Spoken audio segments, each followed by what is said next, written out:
Good evening, ladies and gentlemen. Good evening. Good evening. Hey, Wani. Hey. Hey, I don't know where Nikki went. She must have heard service must have dropped or something. Um, Today we're gonna wait till a couple more people trickle up in this thing.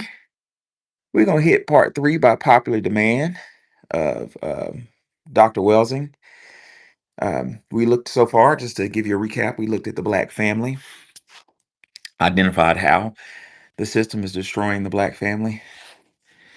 Yesterday, we looked at a little bit more in depth of the particulars of the environment, how the environment, which Dr. Welsing called unified theory, how everything is everything, according to Lauren Hill, and how everything is related, the collective idea that collectively everything's being done by the system to destroy us, or as some people put it, parasite off of us. Um, uh, par- um, Being a parasite on us is, facilitates our destruction. Um, you know, Parasite is a good analogy. I got It is. a And I real, just, when looking at different groups, I see that some of them relate to other groups in a parasitic way. And it's just really amazing to see collectively to have a parasitic relationship with another group. We could never be called parasites because we are always something that someone is taking something from. Um, we built this country for free, so we never parasited off of this country. We were never paid for our labor or made whole in any way, shape, or form. Um, but I do know that smaller groups move that way. They get behind the scenes, they do little snaky behaviors, and they make money off of your things, and this is the way that they move around the world. And I'm just noticing that, you know who I mean. But it's ironic that, well, we do know that the Greco Roman Empire was constantly talking about what Egypt was doing and writing about the things that they saw. I wouldn't call that a parasite per se, because they did have a very big, it was more like, "Oh, let me see what you're doing so I could steal it." It's different than a parasite because a parasite is not doing anything, just hanging off of you. Where the Greco-Roman Empire was doing things, they were just trying to get more stuff to make their things better. So it's a very particular person and a particular group activity that's very interesting. yes, and I'm now Wani is 100% correct with respect to, let me see what the Egyptians are doing and steal it. Certain church groups have artifacts from Egypt in their main city. I'm gonna leave that alone. But I would say, Wani, that the Roman Empire did did parasite off of the Etruscans. They kind of like joined them like a virus, and Mhm. ate the Etruscans from inside out. For those who don't know, the Etruscans were jet black, Yep. um, melanated African people who were in the area where Italy is, and that group showed up. What was a parent group? Was it They, the they put the themselves in a position by parasiting. That's how they did it. See, I guess they feel like if we parasite off of enough groups, then we'll be a big group, and then we can just do, parallel parasiting, where we look like we're just exchanging ideas, but we're really stealing your stuff. Yeah, they do have a parasitic nature, and they do have an attitude of not enoughness and always trying to get stuff. And they have really permeated the world with that attitude and made everybody feel like a loser, including themselves. Everything that they've done, it has backfired in their face. They're not bawling and doing anything. They have set a standard that they can't meet on any way, shape, or form in relationships, in finances, in lifestyle. A lot of people live better than um, people in the West, but It's just little pockets of people doing their own thing, people that can resist. You know what I found out today, which was so funny? What'd you When find I out? was working on the, migration patterns of people around the world, I just realized that the people on the Sentinel Island are Negritos. And they may not be that small, but they're in that family. And if you look at what happened to the Negritos everywhere they went, some, person was right behind them, blending them out, or chasing them up into the mountains, getting rid of them, those little brown people that are on everybody's land. And we're just starting to uncover their DNA here in the Americas. But for years, we just thought it was those people from Siberian ancestry.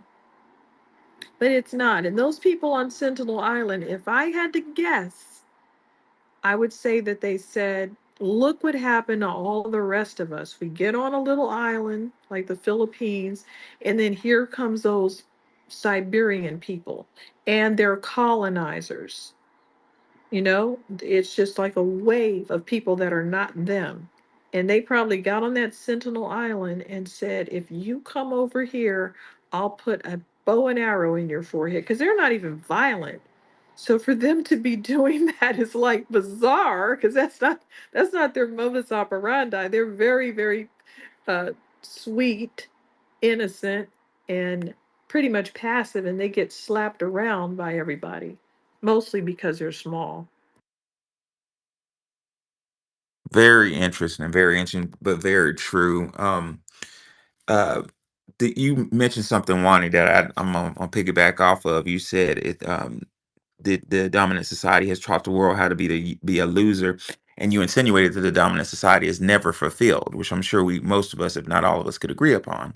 Well, Dr. Welsing identified this in the ISIS paper. She talked about several things. She talked about um, symbols. So Carl Gustav Jung, one of my favorite, um, he's a psychiatrist, but analyzers of the mind, said that man operates with symbols, like the writing on the wall. Like you can tell what's on a man's mind by what he's the symbols that are around them, basically. So like any psychologist, child or adolescent psychologist knows this. When you have a child that's had a trauma, like say a 6 year old, what do they give them? A pen and a paper, and you draw what's going on in your mind, and they'll draw a picture that shows you exactly what they're thinking. Years ago, when I was an early 20 something, right out of college, was doing student teaching, and I did my student teaching in elementary school. I didn't like elementary school, not because of the kids, but just the way people treated a dude that worked around small children. I ain't like that. So it didn't last long. But uh, I really loved my first little group of kids, and I had a little boy. His name escapes me now. Must have been 7 years old. That dressed real hip hop-ish. This had to be in 2000, like around 2010, 8-ish, around in there. Um, and he kept drawing pictures. He's like, Mr. Alon, what do you think about this? And he draw me a picture of a dude with like gunshot wounds, just like a little, little happy little stick man, but he had blast like gunshot wounds all over his body. And after about the third one, I had to find out what was going on. That was the environment he lived in. He lived in an area in Birmingham that's now gentrified. Now it has $1 million condos. But back in 2007, 2008, it had the projects. And apparently that child was watching people get gunned down in the streets. He was trying to tell me what was on his mind. So Carl Gustav Jung would call that a symbol. Communication through symbol. Matter of fact, there's a good book you should buy for, you can get it $4 at a thrift store or on Amazon, called Mankind and His Symbols, right? Now let's look at the system of white supremacy with respect to symbols and with respect to Dr. Frances Cress Welsing. Dr. Welsing identified when she went to Germany. Those of you who don't know, Dr. Welsing, when she graduated from college, her parents said, I'm going to give you money to do whatever you want just once. Instead of buying a car or the shit we would buy, she wanted to go to Germany in her early 20s to study the system of white supremacy. That's why one of the reasons why I love that lady. And she identified that Germans had an obsession with chocolate. and she couldn't understand it. But like chocolate candy, chocolates. And to this day they still do. But according to Dr. Wilson, I'm paraphrasing until I find the page. Dr. Wilson said she looked at the names of the chocolates that the Germans were eating were quote nigger babies. That was the most favorite chocolate in German, nigger babies. That was a name. I'm not being pejorative. I'm What? just saying that. What? What? Uh-oh, you What's didn't know. Hold on, let me wrong get you a with picture. these people? Nigger babies. Hold on one second. I'm Do I'm, they I'm get a even picture have of it any right. black people over there to speak of? At the time, I'm not They can't sure. have that many. Wait, what year was this? Do you know? I mean, time I'm frame. I'm a I'm a guess at it. Maybe um uh if I had to guess, let's say Dr. Welsing, 60s, 50s, late 50s, Yeah, 60s.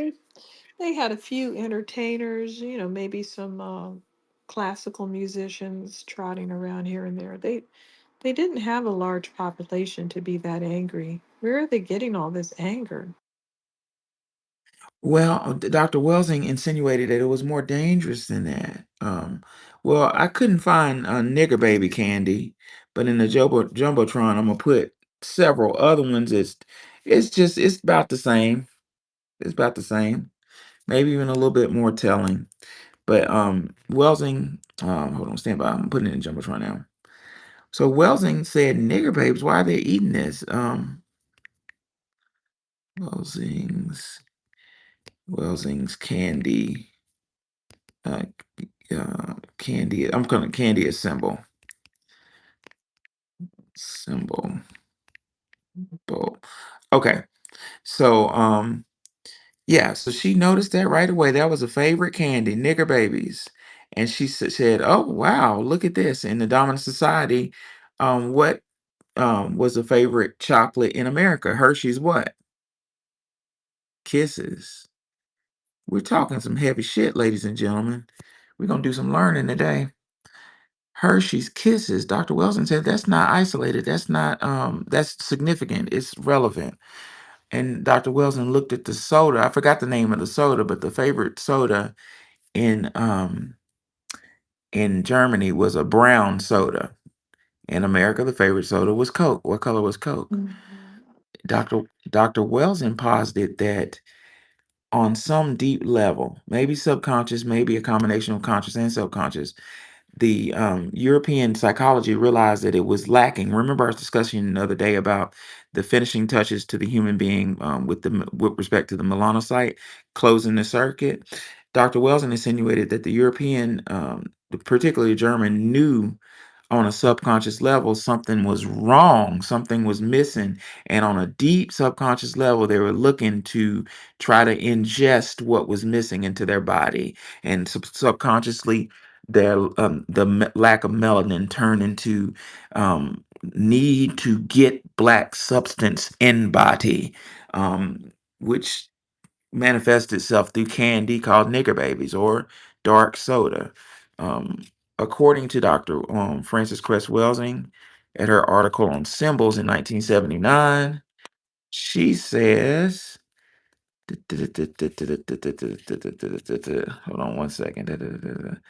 There, almost there. Hey, Professor, you know the Okay, name of that candy? hold on.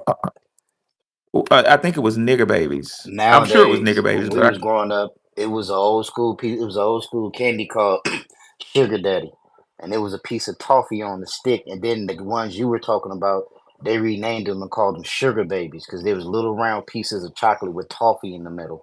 And my dad used to call them. And my dad used to say they used to call these nigger babies back in the days. You know what I'm saying? yeah. Why? Yeah, yeah. There you go. I couldn't find a picture because it was so old.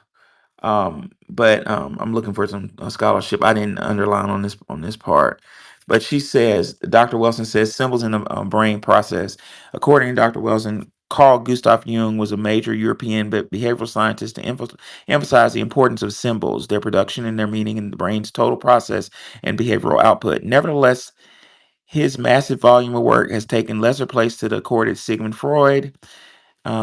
blah blah blah. However, it should be remembered that the understanding and use of symbols, including the interpretation of dreams, reached their highest development in African and Asian cultures, was of major significance in these cultures dating back to the earliest time, prehistory, long before there was any European cultural development. According to Jung, the symbol is a primitive expression to the unconscious. That's critical. I'm going to say that one more time. According to Jung, the symbol is a primitive expression to the unconscious. But at the same time, it is also an idea corresponding to the highest intuition produced by the conscious. What that means is it's deep in your unconscious mind and it's manifesting into reality. That's deeper than a motherfucker. Then the that reminds me of the supreme wisdom, the 5% Muslims. They say that knowledge is masculine, wisdom is feminine. Knowledge goes into, just like a man goes into a woman to create a child, knowledge goes into wisdom to create truth, right? To manifest I am that I am, right? Additionally, in his work, Psyche and Symbols, he had the following to say about symbols. Since the symbol is the most complete expression of what which any given epoch is yet to, unknown and cannot replace by any other statement in time, it must proceed from the complex and subtle strata of the contemporary psychological atmosphere. I'm gonna stop right there because Carl gets way up in the clouds and he'll confuse everybody, including me.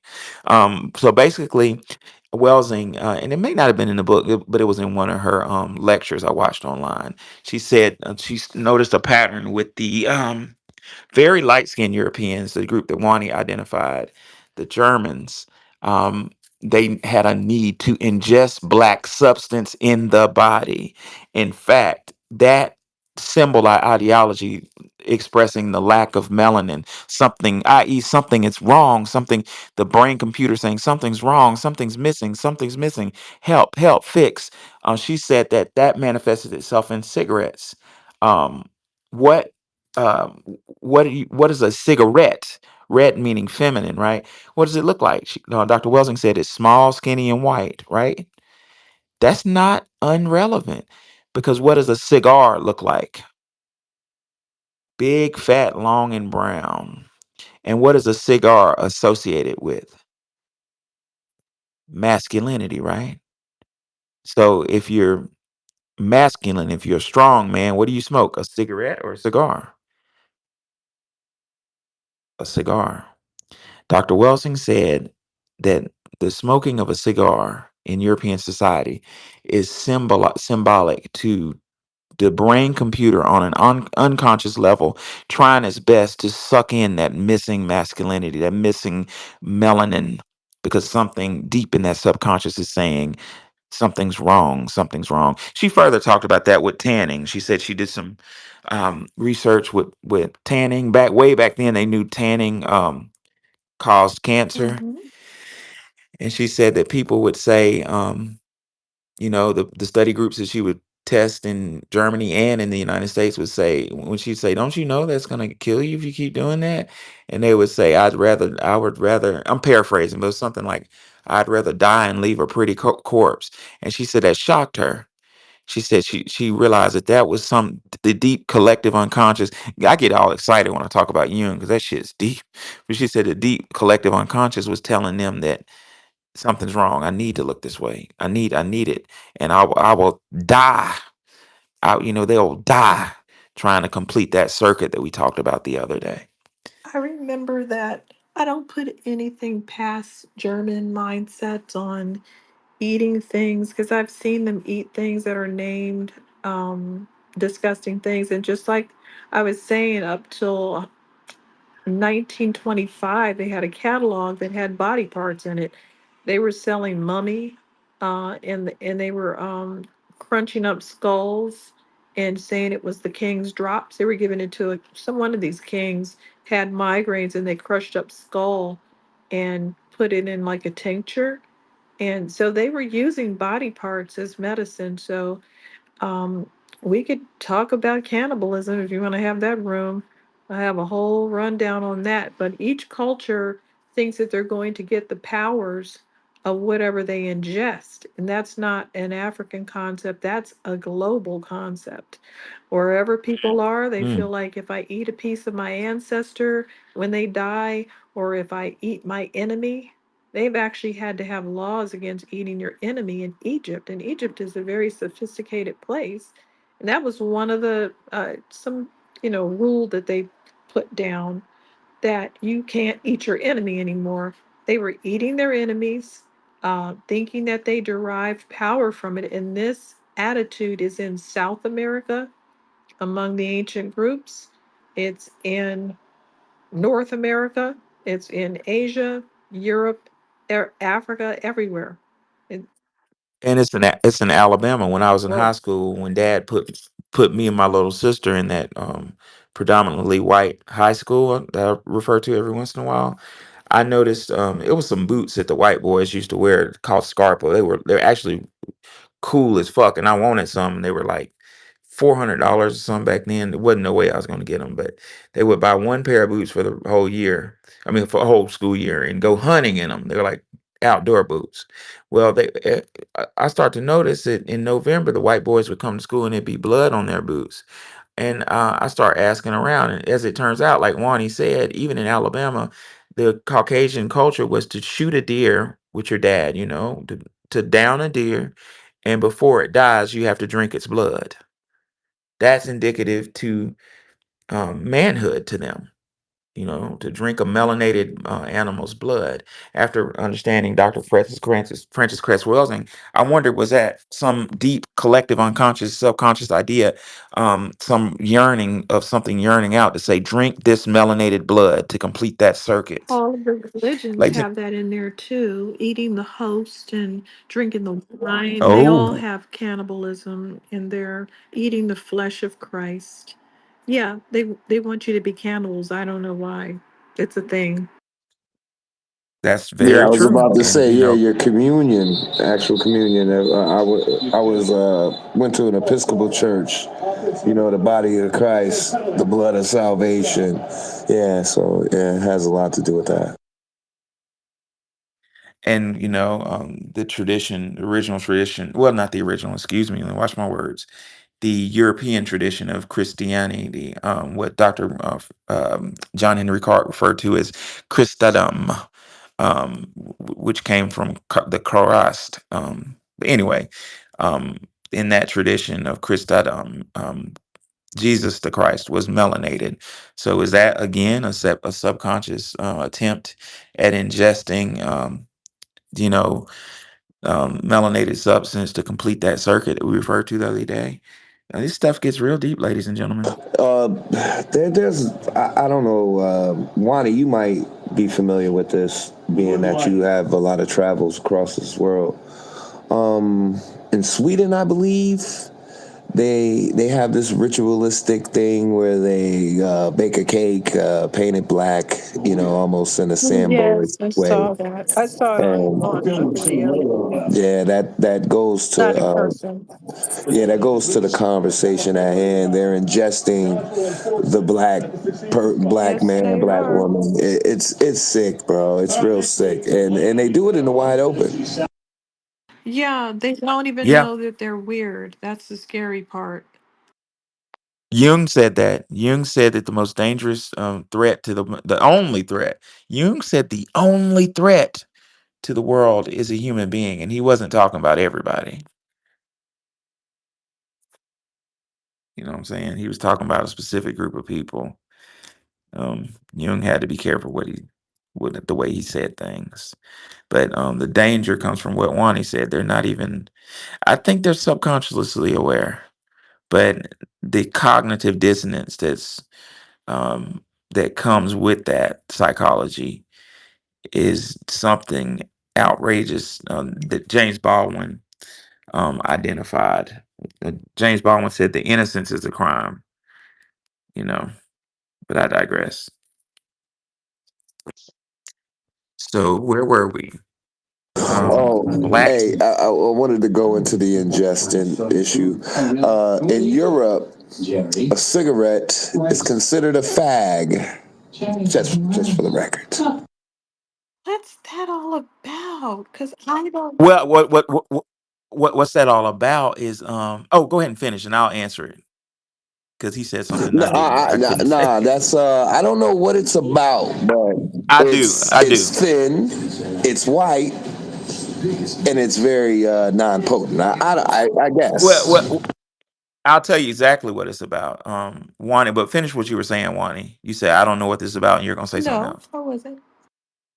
Oh, okay. I thought you were gonna say something else. Well, the word that the gentleman just brought up um, is associated with the fact that the cigarette, the analogy of the cigarette versus a cigar, the cigarette is associated with one group of people, the one group of people. I'm being codified how I say this stuff, so y'all bear with me. I can't say just any things any kind of way because I have listeners. Some of my colleagues, follow me around online and stuff. But the cigarette is associated with European society, wherein the cigar is associated to African society. So the cigar is masculine, big, strong, thick, long, right? And the cigarette is tiny, anemic, and it's called the word that the gentleman used. Now, we're going to get to that later on, but Dr. Welsing kind of touches on that when she talks about the sports analogy. Again, everything, the basic premise for everything, the unified theory is based on um, genetic survival. So those of you who weren't here the last couple of days, Dr. Welsing posits that um, European society is aware of its status of genetic recessiveness. I didn't say weak. I didn't say inferior. I said recessive. There's a complete difference. And with that being said, they're aware that should uh, somebody with high melanin content be unleashed on their women, that they would disappear. Now, Dr. Welsing came up with a good hypothesis on why this is so. Dr. Welsing said when Europe, during the transatlantic slave trade, when Europe unleashed itself upon the world and rediscovered um, the skills of marining, being on the sea, and navigation on boats and all that. When they rediscovered it from the Chinese, they went from place to place. You remember the British said that the sun will not set on the British Empire because they had so many empires that the sun was shining somewhere. Well, they went around raping people, as our dear sister Wani pointed out the other day. That's just was a culture. Let me rape you. Well, oftentimes the boats would break and be in dock for 6 months. I mean, 9 months while it was being fixed. And European sailors and Marines started to notice something. They noticed that no matter what woman they raped, if she was melanated, they realized right away that um, melanated plus white equaled melanated. If they raped an Asian, they would have an Asian baby. If they raped a black, they would have a black baby, so on and so forth. And they realized that the potential for genetic annihilation. The unfortunate part about that is nobody thinks like them. People just don't go around raping people. That's not normal. But given the fact that that's been a normal psychology with this group. Hold on one second. Come here. Come here. Okay. Come on. My I dog be want to acting give up. pushback.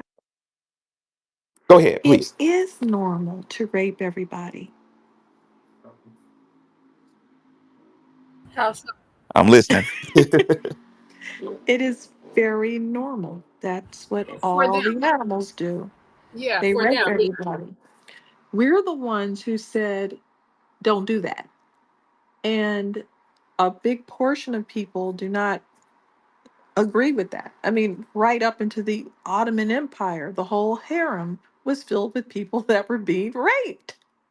And the rest of the world doesn't agree with that. That's again, well, this is really a liberty thing. Most of the world doesn't think you have liberty. Like they want to touch you in the line, kidnap you and enslave you, do whatever they want to do to their girls. Are they going to do it to me? Probably not, because I'm just passing through. But to their own people, they have no problem snatching little boys from whatever they were doing and putting them in a cobalt mine or in some peril on some plantation where they never see their families again. They don't care about that. They'll snatch any woman they want all over India. They'll take babies and sell them in brothels in Asia.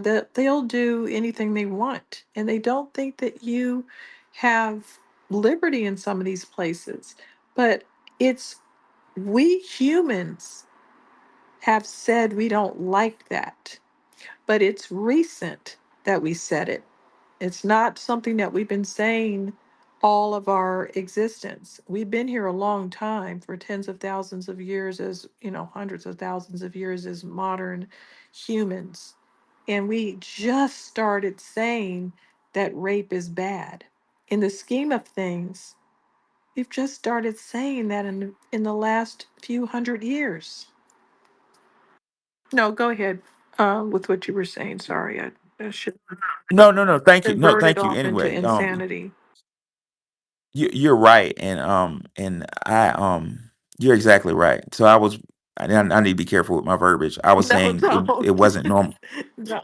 No, it wasn't normal for us. You were right. That is normal for a lot of different people, but I guess I was referring to us.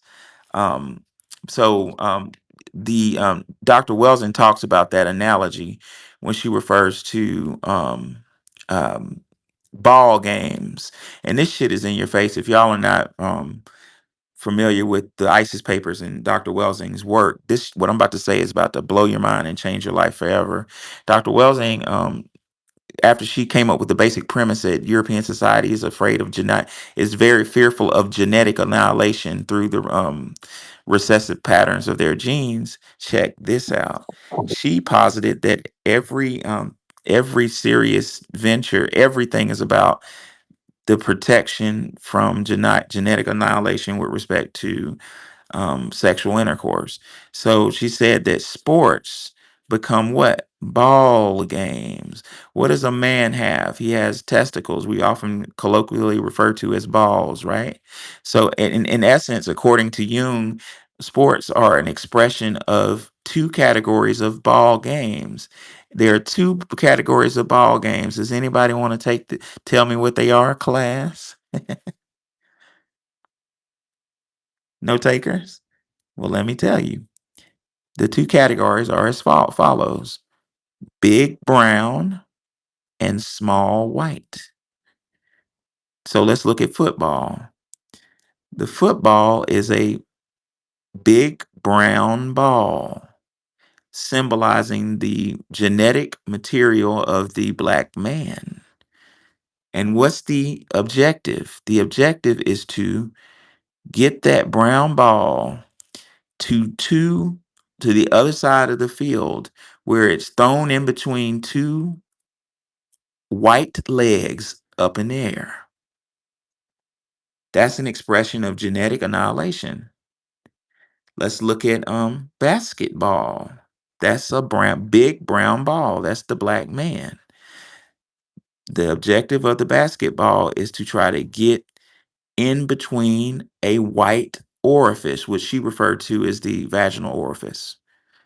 So it's who can get to the white. What basically, to kind of simplify this, the thought process with respect to sports was on a subconscious Jungian level. I need to keep this brown ball from going inside white orifice, or I will be genetically annihilated. Now, that is one of the big brown. Now, the real interesting one is soccer. The soccer ball is what? It's black and white, right? Dr. Welsing posited that meant like mix, like, mulatto type, and same concept. But if you think about it, what places play soccer? Places with people who have mixed genetic. This is like mind blowing if you've never heard this before. I remember the first time I heard this shit, I was like, holy shit. Now check this out. Let's look at the other category. Now, let me ask a question right quick. I just gave two main categories of the big brown, the black man, right? Let's look at um, Golf the and statistics. pool. Oh, something's going on with your mic, man. It's like loud in the It said background. he said Um, golf and pool, so that means we should beat white men in the balls. no, no, no, no. If you look, I'm getting the golf and pool in a minute. He's ahead of this. He read the book. That's funny. But so if you look at it, black men dominate what? The big brown games, right? well, at least right now for the last 50 years or so, black men have dominated basketball, dominated football, right? Because it's about Big Brown. It's about them. Well, let's look at the ball games that involve the small one. Um, I'll say pool for last, but the gentleman was right. Golf and pool. Those are the category of small white. Remember, the categories of ball games are big brown and small white. So let's look at golf. Golf is associated with what group of people generally? White men, right? So what's the objective of golf? The objective is to get that small white ball um, in the hole of brown Mother Earth. So Welsing posited that golf was about the rape of black women. I mean, it's in your face if you know how to look at it. I tell my students all the time, the best place to hide something is right in front of your face. In the Army and sniper school, they have a real hard sniper school, and the Army will have like a course where you have to spot stuff. And one part of that course, everybody fails because they'll put something you need to spot right in front of you, and everybody's looking around. I can't find it. I can't find it. It's in front of you. That's what golf. Was it called when you miss the when you get it gets in the rough, right? Dr. Welson said that the rough is a synonymous of the anal orifice. In other words, the white male missed the small ball into the vaginal orifice and putting from the rough. I mean, I've heard that for years as an analogy to talk about alternative forms of sexual intercourse. Right now, let's get to pool. Pool is a category of small balls, associated with whiteness. So Dr. Wells posited that she said, analyze the game of pool. What color is the ball? The breaker ball. White. White. And let's look at this. Let's look at it. Very good. Let's look at it on a Jungian standpoint. That white ball does what to all the colored balls in the beginning? It busts them up, right? So the white ball you break, and that white ball's objective is to separate all the colored balls from each other. Divide and conquer. Y'all see where I'm going with this? And the game is not over until that white ball does what? Kills that, Destroy. It's destroys all, that yeah, eight ball, the black yeah, ball. till it Right. eliminates, yeah. Yeah. You were saying something, Nikki? The I, dominant ball in pool is the eight ball. Hold on, Greg. What are you saying, Nikki? I was just saying until it eliminates all the other ones. Basically, what he's saying. Okay. Um, but it's important that to note that as part of the game, before they can win the game, before you can win the game, you have to defeat or destroy the eight ball, the black ball. Now we can get deeper than a motherfucker on this if you want. Eight is not an eight at all. It's Those of you who infinity. know metaphysics, huh? It's It infinity, yeah. represents infinity. There you go. And if there are two types of infinity, there's positive infinity and negative infinity. So basically, the white ball's objective before it can win the game is to get rid of all the black balls. And Dr. Welson, and this is scary as fuck. Dr. Welson said that's why um, it's pool is synonymous to what's going on with us. Because just like my title, Black Imitation, Pacification, and Obliteration, the objective of white society, according to Welsing, is to get rid of all of us being black. And just like the game of pool, once we've been eliminated, move on to another color. Now, with respect to the cigarette issue that brought up earlier, um, she says, Dr. Wilson says, quote, just as important, ball games fall into two series, like I said earlier, large black and small white. She says all smoking objects in white supremacy culture fall into the same two series, large brown, cigar, she says cigars and pipes, and small white, cigarettes.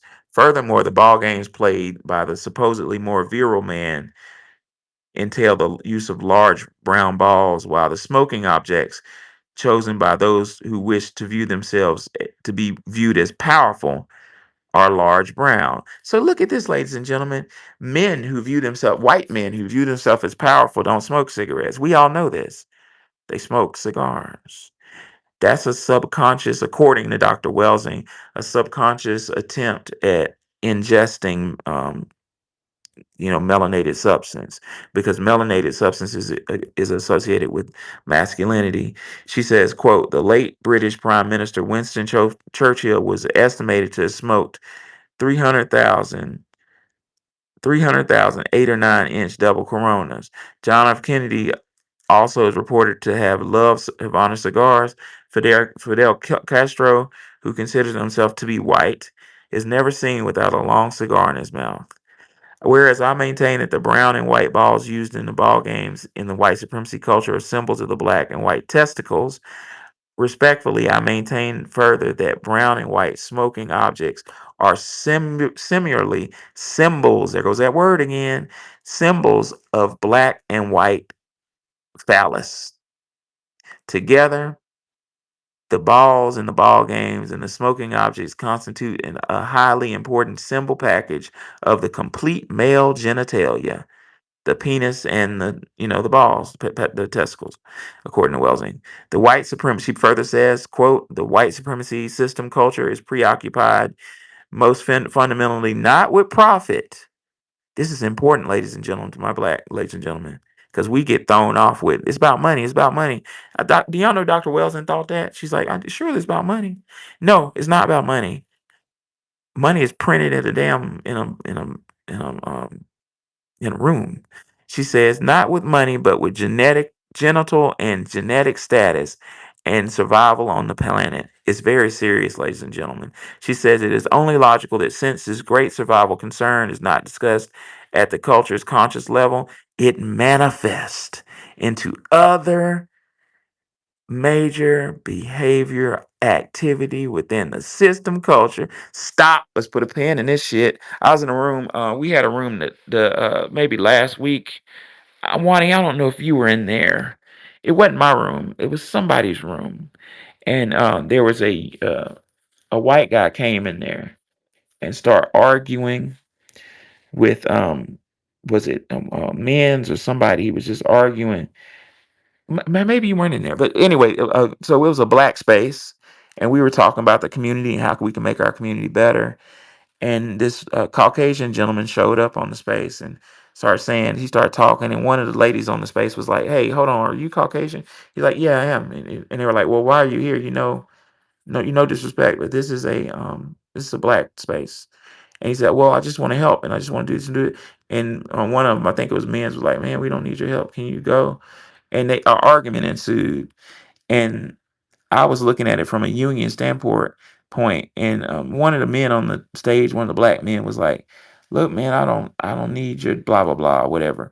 And the guy said, my thing is my money is so much bigger than yours, and he kept referring to things being bigger than his, and I caught on to it. I was like, oh, that's what Welsing was talking about. On a subconscious level, it's about genetic survival. You know what I'm saying? And like she just said, it manifests into other behavior activity, which, ladies and gentlemen, is very fucking dangerous. Lastly, Dr. Welsing says, albeit largely at the unconscious level, thus it's not surprising that these two important black and white symbols, balls and smoking objects, should be a central preoccupation that cannot be curtailed in spite of violence in the ball games and the cancer associated with smoking. The white supremacy culture is dominated by white males. However, white males still experience a deep sense of male genital and genetic deficiency and inadequacy, according to Dr. Welsing. She also says this is due to the fact that white males fear genetic annihilation by men of color. Thus, major activity on the part of white males consists of unconscious drive to desire to boost or supplement the level of one's maleness or masculinity, and to internalize the male principle. I'm gonna stop right there and talk about something Wani talked about the other day with Wani. What did you say about Europeans would always brag on their money to get access to women, and that not being a factor, that pretty soon not being a factor. I Right. don't want Yeah. to paraphrase. Yeah, that's their main thing to get women was to have money. I mean, that's what, when you hear these foreign women talking, they're like, oh, we don't want these black men. We're going to get a white man with money. Well, guess what? White women want white men with money, and they don't have any. They don't have any money. So I don't know what they're talking about. Anyway, they're living in the 1950s. We already know that. They're 100 years behind in their thinking. um, these men are struggling to survive. They're not thinking about getting married anymore because it's too hard. If those are the standards, now people get married that don't have any money. But if the standard is to have money and it has been that way for quite a while for them, then they're going to have a problem, aren't they?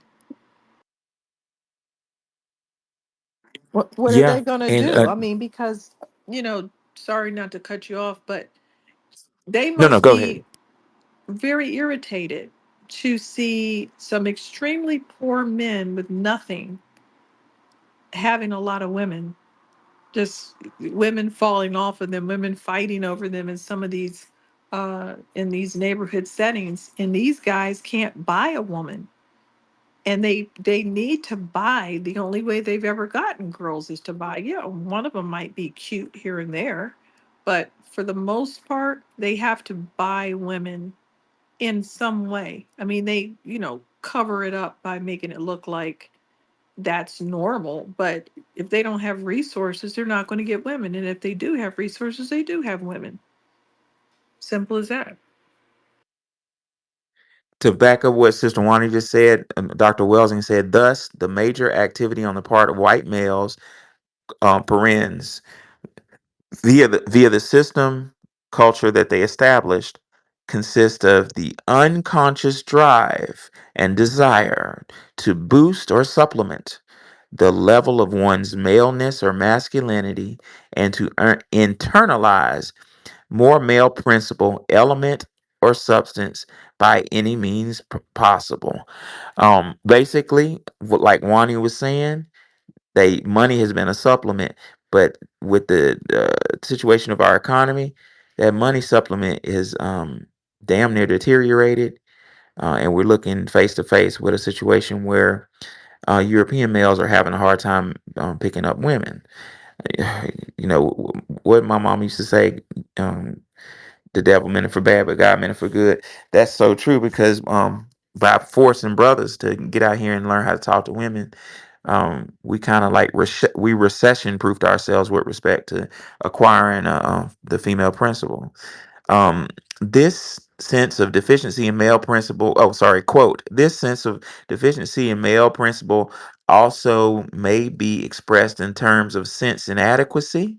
Uh-oh, and therefore dependency and male principle dependency need gratification. In other words, in a culture and behavior system where the most dominant figure in a sense of male genetic inadequacy, the attempt to compensate for this sense deficiency most certainly will be manifested in some manner or patterns of behavior. Like Wani said, look at my car, look at my house, look at my bank account. What happens when that's no longer there? You get school shootings. Y'all know where I'm going with this.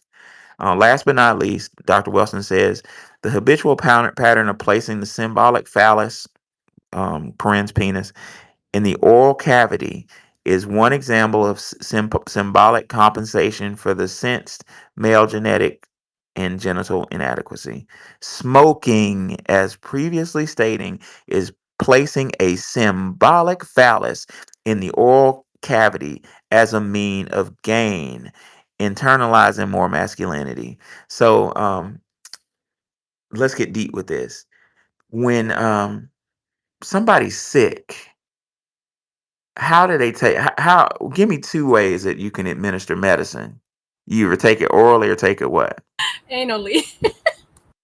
Yeah, buddy. You see where I'm going with this? That it ain't that deep. That's what Dr. Welsing said with respect to its subconscious behavior to try to acquire more substance. I need melanin. And the dangerous part, in my opinion, is I don't think I think it's subconscious. But I You digress. know, I don't have a whole lot to say on this point, but I've always noticed that insecure white men, they all, even tall ones, they have what I call the short man syndrome. When you compare your car, you ever notice how short men sometimes they have these big old trucks that they climb into, or they go and they find the highest stool to sit on. I feel like a lot of it is insecurity. I feel like their whole life is based around being feeling inferior to the black man. Mhm. Yeah, Dr. Welsing would agree with you on that. I agree. And when you confront them on it, they rarely say no. Have you ever noticed that? You get in on them. Why are you mad at black men? You don't live around them. You don't know them. They're not talking to your women. But I know my woman wants them. See, you're going to catch hell no matter what you do as a black man because it's not about you taking their women, it's about women liking you.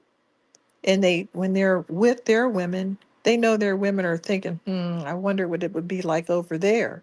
And if one of those women goes over there, they try to, banish them and call them all kinds of names. It's part of our experience with these people, but they can't stay away. I mean, if you're scared of a certain group of men, why do you keep going around them? Can't get Well, enough. in Can I get Milwaukee, Oh, go ahead. Go ahead. this is just really short. My answers are always No, you go in ahead. Milwaukee. I'm just going to keep it real. There's a lot of swirling going around here that I see, but it's mostly black men dating black women. But when you go to the mall, you can see more and more of it all the time. It's becoming more accepted. The black women with the white men, and no, I've never have done that. Never will do that. But I noticed that a lot of these women already have kids. They already have had previous families, and then they get with these white men. And I see that some of them have little brown boys, little dark skinned black boys. And all I can now listening to these excerpts from Dr. Welsing, and I'm remembering from when I read the book.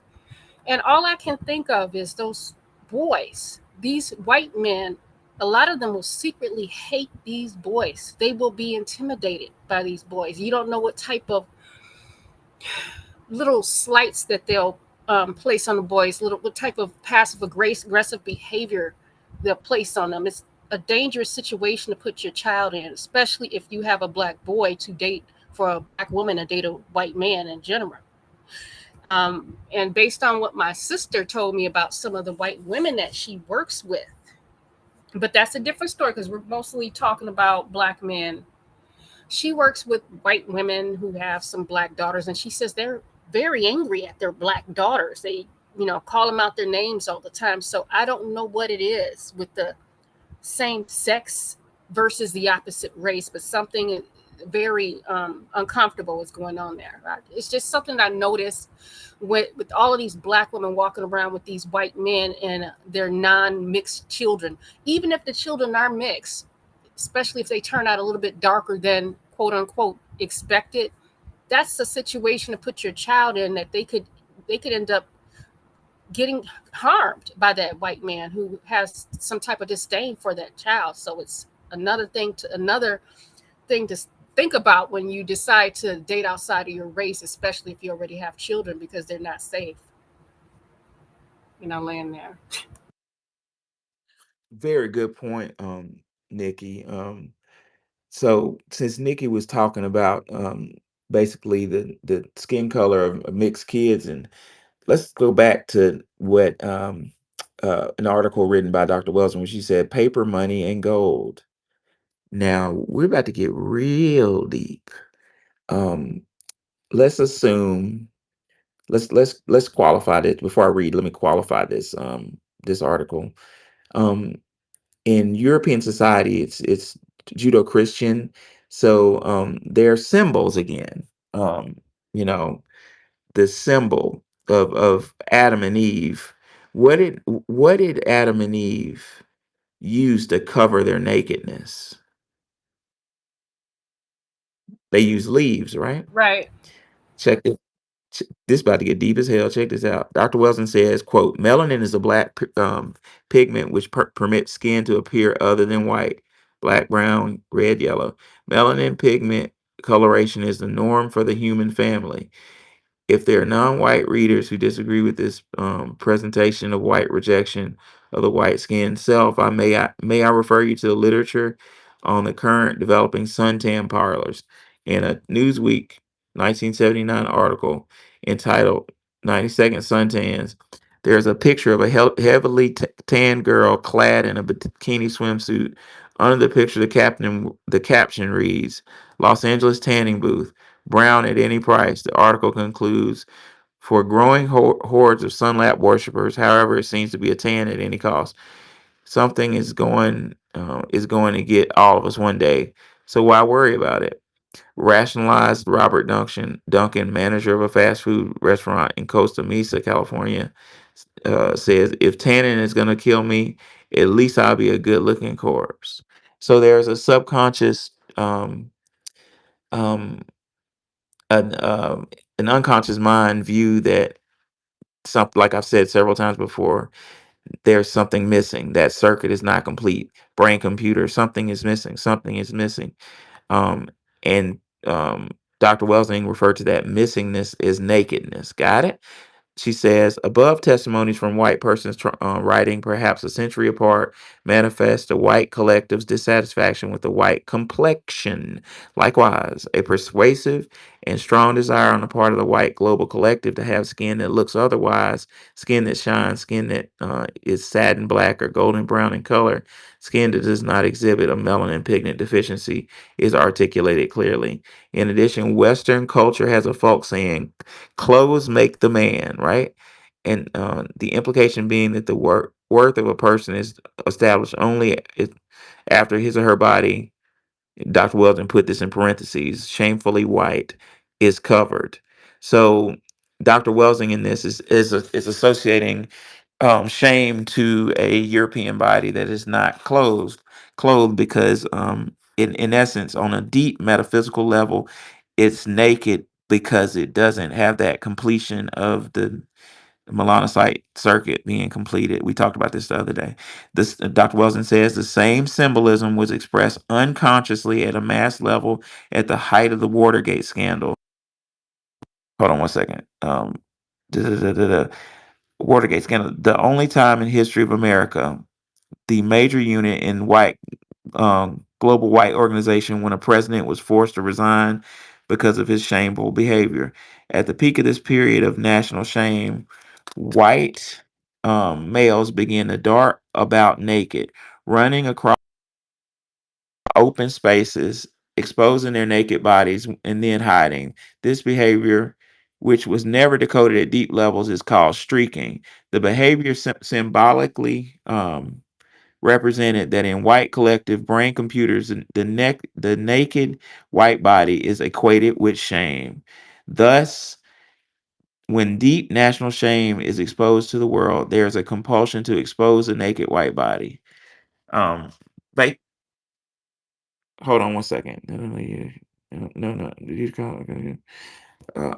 Hold on one second. One second. My wife just texted me. Wani, could you talk for a second? Oh my goodness, I was listening. Oh, I'm almost done. I'm almost done. Let me I don't want to take the conversation No, I somewhere got I else. got it. There's also a parallel with the present increase in the practice of nudism in this area of the world. When America is experiencing that's funny one. When America is experiencing a loss of power and prestige at the national and international levels, at this time, America begins to reveal more and more of the naked body. I said it backwards, naked white body. This is a pattern of increased body exposure. Also includes the topless and bottomless bars that came to prominence following America's great shame and loss in the Vietnam War. Now, this is where I wanted to get. Now, examine a dollar bill. Note that the original paper is basically white. On the side, the printing and engraving is done with green ink on white paper.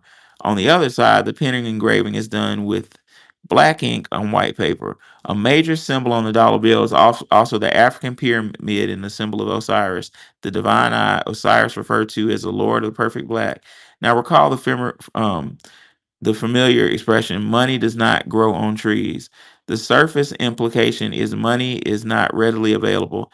At a deep level in Western psych, the statement likens money to this deep, check this out. On a deep Western psyche, the statement likens paper money to tree leaves. On the side of that money is green, and the money is in turn referred to as greenbacks. To further decode the symbolism of paper money, one must understand that all money, paper money in Western culture, is symbolically equivalent to proverbial fig leaves. Right? Y'all just told me that Adam and Eve covered their nakedness with leaves, right?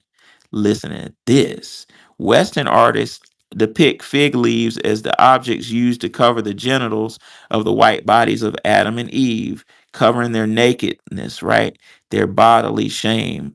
This side of paper money engraved and printed in black symbolically and unconsciously represents the black melanin pigment skin that albinos or whites have possessed were it not for genetic defect of albinism, according to Dr. Welsing. Um, Dr. Welsing says in parentheses the reason for which they were originally cast out of Africa by their black mothers and fathers. Dr. Welsing further says, further, it is no accident that the present day capital of global white supremacy system, Washington, D.C., that the vast majority of city are black and that paper money is printed by a large majority of black workers. In other words, blacks backs are producing greenbacks, which could equally be referred as black backs. This makes me think of what Andy said the other day that we're currency. She was right. Dr. Wilson says, for the minds of the white collective, whites should have black backs instead of white backs, and they should not need greenbacks to cover their whitebacks. A similar realization causes whites to tan, although the hue achieved through this tanning is supposed to be their true color. This decoding allows the slang expression frequently used by blacks in America, give it skin, to be placed more meaningful on a surface level in this expression means give me your hand, touch your skin, to shake as a It's, go wait, go stop ahead. for a second. You're digitizing on my end. Do y'all hear him Oh Lord. digitizing? Can anyone else hear me on the stage? Lonnie, can you hear me? I hear you. Hey, Wani, Okay. can you hear Nikki? I'm gonna leave the Hey, space can and it? come. I'm gonna leave the whole space and Can come back. it? Okay. Oh, No, okay. that Can was anybody me. hear me? I can hear everybody. Don't leave. Okay. Oh, she's don't leave, Nikki. She can hear you. Okay. Okay. Yeah, I didn't. Let me know if I get digitized. I'm almost done. To be placed in a more meaningful perspective. On a surface level, this expression means give me your hand, touching skin to shake as a greeting, and yet the level of implication is the level oh my God, damn. Andy, you deep. This is like what Andy was saying the other day. She says, and at yet another level is the implication, give me some money. God dang. We are money. Dr. Wilson said it. Blacks live amongst the white collective that have internalized unconsciously the symbolic equation of paper money with the covering for the degraded skin. In fact, albinism, the origin for unconscious development of this white equation of money with skin. In their book, Money Madness, Herb Goldberg and Robert T. Lewis state the studies of self made wealthy men, for example, show an extremely high incidence of parental death and parental divorce, which resulted in a high degree of insecurity in life. Many of these men, as young boys, apparently set out to amass as much money as they would never be left stranded again. They were also faced with assuming adult responsibility while still children, and they tried to prove themselves and others they didn't really need to depend on parents. Does the parallel does this not parallel the experience of the rejected albino mutants who created Western civilization and culture? With the symbolism of money and white supremacy culture decoded, the phenomena of gambling, monetary inflation cycles, and other behaviors in all of Western civilization can be better understood. And I'm going to end on this. Money, like the fig leaves of Adam and Eve, I added that. She didn't say that. She said, money, like the fig leaves, is symbolic to covering the white bodily shame and is designed to give a sense of value when no value is present. I'm so glad that Dr. Wilson helped me round out my hypotheses. And now I can say I'm actually right when I call us what I call us money and currency and capital. And another thing, since I joined late, just forgive me. Are you seeing how valuable the black man is? Not just because he's a black man, but and as far as humanity goes, and the family that we all come from, quote, quote. You need a father, but you need women, to propagate the earth. But this is so interesting to me. It's rather exciting. So when we call each other money, it's very deep. It's a psychological thing. It could be a biological thing as well. That's another thing to think about. But this is really exciting. I hate I missed it yesterday, y'all. I had a 4-hour dental ordeal with my son. I was so worn out. I have to go back and listen to the other tape. Oh yeah, Andy. Like Andy, you're like prophetic. Like I don't know where you get your information from, but you're like you're tapped in. Dr. Wilson said, "Is immersion in shame and valuelessness. Its immersion in shame and valuelessness operates at an unavailable to at a level unavailable to conscious thought." Oh my gosh, did y'all hear that? What Dr. Wilson just said is unconsciously this group of people have a deep shame and valuelessness. That's dangerous. I got to interject on this. Have y'all ever heard of Emil Durkheim? Emil Durkheim was a psychologist who dedicated his life to studying suicide. Why do people do that? Why do they do? Why would you kill yourself? And people have different reasons, but he came up with um, one reason that's kind of unified. He said enemy, which means like breaking of social bonds. It's kind of deep, but I'm gonna simplify it. Basically, Emil said, "You do to others what the hate you have for yourself, you give to others." So murderers, people who murder, unless you're like a psychopath and something's wrong upstairs, you're really killing yourself. Like this is kind of hard to explain. He said when like if you get to a point where you're like, man, I ain't worth a damn. I'm nothing. I wish I was dead. Once you don't value yourself, it's easy to kill people because you hate yourself. And that's what I heard when Welsing just said that. She said it's an unconscious thought of valuelessness. That's why you can walk around blowing little girls up in the church. You don't value yourself. Welsing also says money is considered at the surface levels of the white or Western psyche to have high value, which is saying that white is genetically superior. However, because in deep reality, money is designed. Listen, I'm gonna say this again. Listen to this. However, because deep reality, money is designed to cover white body shame and represent shame. The real value of the money will always rise and fall. Later, the latter means that in reality, money is worthless and debased, which is the same as tanning the white skin after saying that white is superior. This reflects the fact that while whites are saying they are superior, they unconsciously feel inferior to the pigmented global majority.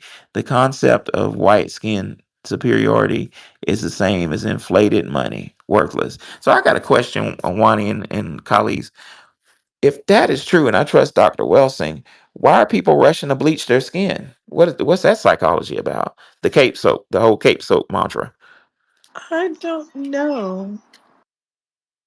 That's self-hate. They're actually trying to put on a form of whiteness. Do you remember I keep telling you that a certain group of people perform humanity?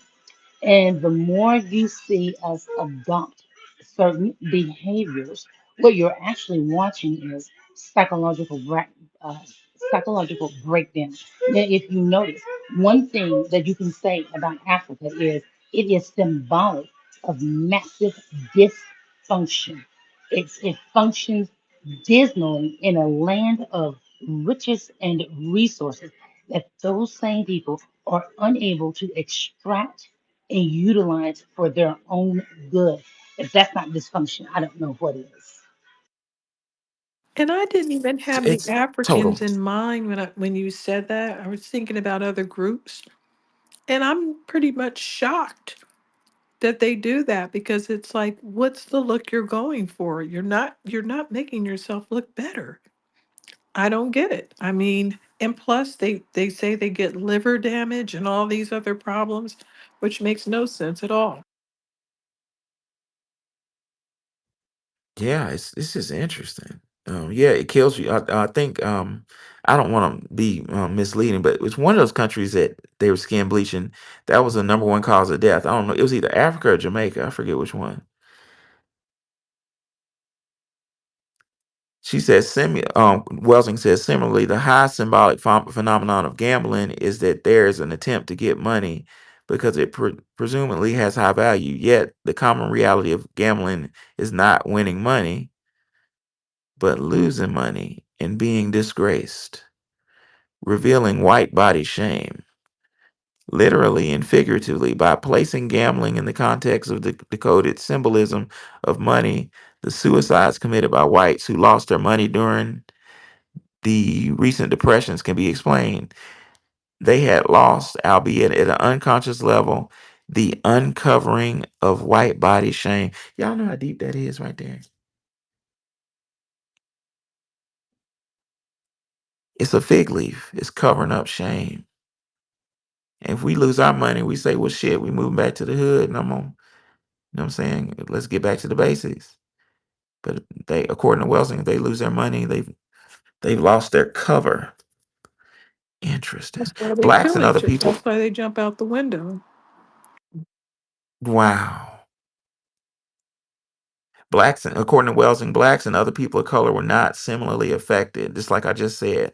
And not simply because they may not have that much money to lose in the first instance. Psychologically, blacks and other persons with permanent skin melanin could handle better without money because they have no fundamental body shame to cover. That's true. I still got, when I'm down bad, I still got a little swag. I got something to smile about. That's true. Um, Decoding the symbolism of money also makes it possible to understand why Sigmund Freud and his followers associated money with fecal matter. Okay, here goes this pervert. Here we go. And filth, which is usually brown or black. The white psyche then now could not confront itself negotiation in the sense of white body shame consciously. Therefore, it's possible for white psyche to probe deeply enough to see that paper money is the cover for white body shame. The same white psyche then displaces the association of money with melanin pigment to associate money with the only, oh Lord, with the only other brown and black pigment manufactured in the human body, the pigment responsible for the color of fecal matter. I'm not gonna get into that, but she the decoding says it eliminates the meaning behind the most common expression of white culture, which is shit. Person, yeah, she goes into how certain people have certain like fetishes and stuff. Where you remember the people were doing in the jumbotron that type of stuff. Dr. Weldon said that's on an extreme level. That's like trying to ugh, cover up shame. So you're gonna that's a little too deep for me. Um, All right, moving right along. Black imitation. So, are we imitated? Do they imitate us? Oh wow. I'm being facetious, Yeah, of I course. know. Yeah. I mean, it's scary. And when you really think about it, that you can look up any country and say Swedish hip hop, Swedish rock and roll, and you'll find it. Inuit jazz, that was pretty much, that's not even a country. That's random people that have nothing to do with jazz. But for some reason, they have jazz music. And one thing I know, and this is what makes it so strange, is that if I were to go up to any here, first of all, I just want to say one of the things that would happen to me on Clubhouse is random immigrants would roll into the room and say, "Listen to this." They'd find just a random group of black people and try to make us listen to their songs to see if it passes muster, and then link us over to their little Pakistani hip hop Spotify. So I was like, what? Why are we being music critics? They were using us for our blackness. Anyway, I noticed that if I asked them what inspired that type of music that you're asking a black person to look at, they'll say it's American. They won't ever say that it's Black American. You have to hold them hostage at gunpoint for them to say, yeah, it's a Black American music form that I am copying. They're not going to say that. I don't care if they'll get mad. There was a whole posse of people wanting to kill me, and they were Middle Eastern, and they were playing rock and roll. And I said, wow, why don't you get your own music genres? And they said that it was their music genre and that the instruments were Middle Eastern. So therefore, they created rock and roll. Okay. Yeah. They have nothing to do with it at all. Trust me. These people aren't even allowed to play music. These women are probably going to get hit in the head with a stone after they play songs. That's how bad it is. But you know, Yeah. I wanted to bring up something, and I want you to think about this. So you know how everyone always runs around screaming that beauty is only skin deep. I believe that's a dig at us personally because our skin, Interesting. yes. Explain. Okay, so as you're learning, all of these things come out of blackness. And when I say blackness, I'm talking about the state of being black and the whole history behind it. And it is, as you can see, it's almost like a religion. Go figure. And so I feel they had to make that statement. I feel like that's a psychological statement that is. Unbidden in their minds, but it's concerning us. It's not just that beauty is skin deep, it's that our skin is beautiful. And so that is kind of like a protection that they can say. You know, it makes them sound erudite and humane, but it's not. When they're saying that beauty is only skin deep, well, part of our beauty is our skin. Part of our beauty is our hair, you know. And so it's more than skin deep. You'll find that beauty as an aesthetic. Um, Beauty is actually an attribute. It's not just something that you look at and say, you know what, Andy, I like your huge lips. No, you like my huge lips in my face because that's where God set them. So there's just symmetry in there. So beauty is an institution in and of itself, although they try to exploit it. But beauty is an institution in and of itself.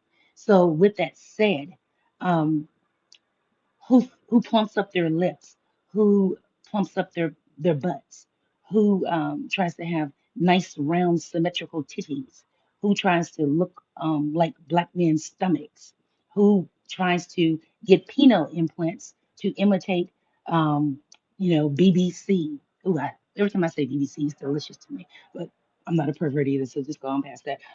You know what I'm saying? So who tries to put oil all over their bodies to bronze and tan and get really, really brown?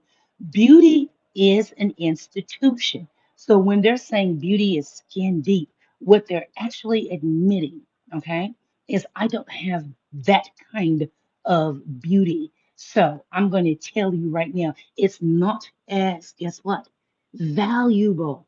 Their whole their whole mission in life is to Mm, got you. devalue blackness.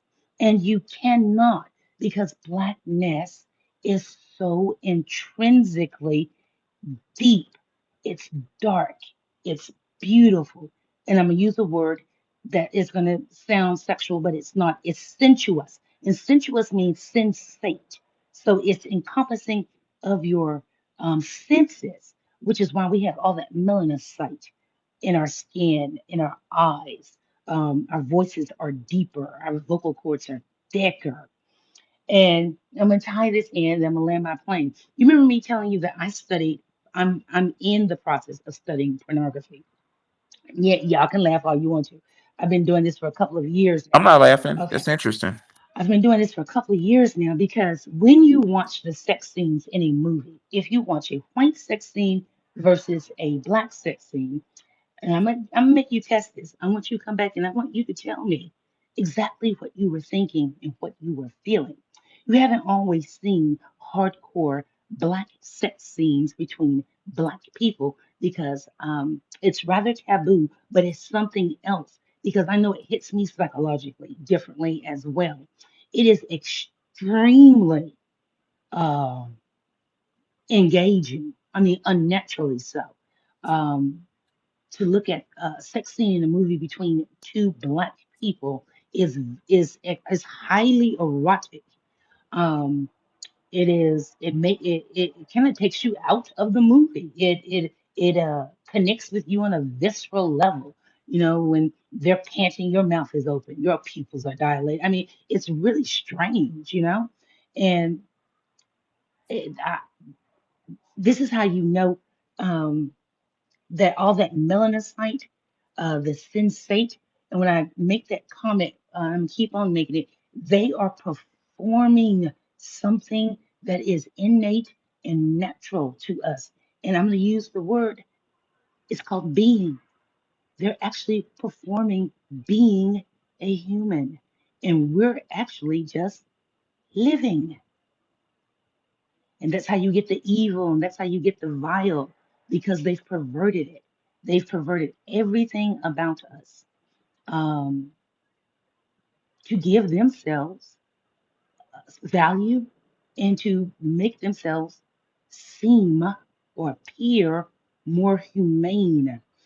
But I feel like as long as we exist, we remind them that they're not. And I'll land on that. That's very interesting, Andy. So you're saying as long as we were our existence reminds that the dominant society of their according to Dr. Welsing, their genetic inadequacy. So it's like a constant reminder. They can't escape it. You can't escape when Wow. you look at TV and the ads are our people. It's our music. When you think of music, period, who do you think of? When you think of sexy, who do you think of? When you think of strong and fit, who do you think of? When you think of resilient and resourceful, who do you think of? I mean, think about it. They have a thing called nigger rig.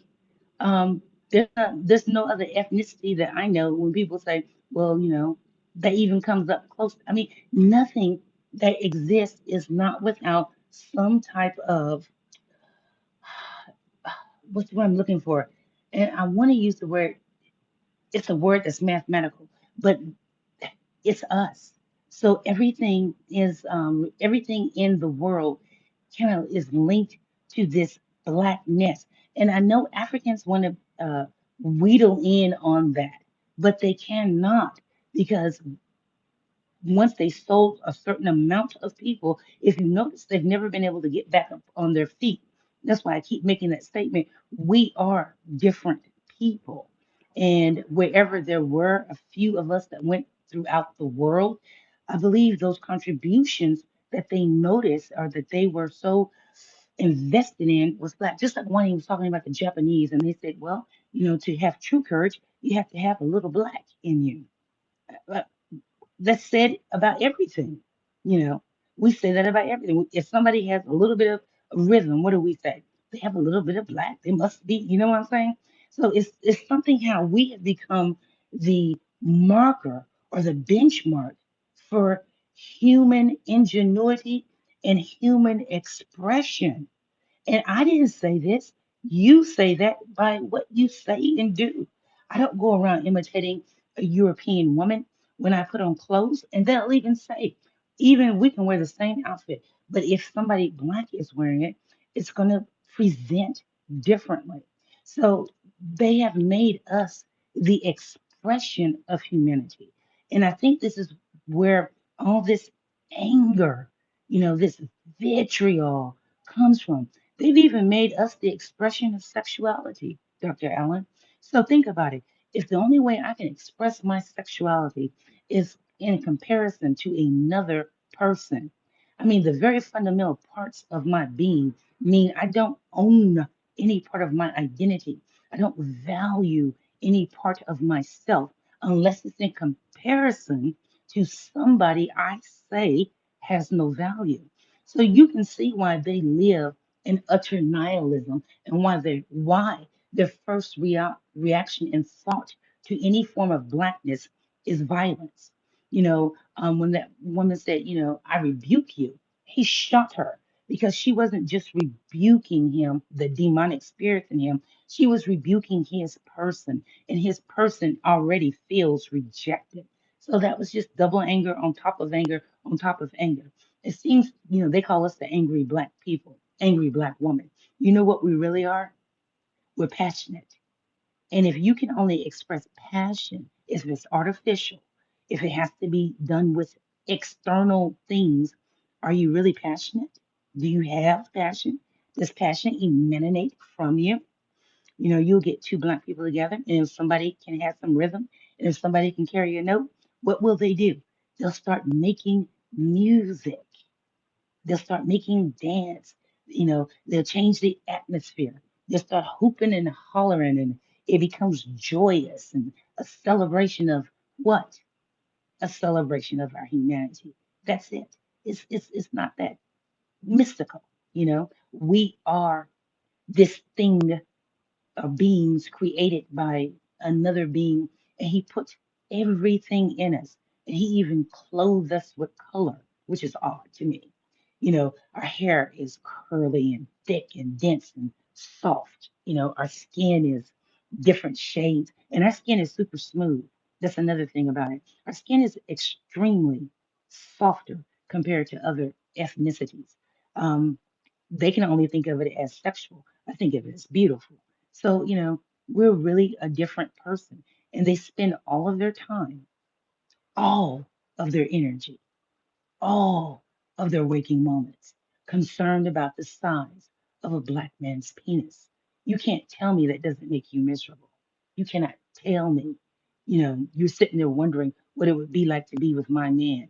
And your man is sitting there wondering what my lips feel like. Is something wrong with you? It's something inherently wrong with you when you can't be satisfied in and of yourself.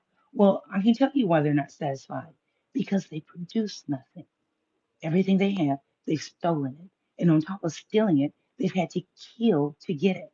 And on top of killing to get it, you have to create these uh, wonderful centuries old lies.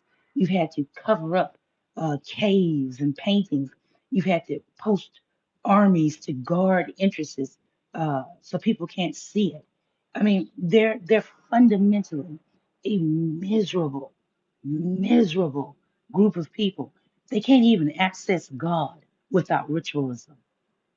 And you can't tell me that doesn't make you miserable. Like the only way I can access my spirituality is that I have to do this whole symbolic thing. And the way we access spirituality is we walk up and look at each other, stare in each other's eyes, and say stuff like, "Man, I feel you.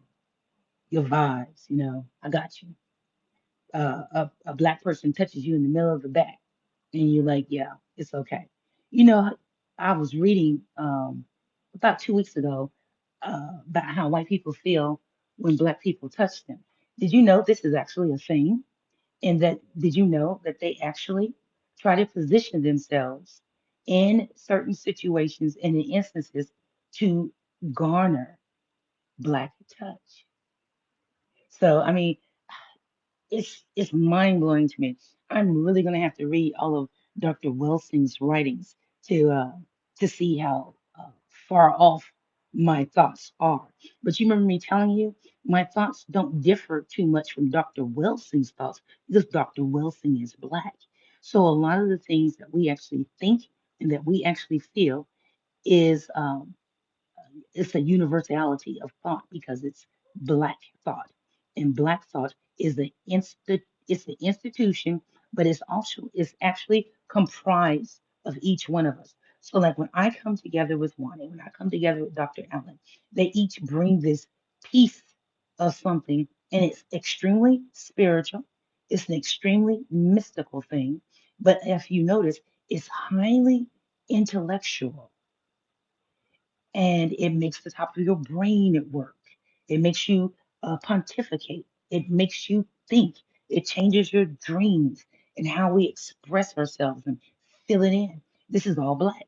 It's you cannot get with another group because I've been with extremely erudite and educated, intellectual white people. The thought, their processes, it is cold. Do you hear me? It They call is. yeah, it's extremely cold, Wani. It's alienating, as a matter of fact. So whereas they produce what I call facts, when you talk to black people, what you'll get is truth that'll bear out fact. Now, truth is immutable, but facts change upon circumstances. Okay, so facts aren't immutable; they change. Now, you remember I said that we're a group of people who are consistently and constantly producing thought, producing art, producing things. We're different. And to be able to do that on a consistent basis, like Dr. Allen said, just like if you have bacteria or germs or whatever, Dr. Allen, when are bacteria, germs, and viruses, where are they most prolificate? It's in a warm environment. You have to have warmth to produce at a certain level. Well, what is melanin? What does melanin do? It produces everything. It's the basis of life. It has connectors, it has electricity, it has color. I don't know if melanin has taste, but I dare say it probably does. And I bet you they consume it. So it's very interesting to me about a lot of things that I would think. I don't necessarily think they're far out or anything like that. I think those things because I am black, and I'm beginning to understand blackness as a state, and blackness as an organism, and blackness as a thing that has always existed. I don't think that we're an evolved people. I call us the always people. I believe we've always existed, um, black people, whatever we are. You know, I call us the mound people. I call us the dirt eaters, the sun children. I believe we've always existed in some form. Did we look like we did then? I don't know. I can't um, hypothesize about that. I just know our thoughts are different. I just know our whole beings are different in connection to other people, and it's really fascinating to me. I remember recently I went into one of the rooms, the bigger rooms with white people, and I was like, I'm just going to sit here and listen to the news because it was like some news popping off and there was no room talking about it. So I went in there and I couldn't take it. Like, no, it was like, what is it? It's just, there's nothing. It's like you said, it's cold, and I don't like anybody's voices. Their voices are irritating and they just, I don't know. Sounds like a bunch of cats behind the dumpster to me. Then you hit that round the head. Now, do you know that most people assume that if God had a voice, that he would sound like Morgan Freeman? So I I was thought trying it to was figure. Barry White. Yes. And I was trying to, and Some so I people. studied, yes, I studied this, and I wanted to know why they think that God would sound like a black man. Well, it has to do with something called a glottal tone. And you know how they'll say that we all sound like music and all this bullshit. I hate anything they say about us. Can you tell? So let me not be negative. But when you listen to um, a deep It doesn't have to be deep, but just like The a black, resonance to it. yes. When you listen to like black women, when you're just listening to us, our voices are rather soothing. I use my voice to make money. I'm not gonna lie, yeah, almost like a hoe. Um, when I call people, I purposely leave a message so I can call people. Yes, I do. I'm a recruiter, and I know if I leave a voice message on your phone, I know you'll call me back. It never fails. Um, I do it all the time. When I want to change the behavior of a person, I'll use my voice to change their behavior. And do you know all I have to do is drop my tone and begin speaking slowly and start asking you questions. All black women do it. I mean, we practice it on your babies, and you definitely do it with men for sex. But it just works, and so it's a glottal tone. That's why you can't stand listening to them because their vocal pitch is discordant. What is it? It's And I discordant. noticed that I don't want to Yes. hear Africans talk, West Africans. No. They sound like cats behind the dumpster too. Yes. And the high pitch. They be whining. I know, and It's it's so. discordant. It just sounds like it stinks. And Yes. then the East Africans, their voices are so high. It's like, where do we get our voices from? Because it's not them. Like, where? That's an easy tell. So, like, You where do remember we get when our voices from? You remember when Professor Allen keeps bringing up this thing called perfect black.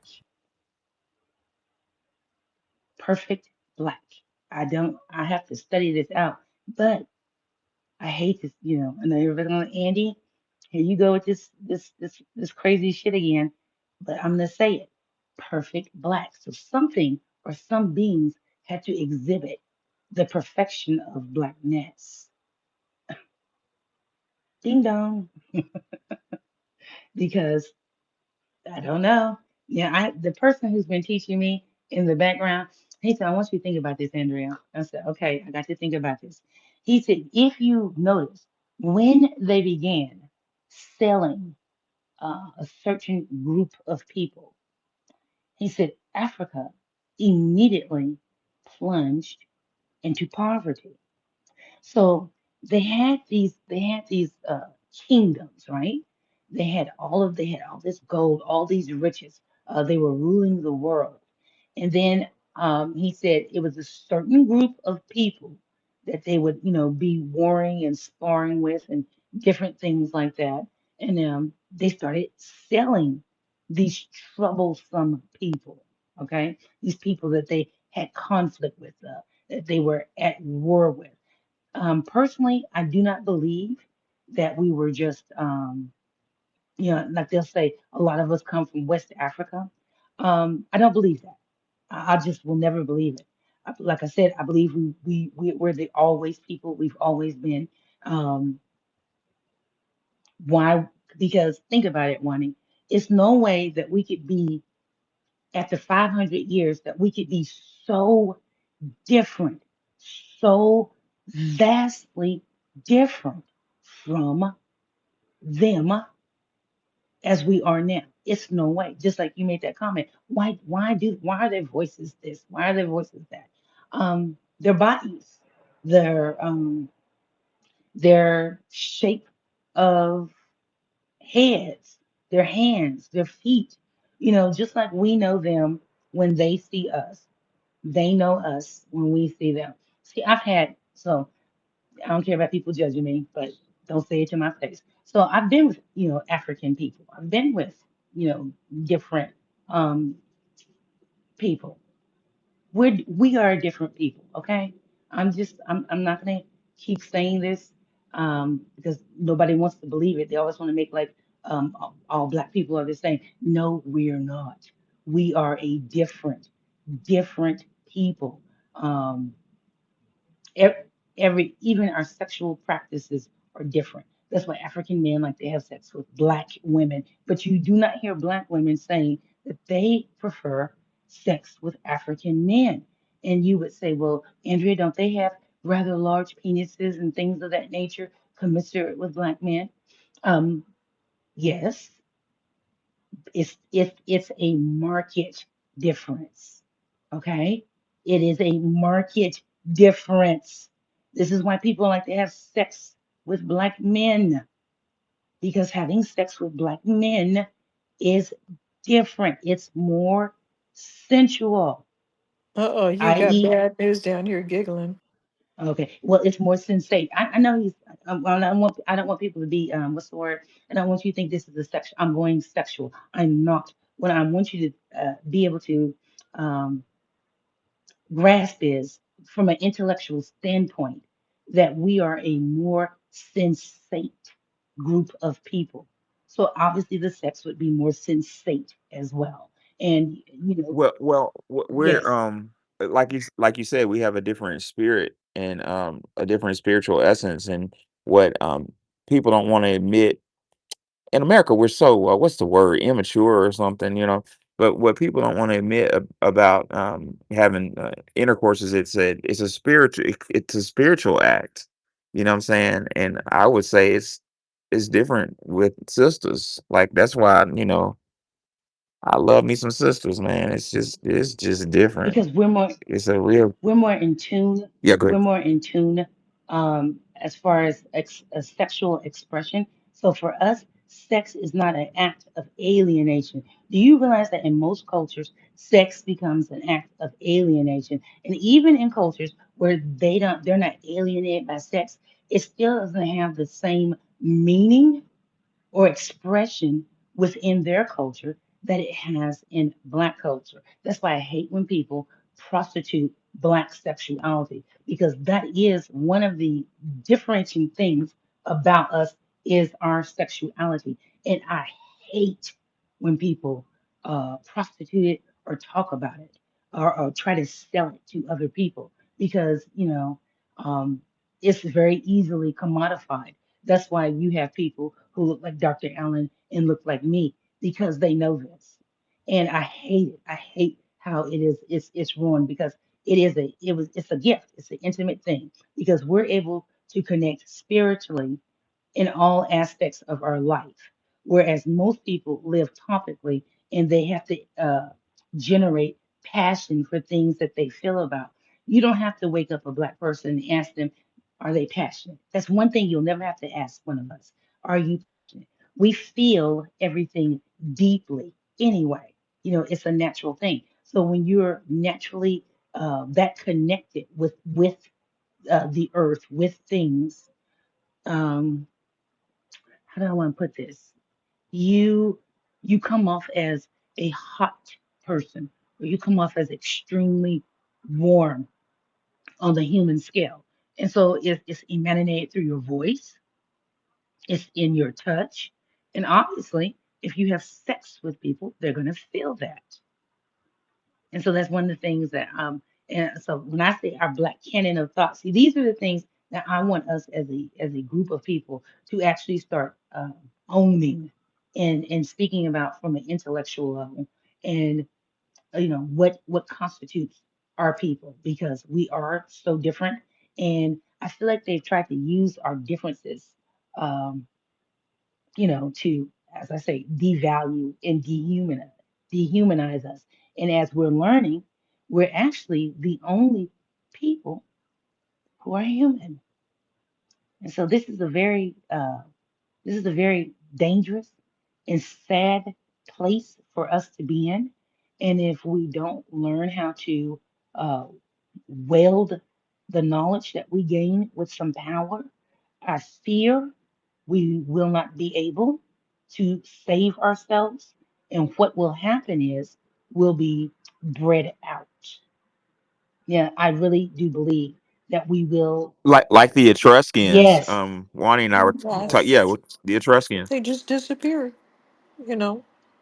Well, a lot of times people disappear if it's a lot of men. Like, I think the Etruscans were an actual, group of people with men and women.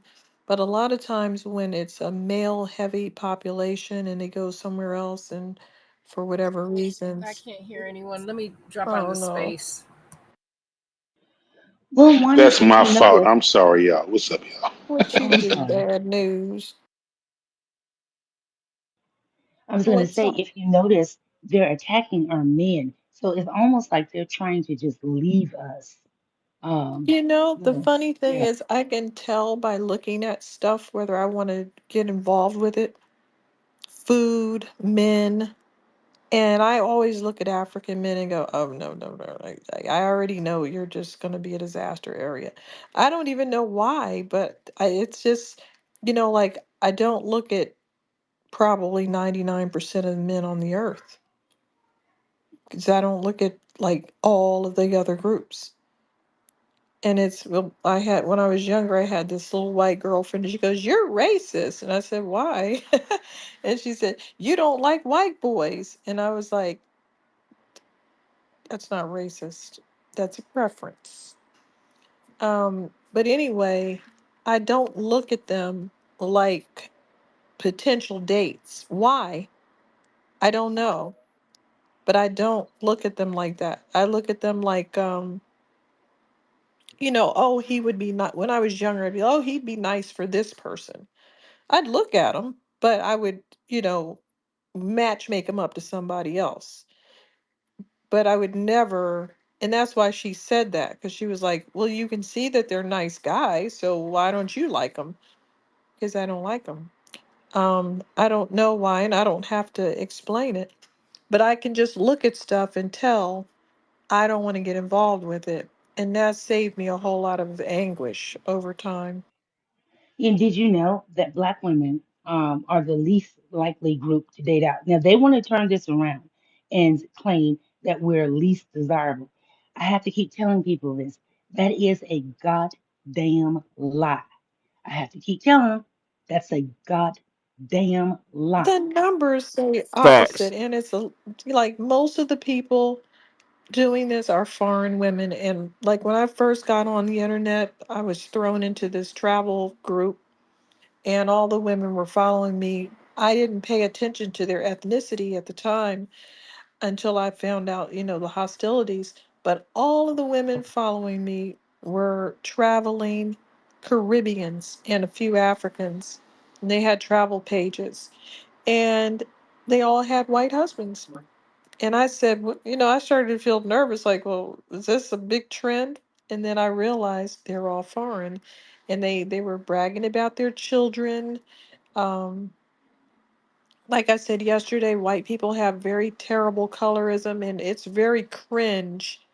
I remember a long time ago, Kathy Lee Gifford, she had children with Frank Gifford, and she was like, "Hey, my children are saying blood," because she's Jewish, and that's not, if she married a Jewish person, she probably wouldn't have children like that. She was just, you know, blue eyes, blonde hair. She was so happy about it. Anyway, let them do what they got to do. Go ahead, bad news. Love, peace, and reparations. How y'all doing? Um, Cause tonight, baby, I wanna get freaky with you. You. I mean, black American male sensuality is different than any other people on the planet. Professor, I know you're married now, but we used to have our love mixtapes. We would give the girl the mixtape of all the love songs that we duplicated off of the Quiet Storm. Um, we would have the candles and the incense and the smell good.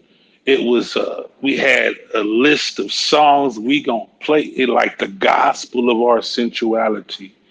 um, the amount of care. I'm not. I don't know what it is to today, but I'm just talking about how we came up. Our love music. We had love music. You know, it's dedicated. What did they call it? Baby making music. How many babies were made to the Isley brothers? How many babies were made to this? Now, how many babies were made to Buju Banton? How many babies were made? Like it's a, it's a big difference between how we express ourselves centrally in the situation, and a lot of those led to marriages or long-term relationships. And for them to say, well, oh, the black woman is least desirable to you, to your people, to your culture. But you know what? Your women are least desirable to us. Majority of black men is not going after white women. Majority of black men is not going after Mexican women or Filipino women or Asian women or any other exotical, photical, lotical, atical, whatever kind of name you want to give those foreign women. That's not that's not the status quo. The status quo for a black man is a black woman.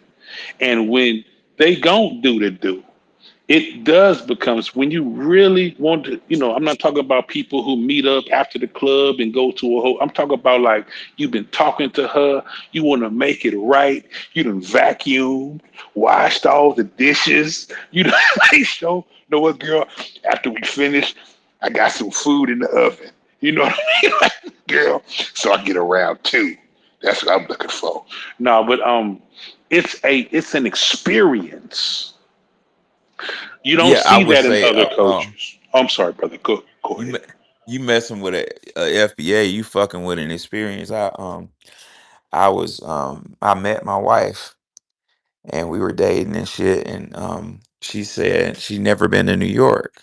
So I was working at a big time corporate law firm and going to law school part time at night.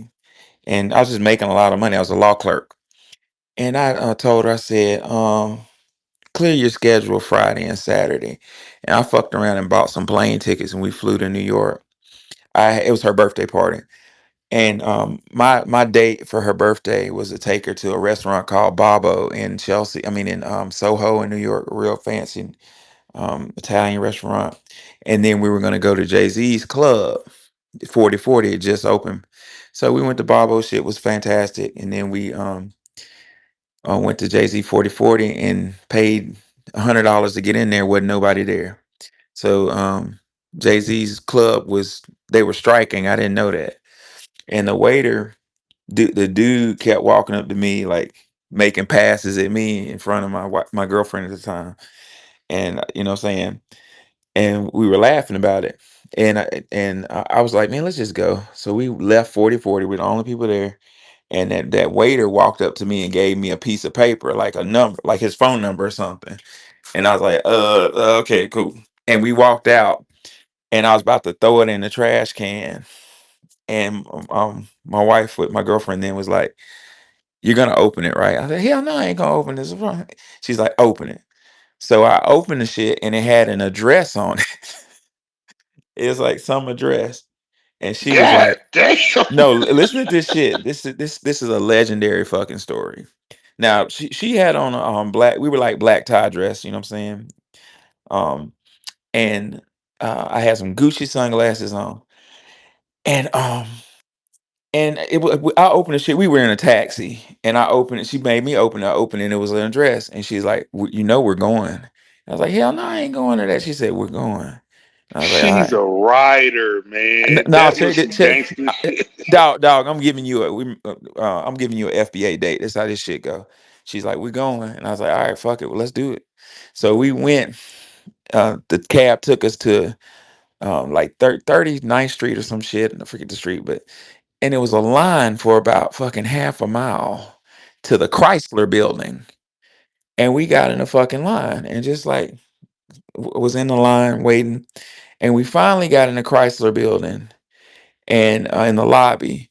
And this shit was like Studio 54. The big Italian bouncer dude was breaking people up, like girlfriend and boyfriend be together and shit. And he'd be like, "Okay, girl, lady, you can come." He can't. You know what I'm saying? Just like separating them and shit. Like just fucking with them. All right, she can come, you can. Just that type of shit. And I saw a couple celebrities get on the fucking elevator, right? So I took my Gucci sunglasses off my head and put them on my face, and I grabbed her hand. I said, "Let's do this shit. Come on." And I just walked up in the fucking walked in the elevator and threw the dude deuces and got on that motherfucker. It was a party at the Chrysler building with like celebrities and shit. Jay-Z was there. But yeah, we just do shit differently, man. We take risk. We're exciting. It ain't nothing lame about us. You know what I'm It's because saying? you don't have to They perform can't masculinity. name one album that comes from their people that you can play. See, because They don't have all to. that's They use foreplay. our music for their sex. You know, they make a joke about it. Boom, Exactly. chicka, wow, wow. And they put all that music on Family Guy. They make jokes about it. All you have to do, I live near a wedding venue. They play all black 1980s, 90s music at the wedding. And the funny thing is that like if it's an Arab wedding or a Mexican, we've only had a couple of those across. They'll start off trying to play their music, right? Arab traditional music. Imagine that. And everyone is leaning on the wall. I can see what they're doing, right? They're leaning on the wall, being polite. Oh, this is our traditional music. We have to listen to it. And then some point, this is the hardest that they tried to go for their own culture. They put an Arab DJ on and tried to play some Arab hip hop. It was all, oh, you don't want to know about it. And then finally, somebody must have said, oh, hell no. You know. And then they started playing current Black American music because they really didn't know what they were doing at all. But the white people, they just come over here and they just get down immediately. They know what they're doing. They've been stealing a long time and they know exactly what to steal.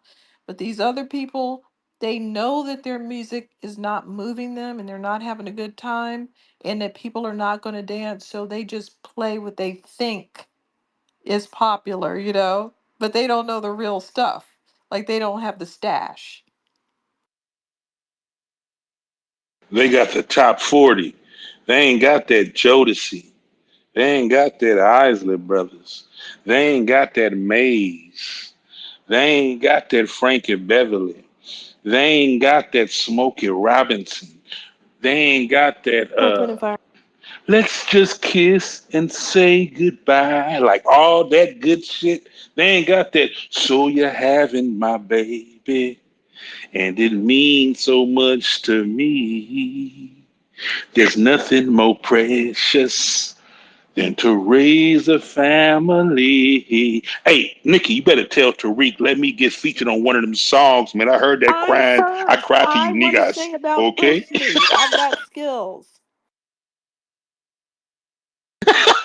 The Longhorns We behind went to me. my Ask you real quick about that when you went to 4040. It wasn't empty when I went there. But if that guy was going to spend all that time flirting with you, why didn't he just why do all that flirting with you? Why didn't he just hand you the damn paper when you walked in there? Y'all could have turned around and walked back out and gone to the party. well, I truncated the story because I didn't want to, I wanted to be long. But we went to 4040 and I paid $40 for me to get in, $40 for her to get in. And wasn't nobody there but the staff. And I ordered a drink and it never came.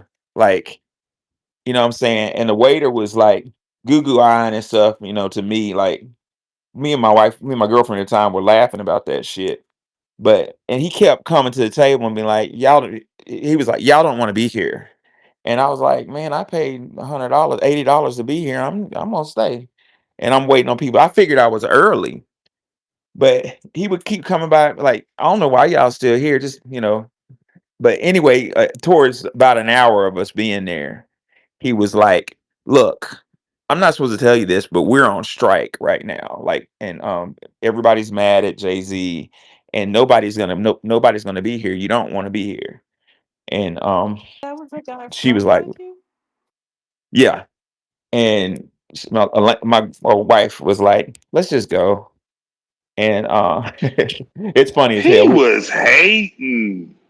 And we were walking out, and he walked. This shit's funny in hindsight. He walked right past her without saying shit and about making eye contact to her, and gave me a piece of paper.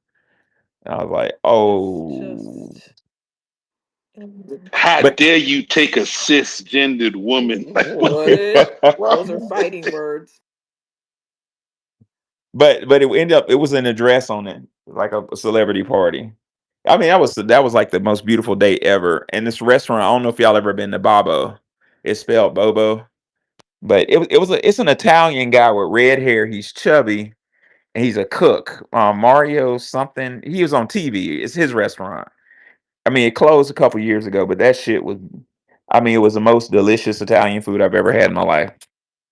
Now, when we were talking about whether black women are ugly and undesirable, let's remember this. Let's remember this. European men have raped black women in the Western Hemisphere into a whole new set of ethnicities. So, you know, and I don't know of any African men that have gone over to white lands and raped their women into that. I know that some Moors went over there, but they didn't report that all the women were mass raped. Okay? So they probably had some white wives if they went as Moors as men. That's what I'm talking about. If you, they don't bring Moorish women with them usually. With a lot of these groups, it's just the men, and you can see it in the DNA because the DNA is only on one side. It's not on the female side, and we don't hear a lot about female Moors. So that's the same thing that happened with the Black Vikings. Was it a lot of them? I don't think so. But yeah, the Vikings history admits that some of the Vikings were not white. They were Siberian and of African descent. It's on their website. You made a strong point, Wani. I'm sorry, I don't mean to cut you off, but and I studied the Moors, but I never heard about A the woman more. female Moor. Yeah, The same wow. thing over here when Moors have come over here, or there's like a legend about them crashing off the coast of Delaware and amalgamating in with a couple of Native American groups. That's the story that the Swedish settlement tells. There's no women. So when you look for that genetic profile, it's only going to be from a male side on there. So yeah, a lot of this tracking that I do, you can see that it was just men. Like there's some Chinese sailors that came here a long time ago and they blended in with the Native Americans. It's you're only going to see their DNA on the male side because they didn't bring women, but other groups brought families, entire families, like the Austronesians that came here, and they're actually called pre-Austronesians. I have to tighten up my language now because the pre-Austronesians are more of the Negrito, and the newer ones have been, guess what? Blended out with Siberians again. We're going to discuss that, Professor. The waves of Siberian lineage people that keep following those little brown people to everywhere they go and washing them out.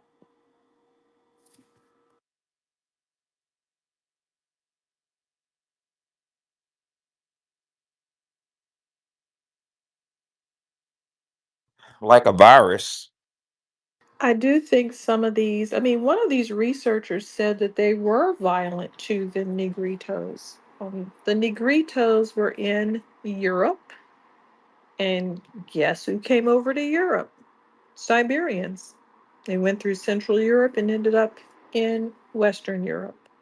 The Negritos went to Southeast Asia. They populated a whole region called Sundaland and parts of India, like the Nicobar Islands and Andaman Islands and Sentinel Island. They didn't populate mainland India, if you will, but they did populate things around it. They populated um, a lot of Southeast Asia. And guess who came right behind them? From East Asia, from Siberia.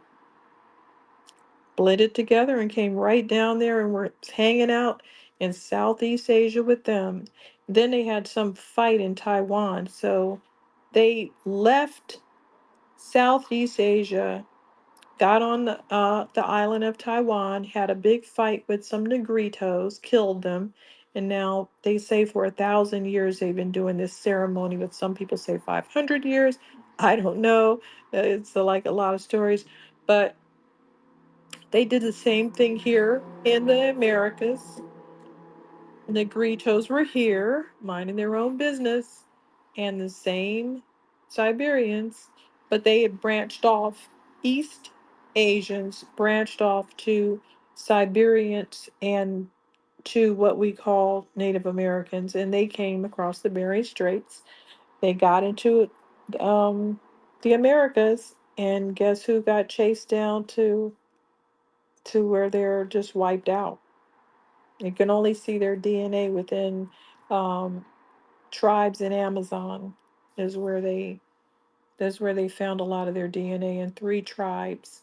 So that just goes to show you these small brown people were all over the place, and other people came and wiped them out, which is different than the Australians, because the native Australians, they arrived in Australia, but they didn't have that wave of people to wipe them out. They had the colonists to do it. They had the real white people to come and do it. Amazingly, there's always something white coming to get you, no matter where you live on the planet, which is really interesting. Ooh, you said a mouthful. I learned so much from you, sister. You are appreciated. Oh, I'm learning too.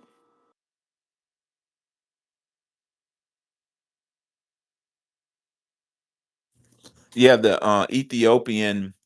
I was reading that the original Ethiopian Bible portrayed the Satan as white, and he's portrayed as white in the Book of Enoch. In what Which way? Like his skin or description of him?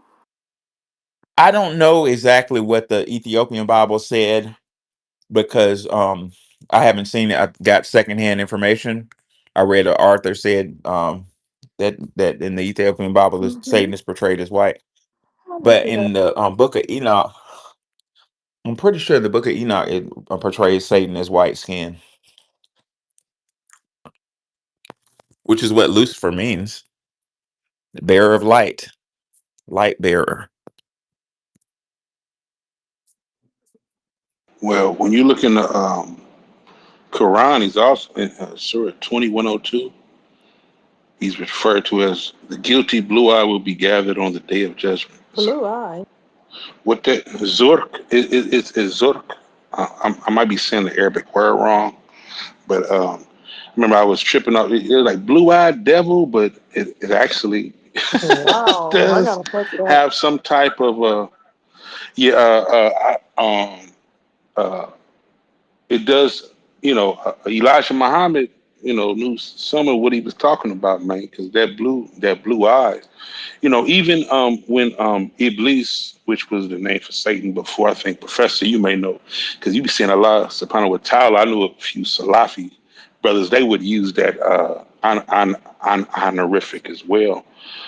But he would say, why would I, bow to someone made from black mud? He was like the first racist. So there's a lot What? in that. What? Yeah, yeah, yeah. He roasted Adam in the in where it talks about he was told to bow to Adam. Like, well, the angels were told to bow to Adam. Everybody did it Oh, I except see what you're Iblis. saying. I remember that part. Yeah, he Now, said, "Why would yeah, I bow to somebody with I black mud?" He gotcha. made a black it was. mud looking And I'm motherfucker. from made I'm out of go ahead, bro. fire. I'm made out of fire. And it's Exactly. time to bow down. Respect my authority.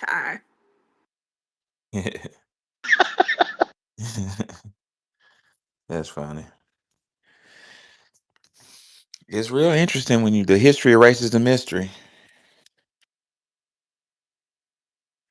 In a lot of ways, the situation of foundational Black Americans, and let me say, in my opinion, in a lot of ways, the situation of foundational Black American is in right now is because we've been starved out of history. We don't know history. If we knew exactly the truth about what's going on and what has been going on, I think we would have been informed to make better decisions. For instance, our brother if Dr. Martin Luther King, if he had more information about the certain group of people that were writing his speech, he wouldn't have took no speech from them.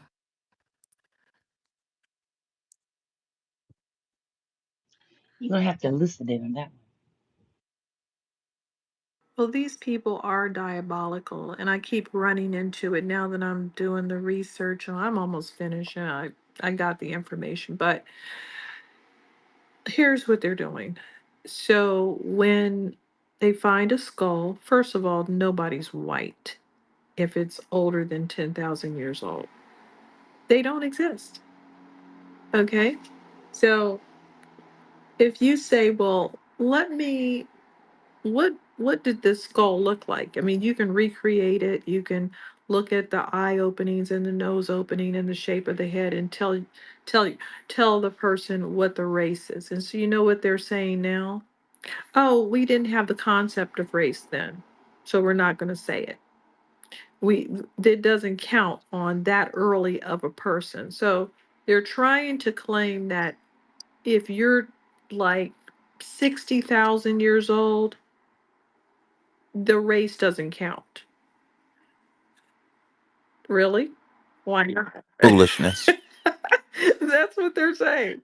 We're not going to say that that's a race anymore. You know why? Because you're tired of digging up uh, Africans and brown people.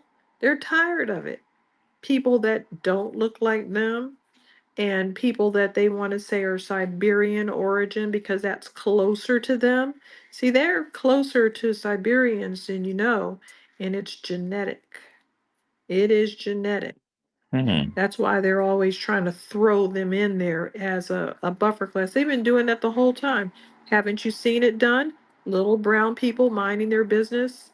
Next thing you know, a wave of Siberians come, wipes them out, or overpopulates them, or fades them out. And then guess who's coming next? To completely annihilate everybody and take over their stuff. That's exactly what happened here in America. And it's happened Interesting. everywhere. Oh my God, Wanda, And I just you just hit oh me with. my bad, brother. No, she just made a connection. Damn, Wani. That's what happened in ancient Egypt, Kemet. The Asiatic. So like they came and got jobs or did work for the Pharisees, and the Pharisees gave them women, and they start having babies. And in 200 years, it was a mixed part of town that did not identify with the Egyptians, and a civil war broke out. That's the pattern. So how do we break the cycle? Just start It's telling. the same pattern over and over again, and that's why they hold so tight to admitting that brown people are in America and that brown people were the first people in Europe. They don't want to admit that, and so now what they do is, oh no, we can't say they're black because it was too long ago. They're Homo sapiens. Yeah, but they still have skulls, ma'am. We don't call him black because the context and race doesn't matter. And it's like, okay, but reconstruct the face. And again, it's always going to look black. They keep running into this over and over again. Every time they find something new over here, they get quiet. First, I guess you could say a non-corrupt scientist will say, "Hey, look at the reconstruction," and you see a black face looking at you. And then another group will come in and clean up, like Area 51. Hey, there's a flying saucer. Oh, no, that's not. It was a weather balloon. That's that's what they do. They come in. They actually tried to do that with the Limba tribe. They tested them, found that they had all this, you know, Jewish priestly DNA, and then some researcher tried to walk it back and say, oh, that was a mistake, but nope, it was not. And they did another test, and it was even more damning for the non black Jewish people. Um, yeah, so that's an ongoing fight. And they just love the fact that you have a picture in your mind of what people are supposed to look like. So if someone says, "Hey, we found a flute over here in Austria, and it's 60,000 years old," you're thinking to yourself, some white boy was playing a flute. No, a white boy was not playing a flute. But they bank on you feeling that having that picture in your mind of who lives there now, and it's not who was living there before. If you'd be surprised at how these uh, demographics radically changed over time. Dr. John Henry Clark said something similar 30 years ago, Wani. He said that one of the greatest um, achievements that the European did was to colonize history and thereby colonizing our mind. If you believe that, um, in the days of antiquity, white people with blonde hair and blue eyes are walking around, that gives them a certain validity and power. Uh, If I could speak to that just to quantify what I say. Y'all know I be playing so much. People think I be joking when I be saying stuff. Go ahead. But if you and this is from the word for word translation. I put it in the what's the name? It's in the purple pill.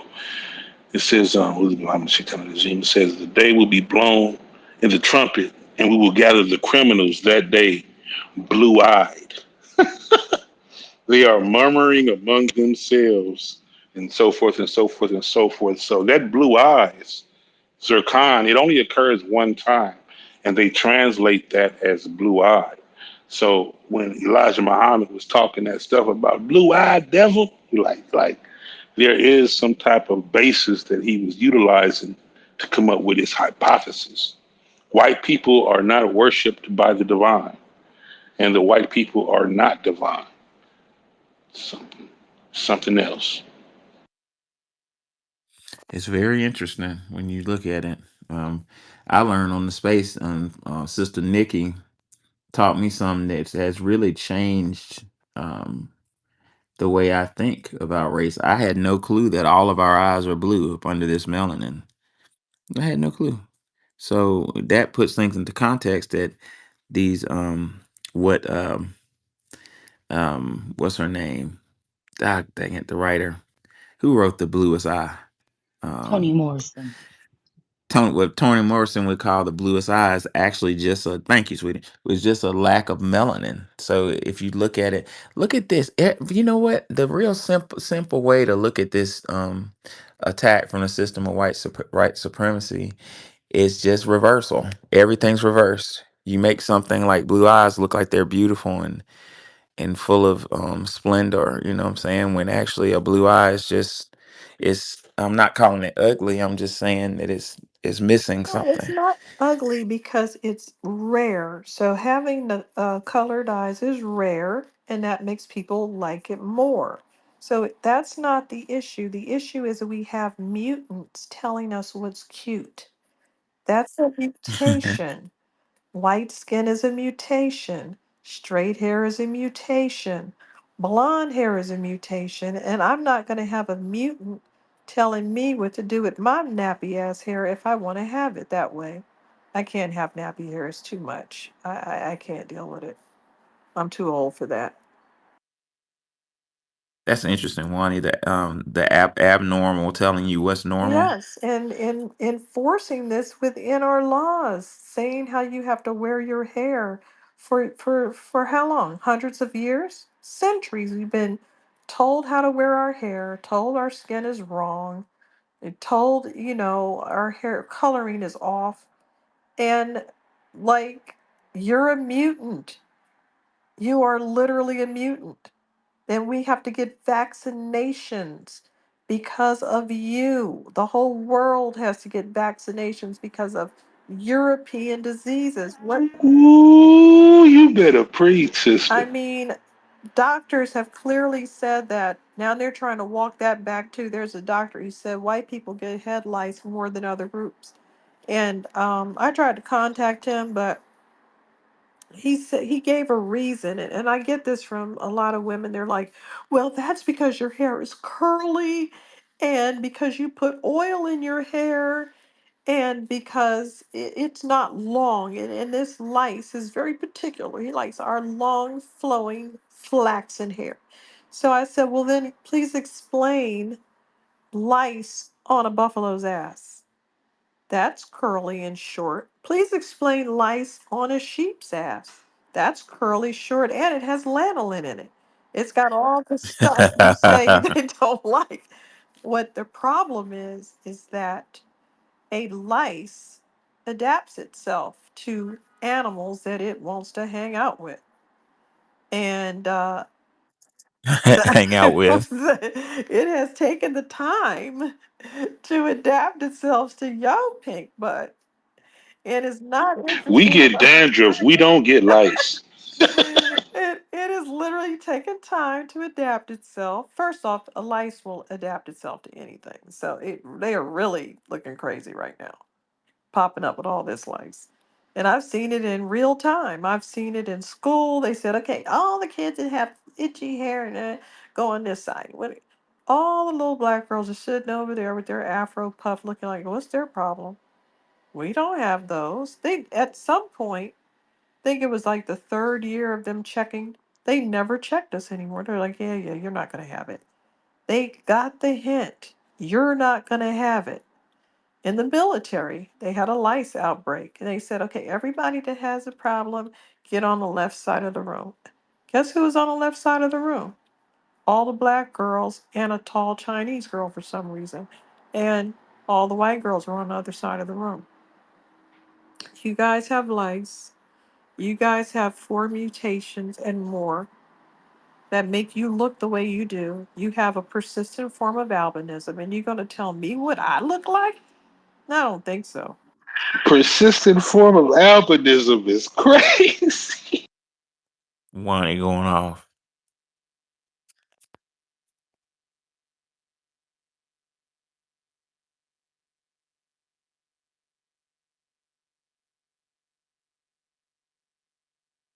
Is somebody talking right now? No, Okay, I I'm saw a resting. bunch of smiles. I'm just laughing through the I'm emojis. resting. Wani just torched him. Oh my gosh, persistent form of albinism is crazy. It's true.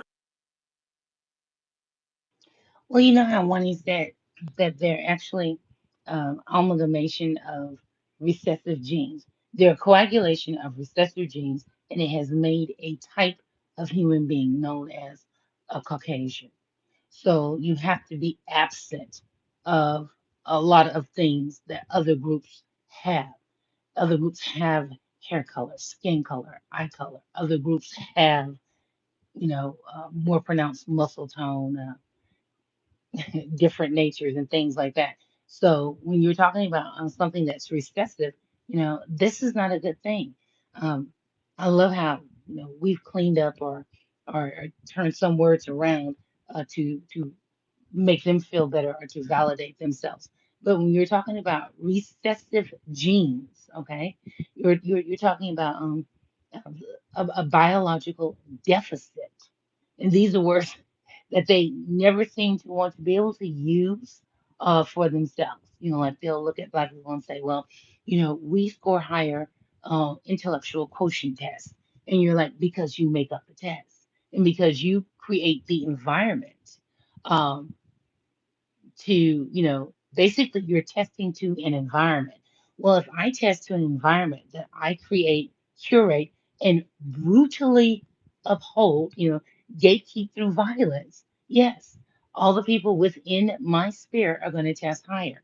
It doesn't mean that you have higher IQ. And if you did have a higher IQ, can you explain to me why you have felt the need for centuries to steal my work and call it your own? That's all I want to know. It all goes to that deficiency issue, you know, which leads to what Emil Durkheim called anime, which means hatred of the self. And once you hate yourself truly, you can kill somebody else. Well, why not? And generally, Emil Durkheim said that after they do that, they kill themselves. I like to look at it as everyone parasites from us. So most of the people that we deal with have a form of parasitism.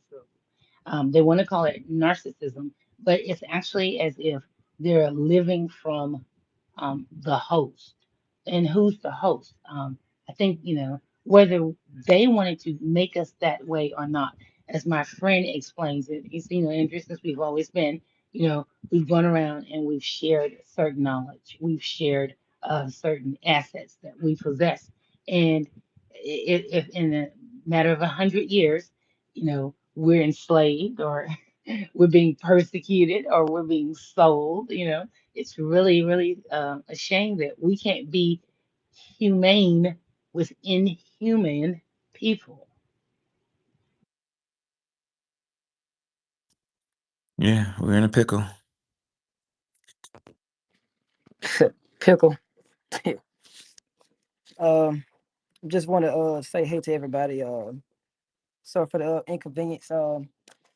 Well, my other account got banned, so I came to this one. So if y'all don't see me anymore, that's probably why. I follow Oh, everybody on this one. Well, the Democrats I don't like hate me. that I missed that you all, because I know Dr. Francis Cress Welsing, excuse me, probably wait. focused a lot. Oh, sorry. No, I was going to say, was this person Captain talking?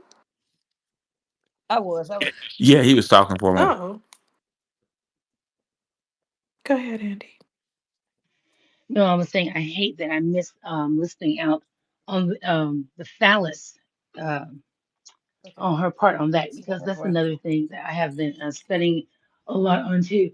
It is just so strange to me how we have so many phallic symbols throughout the United States that we just totally overlook, and overlook for their purpose. One is the monument in Washington, D.C. That is probably the largest that I know of in the United States. I can't think of any others throughout the world, but I find that to be extremely interesting. I downloaded her PDF, so I'm gonna have to read through that because I really want to know. Like I told Professor Allen, I said this kind of ties in with my penetrative theory, of how they have to go through and go in and basically consume cultures rather than create their own. So I wanted to know. Um, what she said, about that as far as looking at their inadequacies. I missed that part, obviously, from yesterday that he was going to cover. So I wondered, could somebody just bring that up just a teeny, teeny bit? Um, uh, w- w- uh, Welsing argued that they're alienated because it's kind of deep. Put some stuff in the jumbotron. So she said the melanin receptors, and I'm gonna give you some examples in the jumbotron. Um, complete the circuit and connect us to the universe. Therefore, we can perceive a different reality than them. Um, let's see, did they even post? I don't know what that's about. Hold on one second. Delete that. Yeah, didn't want to post it. But yeah, so she said that the melanin in your skin is not just there to make you look pretty and brown. It's there to communicate with the environment and give your brain feedback and perception of real things. You know what I'm saying? Like the universe. And she said that the European that genetic deficiency called albinism it blocks them from totally communicating with the universe, and on some level they're aware of it, um and that turns into like a jealousy. So with respect to phallic envy, she says, quote, "My concentration here is the topic of penis envy, a major cornerstone in the Freudian edifice. In other chapters, I discuss the opidial complex and the castration anxiety." She says, in brief, according to Freudian psychology, the little white girl is struck with an intense sense of loss and injury and with the envy of the white male when she realizes that her privates are inferior to the organ of a male. She says presumably she is not satisfied until she has um, her own symbol of a phallus. A major sentiment of a female's personality is presumed to be predicated on this traumatic realization. She says, as previously mentioned, Freud was a Semitic victim while in a white supremacy culture, a culture that has true genesis not in Greece but in Africa. The first albino mutations, whites, were produced from blacks in Africa. These albinos, I suggest, were chased north by blacks or wandered north away from the intense sun so they could survive. That's really important. So she posits that um, Europeans were Africans, and she doesn't say it in this book, but she says certain things you eat will change your genetic structure, and she thinks that they were doing something they weren't supposed to be doing, namely eating something that wasn't authorized, and they developed the skin condition of albinism. She further said that the book of Genesis, the Holy Bible canon, which was in a lot of ways plagiarized from other books, was modified to express the European experience, like we talked about earlier. She said once they ate or did something they weren't supposed to do, and they got um, that albinism trait. Um, they were Adam and Eve, and they're God said they were walking around naked. Naked didn't mean no clothes; it meant no melanin, which is why earlier I said that she posited that they needed money to cover up their metaphorical nakedness. She says, "quote They ended their track in Europe, directed north of Africa." From the very first experiences of the mutant albino population, with the recognition of the condition of skin albinism or whiteness, could be annihilated genetically those with black and brown skins, a phenomenon that is now known as genetic dominance over genetic recessive states such as albinism. There have been a white fear of black genetic power or male fear of envy of black penis. This is to your point, what you wanted to know. Let me say it again. White male fear and envy of black penis, phallus, and the entire genital apparatus. This fear, in turn, produced a sense of inadequacy and inferiority in the white male as he compared himself to males of color. The total white group's conscious or unconscious awareness of their genetic weakness and potential annihilation became even more pronounced as a cultural theme as Europeans or whites began circumnavigating the globe in the 15th century. At this time, whites discovered that they were a tiny minority on the planet and all others had colored skins. It did not take long before the group realized that both colored males and females could annihilate whites genetically. Isn't that a bitch? Thus, the white male felt genetically weaker, not only in comparison to the black male, but in comparison to the black female.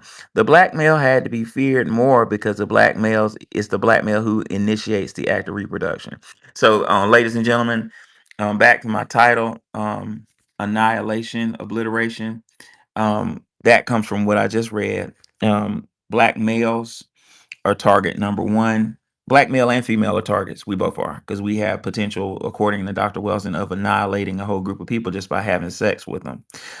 But who can initiate sexual intercourse? How did the creator, Allah subhanahu wa ta'ala, God, whatever you want to call him, how did he initiate, what's protocols that he put in place to initiate sexual intercourse? Well, the man does that. That's pretty obvious to most of us. I'll tell you something really funny. The way Dr. Welsing explained this in conferences is she said, imagine she being a female, imagine if she had an M16 and she kicked down the door and found the dude she like, pointed the M16 to his head and said, "You're going to have sex with me now." Would that work? No. Why wouldn't it work? Because the creator um, did something in our brain that if we sense danger in any way, we cannot maintain an erection. Therefore, um, according to her logic, black females are not as big a threat as black males. Black males are threat number one because we can initiate and impose sexual intercourse. She says the um the black male had to be feared more because it is males who initiate the act of reproduction. Above, genetic dynamics are, of course, more never discussed directly and overtly with the white supremacy culture. Most overt discussions on genetics center around the analysis of the inferiority of blacks and non other white people, which, of course, is a projective compensation. Yeah, it's projection. Well, I'm gonna leave that alone. The full discussion, however, that continues covertly and unconscious permeates the logic sequence within the culture. Perhaps it will be fair to state that the true awareness of the fundamental genetic issue is repressed. White envy, and if you can you hear me, this goes to your point. She says white envy of the black phallus is addressed unconsciously when whites constantly concern themselves with the comparative size of a black phallus versus the size of a white phallus. Like I said in the spaces the other day, the Caucasian gentleman who jumped into space, they wasn't even aware of his unconscious in insecurity. He was arguing with men's or something about my car is bigger than yours and my bank account is bigger. Everything was bigger, and I was thinking about Dr. Wells and um, Dr. Wilson further says, quote, this concern is raised in the form of the following question. Is the black man's penis really greater in size than that of the white male's? And any school child, according to Dr. Wilson, suggests that a simple tape measure could settle the question once and for all, unless the questions and researchers are afraid to measure.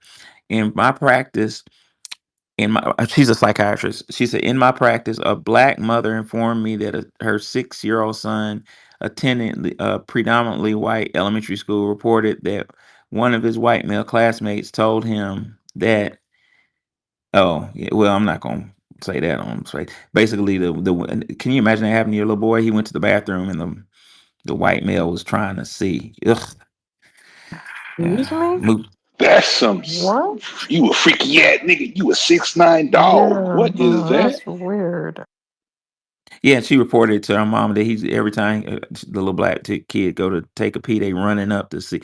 That's the insecurity starts at 6. That shit's deep if that's the truth. She said That's why I went to private school and as a kid, and I would piss in the toilets because they like playing that game of want to look over and see while you're doing a urine. Man, I learned real quick, like, what I the don't hell play is that this? shit. I would go because I had to beat somebody ass in the goddamn bathroom for playing like that. I was only in the fourth grade, but it was like, what the hell are y'all? What the hell are you looking at? Like, and after that, I started to when I would go use the bathroom. If I had to piss, I would go into the toilets. Even if I had to shit, I would lock the door and put my feet up Pee because they and want to poo. look up under the Pee stall. and poo. Like they got a real creepy way of Yeah, living That that yeah, and is it's the just it women too. happens. They if you work wherever you work, wherever even if you in Walgreens, anywhere, white women will walk into a public bathroom and look through the cracks to see you using the bathroom. These motherfuckers are weird. Excuse my language. No, what do they want to see? I don't What are they know trying Oh, to? what whoa. the psychology is behind them wanting to watch you use the bathroom. They are Ooh, always surveying us. I'm getting mad thinking yeah, about it. yeah. I'm getting mad too because I'm thinking of times when I was teaching, and I go to the restroom, with one of my colleagues, and I take a piss, and I just catch for a split second a glance, and it's like an anxious glance, like, is it true? Is it true? Is it true? This fucking craziness, man. Dr. you're Wells, like, yes, it's true, but you ain't about to be a It's not witness. even that, it's really, it's layered. First of all men have insecurities and women have, everybody is insecure to start off with. But then you have this group of men that's legendary, right in your, right under your nose, and you have to deal with it. And you know how women do. They'll be over there going, I wonder what that's like, and making their husbands mad. I know how people do. That's why when I played football in high schools, I never used the showers. I always Shower. Yeah, found man. it creepy. Come on, y'all, let's hit the showers. Like hell no, I'm Man, gonna you walk beat me to home it. and take a Epsom salt Yep. bath. I'm gonna take a bath. I'm not about to be taking no shower. I'm gonna be stinking for as long as it take me to get home. I ain't got time for that shit. Her son, quote, according to Welsing, her son told a white boy that all black boys were well endowed. Next paragraph. It's obvious in the above situation that in a school with a majority of white children at a shower or bathroom time, the white male child would have ample opportunity to cop a peek. That's my word, not Welsing's. I'm being careful the words I say on the space. He would have some same opportunity at home. His need to comment on the endowment. Da, da, da, da, da, da. I'm gonna skip through that. It's not. That's more of the same. Furthermore, it is my interpretation that the major concerns with the power of genetic material in the black testicles, and the concern is displaced to a less threatening object. The oh, interesting. Ooh, wow. So the interest. So the Dr. Wilson just said the real subconscious unconscious fear is of genetic material, the power to create a beautiful chocolate baby, but they revert to the size, like just trying to minimize it, just dealing with it psychologically. How many, brother professor? And I was just joking about all men got the, black men got the big thing. But what I did want to say, it speaks to your point, because because women talk, they'd be like, "Oh my gosh, I had to do this." I'm like, "Girl, I don't want to hear about that dude with this micro penis." But to speak to your point, how long does it take to? How many generations does it take to erase the blackness versus the whiteness? Because from what I can tell, it's just one conception that will, if it's a white and a black person, that child becomes black. To erode the blackness, that takes multiple conceptions for that blood to be diluted. Hopefully, I'm making some sense. Do you catch what I'm getting at, brother professor? I think, yes, sir. I think that's a Wani question. Wani knows more about that than I do. I, What? how long would it take for basically for you to become white or become black? That's what What do you're you asking, mean? bro. Yeah, yeah, yeah. Like if a white person and a black person gets together, that child becomes black. It's the dominant Mm-hmm. gene. Versus trying to What we eradicate that what gene we over multiple what conceptions. we've done is we've reversed it, and then like we were, most of the women were raped, so their children were mulatto. But those mulatto people, they didn't continue to make white children. So they brown themselves, and we continuously brown ourselves in and out of slavery. So that's our choice. We've already made a choice. So we want to be brown, and other people can blend themselves into oblivion, but we are fighting annihilation subconsciously. And And here if go. that child, and if not necessarily child, but that bloodline, to whiten that bloodline takes multiple generations. Versus if they link with a black person, like you say, it immediately becomes Like mulatto. over it, It Well, like immediately with the Mulligan people, it could look like a couple of generations and they were white, you know, just boom, boom. Because there's no black men up there to keep having children with. Can I say something bad news to you? I had been positing this theory as well. So when you think about the amount of time that we had stayed in enslavement, okay, my theory, I can't prove it, but I'm having people basically prove it through other readings. When we were released from chattel enslavement, because we haven't been released from slavery, so let me make that clear. When we were released from chattel enslavement, my hypothesis is the majority of our people were not um, what we would look like today. I'm just going to leave that there. Okay, as you know, when they released us, they did not release us with resources. So, one of the first things that they had to do was basically concentrate us so that a lot of our older people and our younger, our children, died. And you heard Punch Bowl Arkansas, or is it the hellhole? I don't know. It's all hell to me. But this actually happened all over the South. They just want to bring up small areas. But this actually happened all over the South. They quickly made miscegenation laws. They quickly made laws to prohibit any further race mixing because a lot of us could pass and probably did pass. To Wani's point, I also have read one of the main reasons you always want to know the underlying issue to why they have such hate for certain things.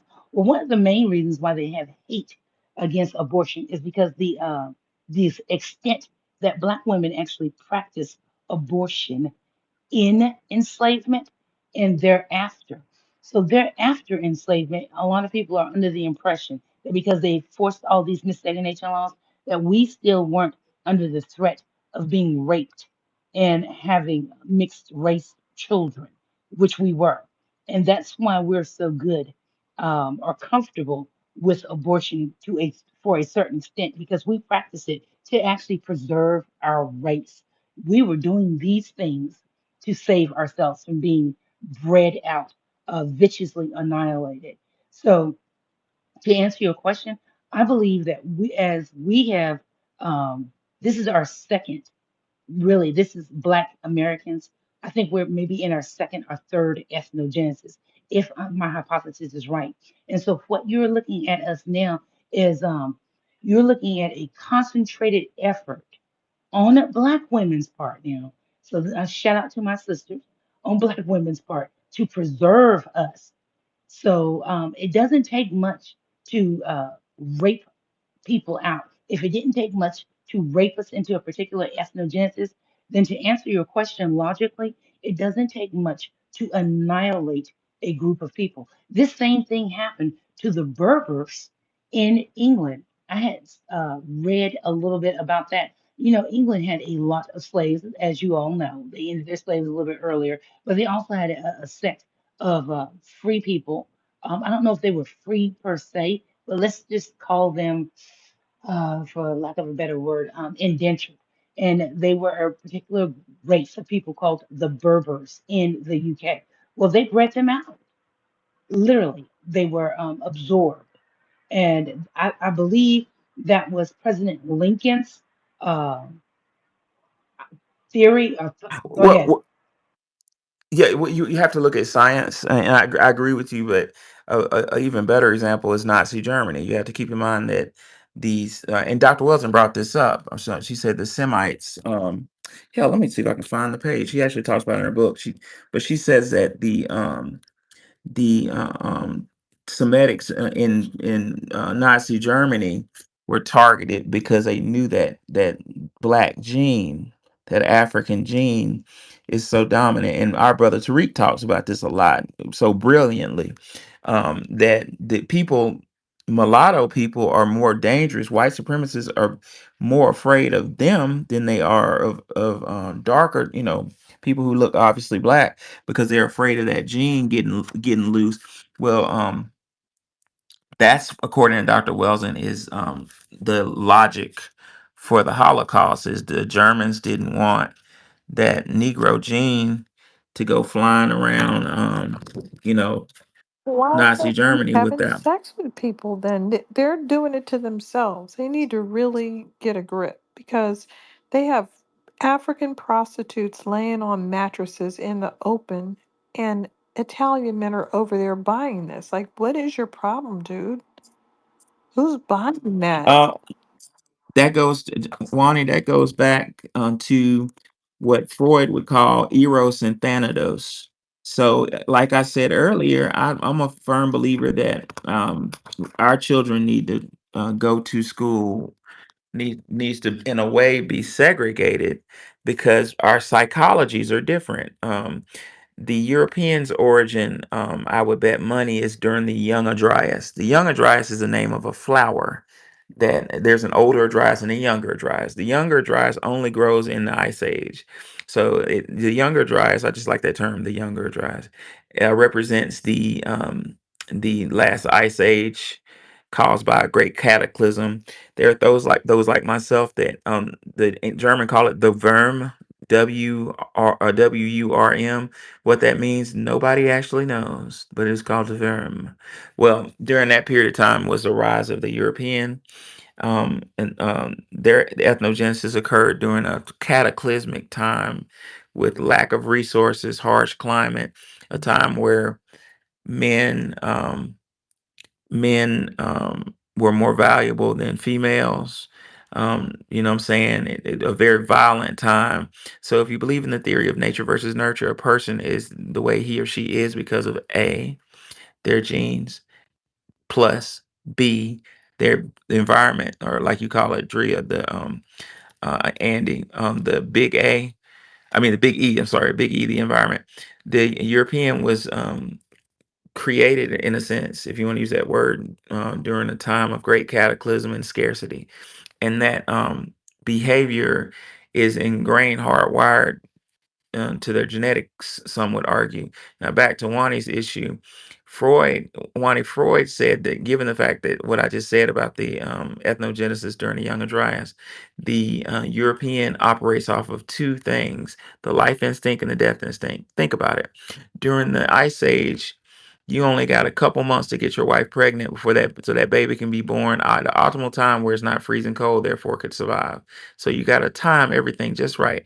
You only got a couple months to plant food, and even at that point you're still going to starve a little bit. So that creates a psychology where everything has to happen at a certain time. That's one of the worst things about education, is the European concept of time is wearing us the fuck out.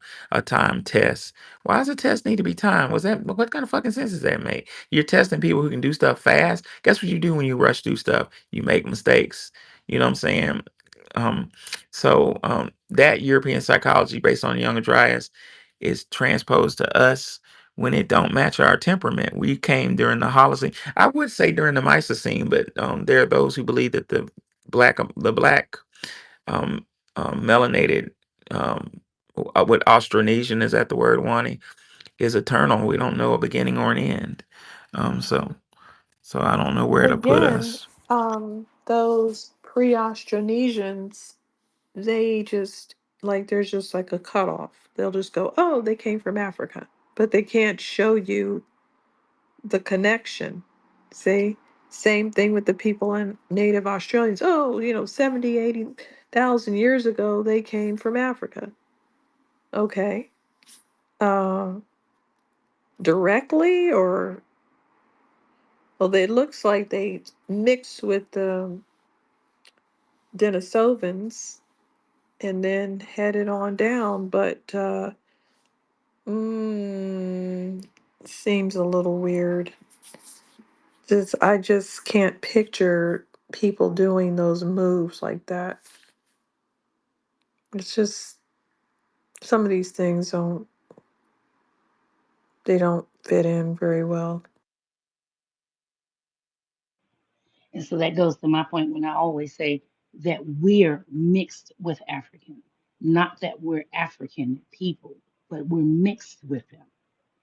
And I don't know why people want to well, Africans obviously want to reject that.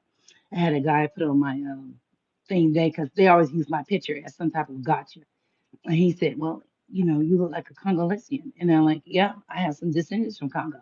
I have descendants from Haiti. I have descendants from Kenya. Your point being, we're an amalgamation of now. I say now because, like I said, I believe we're in our third ethnogenesis of people. We're an amalgamation of different. I hate to use the word race. Somebody give me a better word for race. A group of people. And Lineage. yes, lineage. I'll take lineage. We're just a group of different people. So, for bad news comment, if we were to stop mixing with anyone, and if we just mixed with Black Americans, this is Andy's hypothesis, okay? I do not believe that we will become lighter. I do not believe that we will become darker. I do believe that we'll morph back into a more bronze, brownish people with very dark hair. Um, we still will have the big eyes. I do not believe we'll have the big lips. Like you won't get Andy's juicy lips. Um, you'll get the smaller lips. You'll get a rounder nose. I believe, I'm 5'9", just to let y'all know. So I'm a Sasquatch. You're not going to get people who look like me. You're going to get a fuller, rounded, Sasquatch. yeah, how come? She said Sasquatch. Sasquatch. Because I have the big hands and the big feet. I haven't heard that word in a I while. have the big hands and the big feet. So I always say Sasquatch. So you're not going to get somebody who looks like me who has a lot of Euro blood or really Jewish blood. You're not going to get somebody who looks like me. You're going to get somebody who's going to be, I'm 6'3", yeah. 240 pounds. You're not a Sasquatch to You me. Okay. guys No, are not Negritos at all. no. My mom is 5'11", sweetheart, and she's all, yep, she's all curvy and yellow with perfectly beautiful light tan skin. I posted her picture once. You're not gonna get us. What you're gonna get is a shorter person who's gonna be a bronze. Like that beautiful bronze brown skin. You're gonna get the baby shaped lips. You're gonna get the dark eyes. You're gonna get the thick eyebrows and the thick eyelashes. You're gonna get the soft curly like hair. So we're mixed up, and it wouldn't take long to breed us out, like a bad news is saying, because if you mix us with another white person, well, then you get basically a person who's not that much black. If you mix us with another black American, you get potluck. Okay. So we're still going through another ethnogenesis, if you ask me, because now when you're looking at Black people, you actually can't tell what ethnicity they are because we've been here so long and we keep mixing with other, races and things like that. So it wouldn't take long to breed us out because we are so mixed. And that's the thing that they have done purposefully. And like Wani has said, we are fighting. Most biologically, I really do believe that we fight. I want to bring this out because this is a very important point, and you can't say this about any other group except Black women thus far that I have seen in studies. Did you know that it's not that Black women don't necessarily like other races? We're not sexually attracted to other races. So it's not the money, it's not your education, and it's not where you live. They have proven Black women are not sexually attracted to other races because we deem them to be feminine like. So, Right. so sexuality has more to do with your external and what you have. It actually has to do with biology. You know, don't nobody raise their hand on here. I'm just gonna raise my hand because I'm a huge hoe. I used to be. I've reformed. Um, People have been with other people. I have. I mean, my ex-husband's Mexican. Okay, when you compare like you'll have what we call the uncanny valley. I want you all to go in and study the uncanny valley. Just look it up on Wikipedia, and that means that you can see something that is like you, but it doesn't resonate with you as human. That's how humans are able to tell somebody something that is robotic versus a human.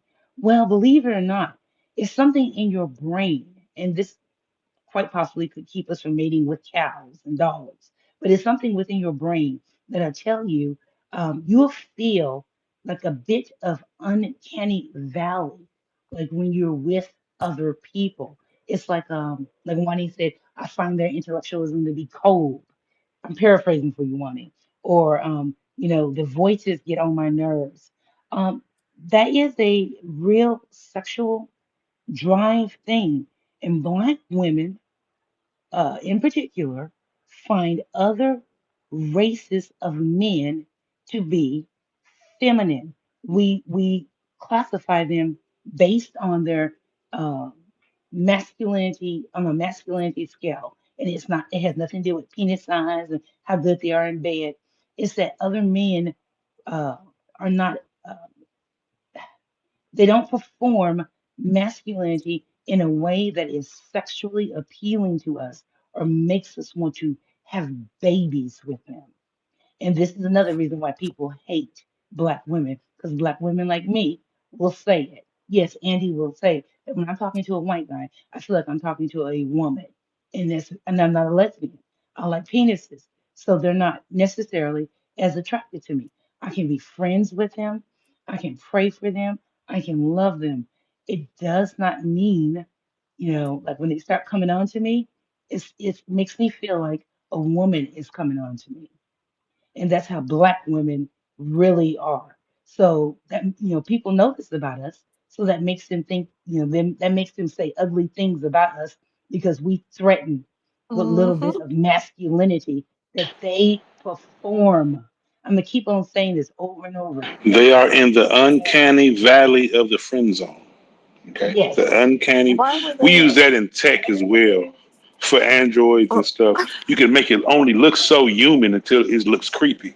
So Why yeah, would I they know what even you're want talking to about, sis. humiliate themselves? I mean, think about it. If they don't like their women after they've had a black man, why on earth would they like a black woman? That's I that's can I can they tell I don't can tell you I can tell you why they the don't want that deep.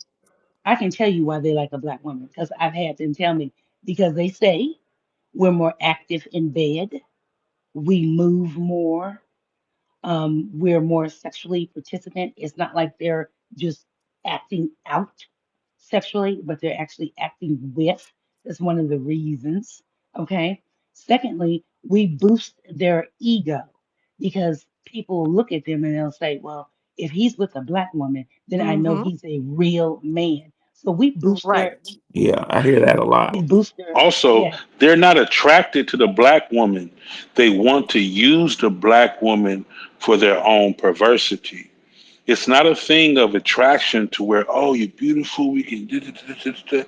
It's a thing because I've worked when I was younger. I worked for this dude. He hated black dudes. He would treat black dudes like shit, but he would be chasing black women to different sites. I was a museum security guard when I was like 19, 20, and he hated. He would treat black dudes like shit, but he would always do, and nearly got in trouble for chasing younger. This dude is 70 something years old, so it's not that he was attracted to the black woman, but he wanted to use her for his own sexual perverse Yes, it's called fantasies. fetishization. Most Yes, non fetishization. most Yes, it's non-black people fetishize black people. That's why they reduce us to our sexuality so they can fetishize us. That's why I made that comment earlier. I hate when we show them any part of our sexuality because it is different, and they fetishize it. They make us out to be only sexual Let me objects. add on to that if I will, with a study named from Melville in Dr. Francis Cress Welsing's book that I couldn't find for the life of me, the first space we had on Dr. Welsing.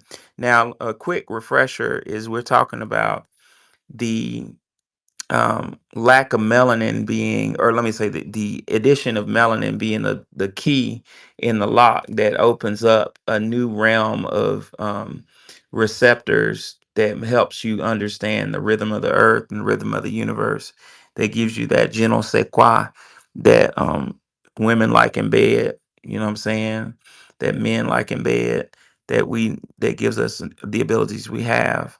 So Melville did a study. According to Dr. Welsing, Melville's linkage of evil and dread with the condition of albinism. Stop. Melville linked evil to albinism. Isn't that interesting?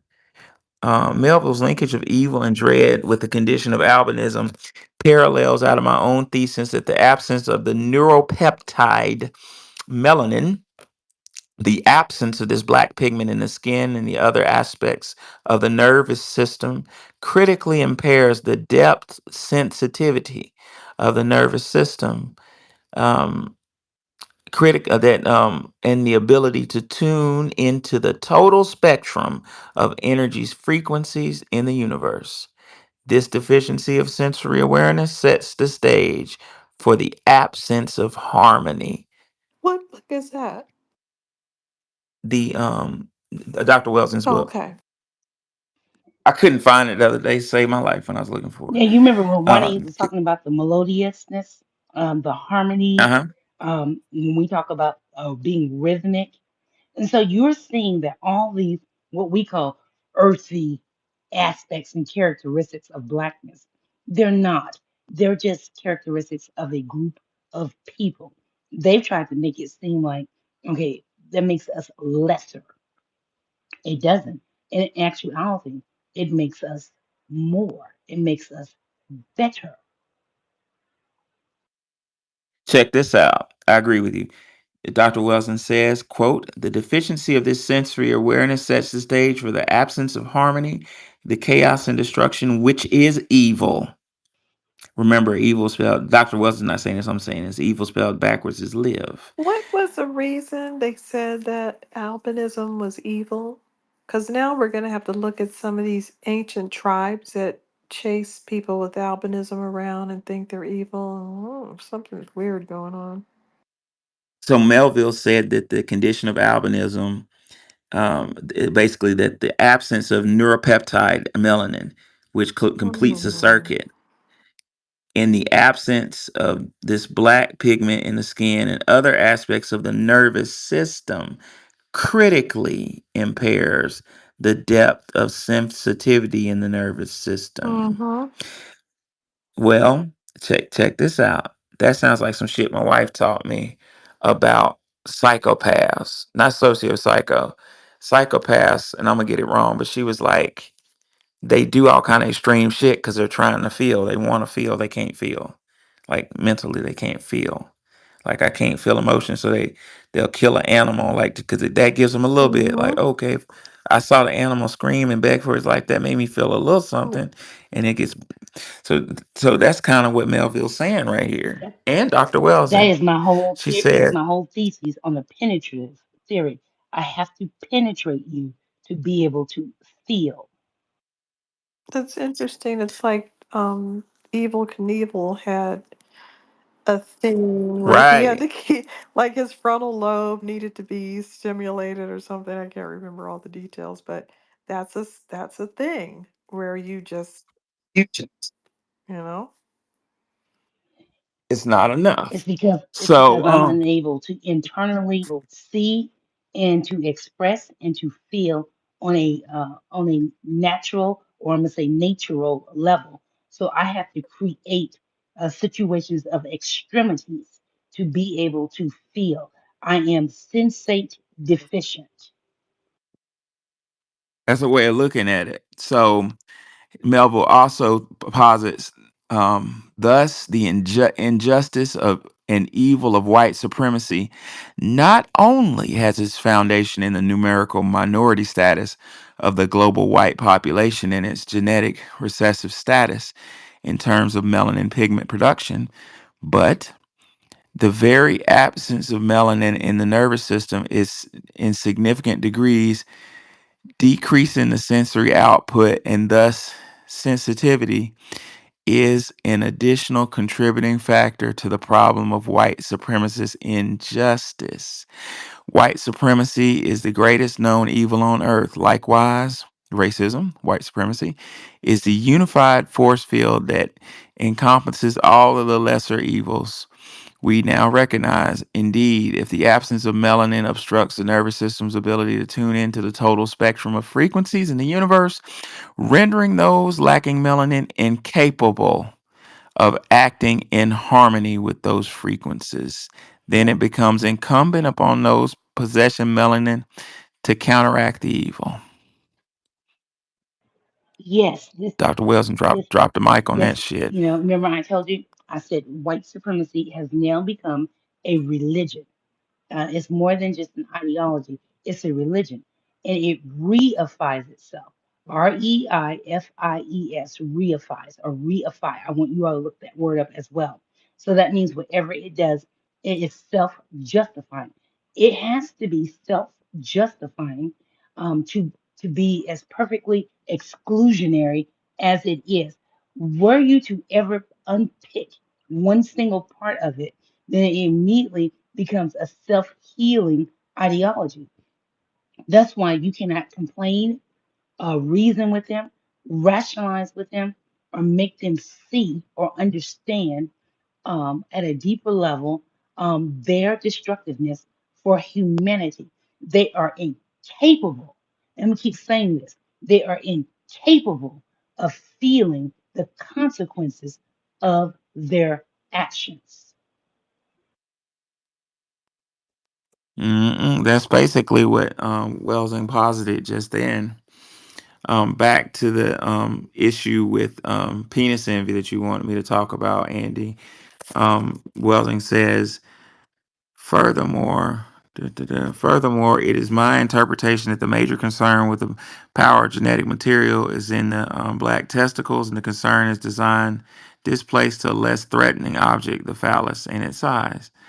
Um, to appreciate my analysis, remember that the percentage of black males who have been lynched by white males have had their genitals attacked and removed and taken away by white males. Stop right there.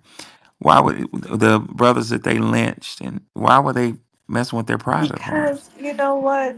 We know this about them and they know that we know and they never deny it. That's the thing that's so strange. When I bring it up, when I bring up all See, these I'm getting things, angry thinking about this, y'all. yep, And they get hyper focused on our men's genitals and being hateful. And I don't, you know, they're accepting that they have this, but we're just going to have to just admit that there's some animal traits going on.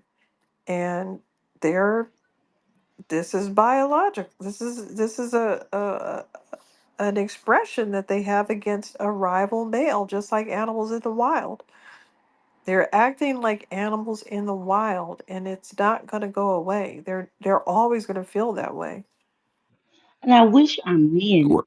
Go ahead. could understand this. See, this is why I want to bring this up consistently. You remember I said you need to have a whole arsenal to be able to articulate in the defense of self. And it's not just for these wonderful educational spaces, because you know I love you all to death. We need to be able to train our children and actually start retraining the black male mind of his value and his intended or planned scarcity. I wish we could teach our men, when they would get up in the morning to look themselves in the mirror and say, I am an endangered, valuable contribution to my entire ethnicity and my community. I will take steps to ensure that I am safe and well protected. Um, we see what happens when we're not. We actually see what happens when we believe that others are our allies. And we see what happens when we buy into other ideologies that are at its root to be, to destroy the black man. Feminism is a wonderful ideology. I'm saying that with all sarcasm, hate, and venom. So I'm just going to say that right now.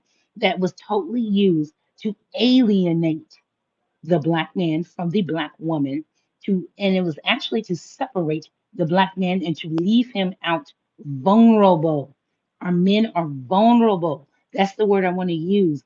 And I know black men hate when you say that, but I'm saying that from as a standpoint as a black woman, as a mother, and as a political black man. This vulnerability that our black men carry is going to have to start being mitigated. And I don't know if a women are strong enough, if we're powerful enough to be able to reel our men back in under this collective umbrella, or if black men are going to have to start getting together and talking to each other, in terms of what they need to do to protect themselves in 100%, 24/7, 365 day hostile environment. We need our men to actually wake up and be cognizant of this and that it's a real thing. And we as women are going to have to do our part and how we communicate with them from their standpoint of being vulnerable slash valuable. I think we're failing as an ethnicity. This I hate to say this, and I hate to talk about anything that we fail as a black people because everybody always talks about that. But I think we fail as an ethnicity to construct a impenetrable, yes, I use the word penetration again, an impenetrable ethnic bubble that's got to exclude other people. You don't live in this world unto yourself and by yourself, but we need to do something with our thought. And to when we see each other and we have to interact with each other, we're going to have to overcompensate. We're going to have to, like, I can't just look at Wani as a black woman. I have to look at Wani as myself. I have to look at Highland as myself. And we're going to have to be really righteous in how we start protecting our people, how we speak about our people, how we treat our people. Like, I can disagree with you, and you can say, Andrea, I really hate you. And you know what? Most days I hate myself. But see, I'm going to need you to come into my DM and cuss me out. I don't need you to cuss me out in the middle of the street. Are you all understanding what I'm saying? We're under such grave attack until I feel like I spend most of my time trying to wake us up to saying, you know what? Don't think about nobody else but yourself. And when I'm talking about yourself, I'm talking about Nikki. I'm talking about Steve. I'm talking about I am Richie. You got to stop seeing yourself as a piece and see yourself as a whole. This last execution that we witnessed, I wanted, does everybody notice the ritual in that? That guy was innocent via DNA. DNA gets everybody off. If off, Yeah, that was a escape. He was he scapegoated. was escaped. That's The it. And you Innocence remember? Project. Yes, Why doesn't it work? I mean, he had the DNA done, so what's the point? because you know what, morning I've been saying over and over that blackness is pernicious to justice. And this girl got on my space and she said, Andrea, do you know what you're saying? I said, nope, what am I saying? She said, perniciousness means lethality. So they have made us lethal to life. And you They got to think just want to about that. save face and they don't care if people die over it. They don't want to No, look crazy. They don't want to get sued. They don't want to look like they prosecuted an innocent person. Their ego is worth more than a man's life. yes, I wholeheartedly agree with you. But you got to look at who they were killing and you got to look at what that symbolizes. They were killing, once again, when Professor Allen says a scapegoat, I keep trying to get him to say a messianic emblem of life. They were killing a messianic emblem of life. And that's to send a message to us that there is nothing on this earth. This is what this is supposed to do now. There is nothing on this earth that will protect us. That's what that message is supposed to send. And you remember, I'm going to bring it up again. The only thing that I can see rationally and spiritually that we need to start doing collectively is saying no. We're going to have to start rejecting whiteness. I wish I could articulate what that looks like, but I know that we can You do it. I know, know it's possible. Go ahead. when I was in Tariq's room talking to that Somali, I got on some other Somalis' nerves, and in my inbox was a lot of statements which are very reminiscent of other statements that I hear from immigrants. And what they feature is things about white, the white man. So when I talk about being Black American and I say you're not Black American, you're whatever you are, they hear me saying that I want something about the white man involved. All they hear is the white man isn't going to like you. Like, we're not talking about white people. I'm just telling you, I'm Black American and you are Jamaican and you're not Black American. Where are the white people in this conversation? Wanting they're gaslighting you. I have a If best I friend. say Yep, if I say that we invented these inventions and you did not, and you don't have any inventions like ours or at all, their comeback is the white man is not good. They're really suffering from colonial brain damage. They all they talk about is the white man. They think that this move we're making is to get the white man to like us. We It has nothing to do with white people. These statements and these things and these embracing our culture and giving ourselves a say it loud, I'm black and I'm proud booster shot has nothing to do with white people or liking them or pivoting toward them or anything. Yeah, like I said, I'll talk to some white people if they have an organization, but random white people coming in talking about, yeah, me too. No, you come with an organization and then we'll talk about how you're going to do what I say. We're the golden ticket in this. yep. We're the And ones my that validate what they're talking about. When they talk about immigration, they just look like a bunch of racists. But if we they talk are. about immigration, we look like intelligent people that have seen a problem that we need to address. That's called gaslighting. That's the only way. And I've noticed it. White supremacy cannot stand.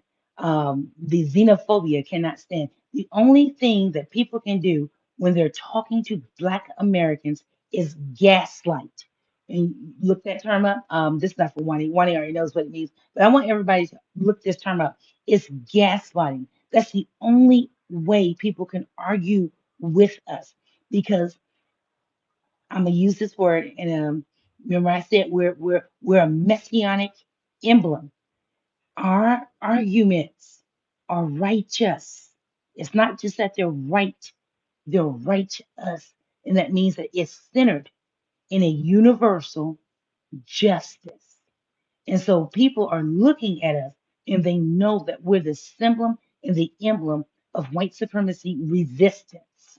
So when they look at you, they doubly hate you, not just because you're black, okay? They doubly hate you because we have been made the world's messianic emblem. And that is a very, very dangerous place to be in because they feel like they have to execute us, they have to persecute us as a sense of a twisted justice. So when they executed that gentleman the other day, did you know that he balanced some scales in whiteness? This is what I'm trying to tell you. We're not only capital, we're not only currency, we're not only collateral, we represent a messianic emblem for the world. We're the world's whipping boy. We're the world's scapegoat. We're the world's example. People have to copy us. They have to. You have no other person to copy. You have to copy what I'm going to call the always people, the people who have always existed and who have always kind of forced other civilizations to have to hammer out some form of humanity and some form of justice. Well, it's, the whole UN is basically built on blackness. They didn't create the UN until they had the Holocaust. And I have to keep bringing this up to people. Hitler was only able to formulate the Holocaust based on the United States Jim Crow law, ideology, theory, and philosophy. He studied it intently on how to alienate a group of people from the law, from a constitution, from justice. And then he applied that to the Jews in Germany.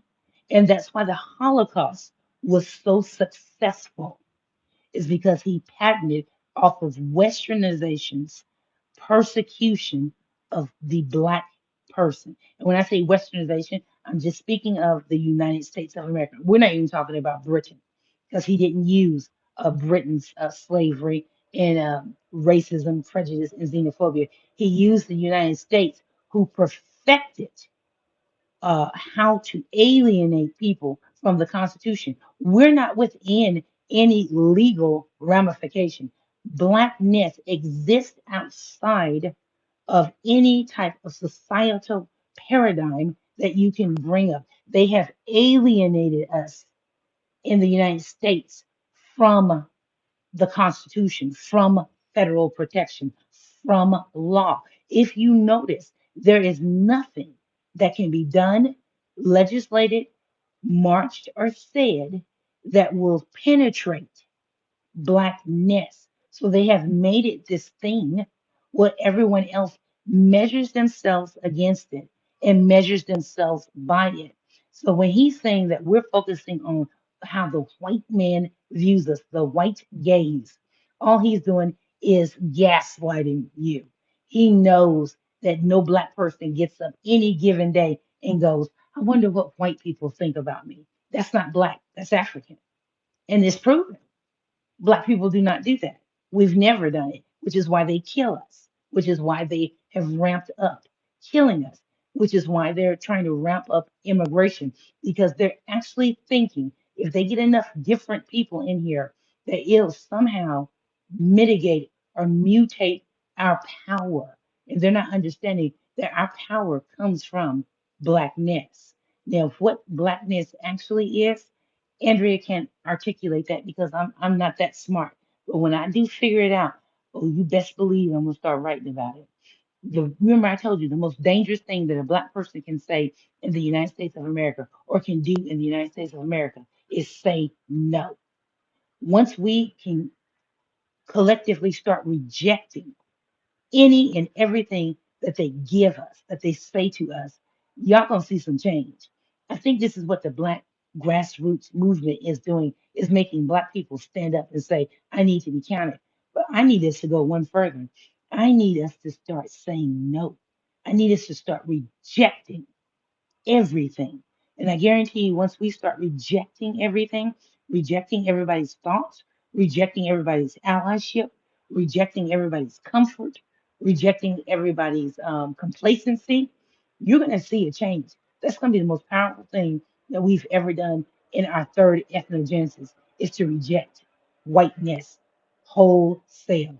And I think we're getting to that point. But like I said, I still feel like we're woefully uneducated. This is why spaces like these are vital, are vital. They're giving us an arsenal to be able to articulate what blackness is and to how to reject and also view what they're doing. Like now, I observe everything through a particular lens. Well, remember how that gentleman made up critical race theory? In critical race theory, all he did was uh, point out what I just said, how we're anathema to the law.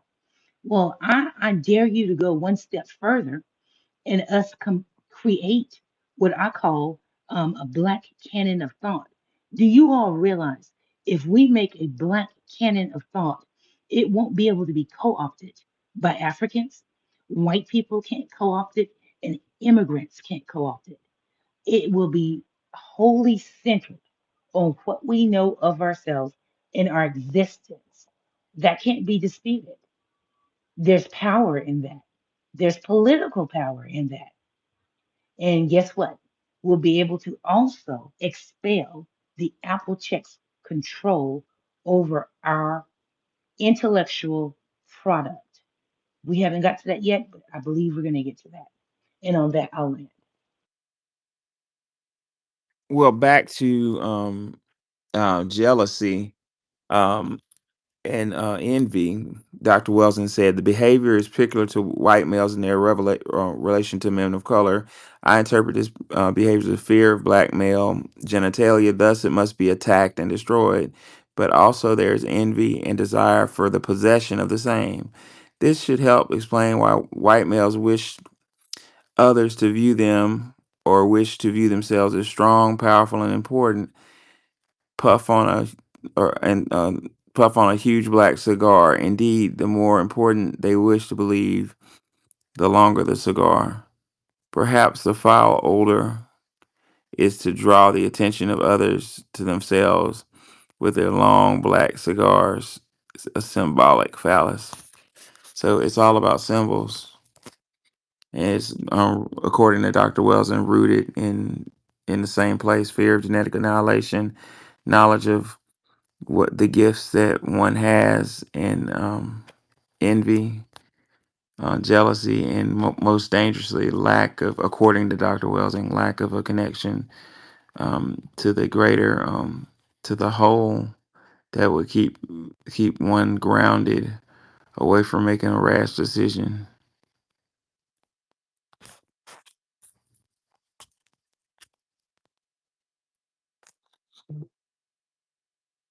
Check your messages, Professor. Oh, I got it. Yeah, I'm starting to get sleepy. Uh, but yeah, I wanted to say one more thing. Okay. The uh earlier in the space, I don't know if it was Andy. Somebody was bringing up. Maybe it was Wani. Wani, were you bringing up like voice tones and stuff? Like you were like The resonance. yeah. What did you say about it? I Like it was said, annoying or yeah, something? when I go into the white rooms, because sometimes, like, if there's a big story, like the assassination attempt, some big deal, and I'll just want to hear what people are saying, and I'll try to go into one of these other rooms rather than just look at the story. And I can't really put up with the voices. They just sound Well, corny, and their pitch of their voice is annoying, basically. yeah. So while Andy was cooking, I was doing some reading. I was reading the book for the 120th time, and reading. Y'all know at night I read myself to sleep. Y'all do that? Like it'll put me to sleep. Yes. Like if I read, it was kind of making me sleepy, but I kind of like snapped out of it. But on Dr. Welsing's book, she says on her article of alienation, she said the voice quality of albino males is soft and higher pitched than in merino. That means like brown males. In addition, they appear to be weird. Whoa. Oh, And I might need to put this in a Uncanny journal. Valley. I'm, she says So put it up. in addition, Put it up there. go ahead. What? I want to see it, Yeah, please. I'm gonna have to put this in. Okay. You remember I told y'all when I read this book, I find something that I didn't catch Right, and before. I forgot all about those analogies of balls. So yeah, I haven't read that in a long, long time. That was very, very Okay. interesting. But I do remember reading it and telling my mother everything that I read. Every everything was exciting. Like, wow, I never thought of it that way. Was that one of those kind of parties? Yeah, it's mind blowing. So I'm gonna use this photo.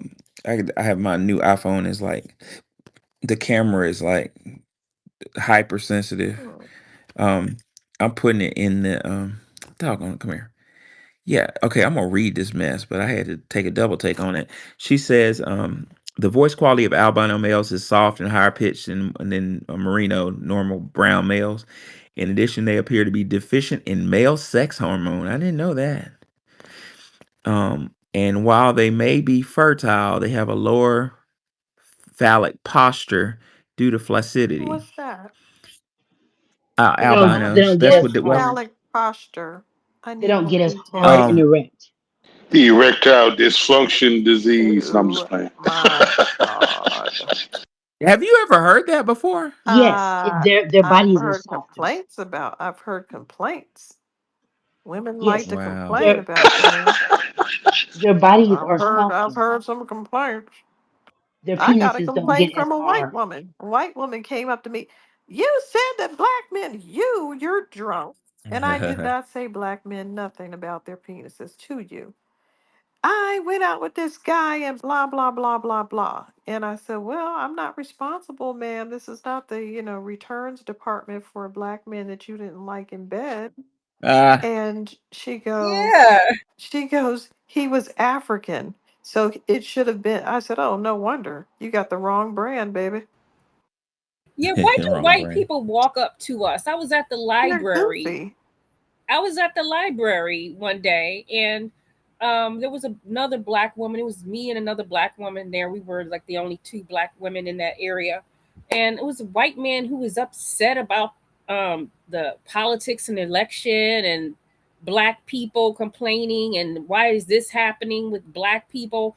And she said, "Look, I'm not the spokesperson.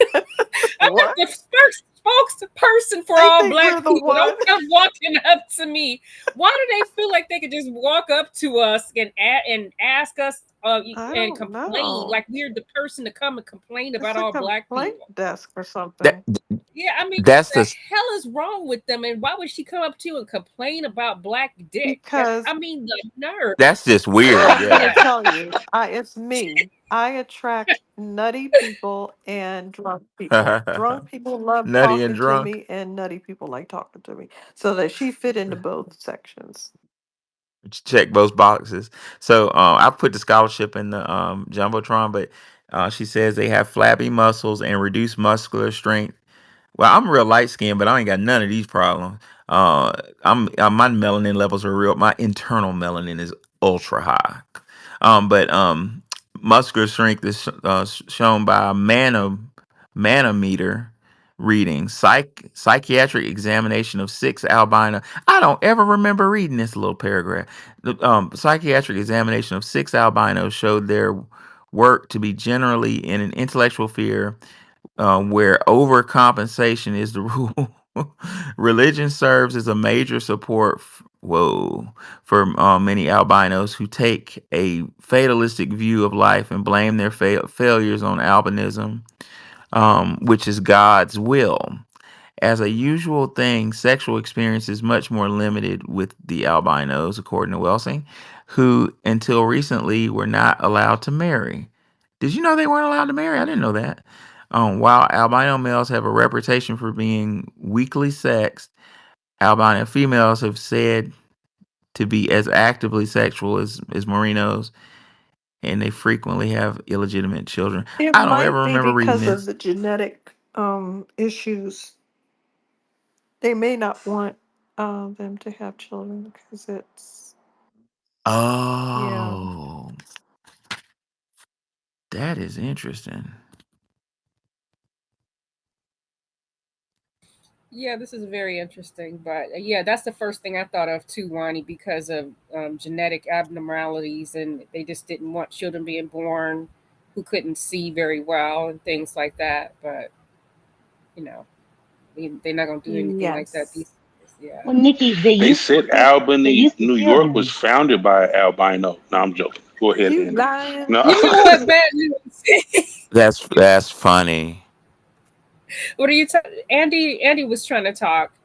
I'm Andy was No, sorry, saying Andy. something. we had people who had genetic issues, and it wasn't like necessarily. I'm not talking about like being paralyzed and things like that. We used to kill them as a society. People like my son who had autism. So they used to be killed because there wasn't, support groups.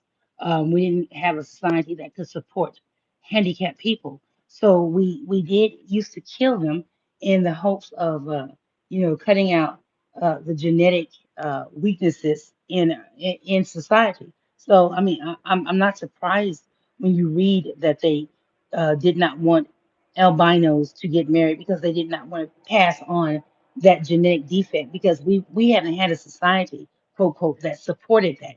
I really don't think we have a society that supports it now, speaking from a mother of a handicapped child. But left up to me, I would, I do, I'm one of the proponents of genetic testing.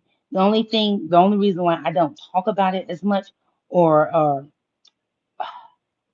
or champion or wouldn't champion because I believe they would use that as an excuse to kill more black babies. Like my friend pointed out to me, black Like eugenics, yes, yes. black people have the highest amount of boy babies. But when you look at the maternal death rate and the infant death rate, guess who is number one? Black male babies. So I can't support anything on the front end that I know at the back end can be used by white supremacy to kill my people. I will never do that. So that's why I always say, You know, you have to one of the dig into these policies. you know what's I made a joke. I make joking about the albinos, but it's weird because in Africa they are at risk.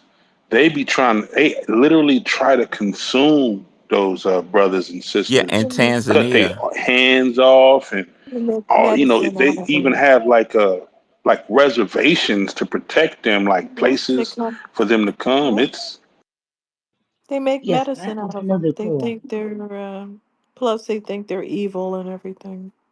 But nah, Yeah, that's I ain't gonna lie, one but I tool. just came back. I'm a black American. Yeah, yeah, yeah. It's me. It's Daniel. It's me. It's John C. It's me. Yeah, yeah. It's what's me, up, a black Danny? Man, I ain't American, seen you 10 in toes 5 years, down. I just man. got back from it. I was just in South Africa for 10 days, man.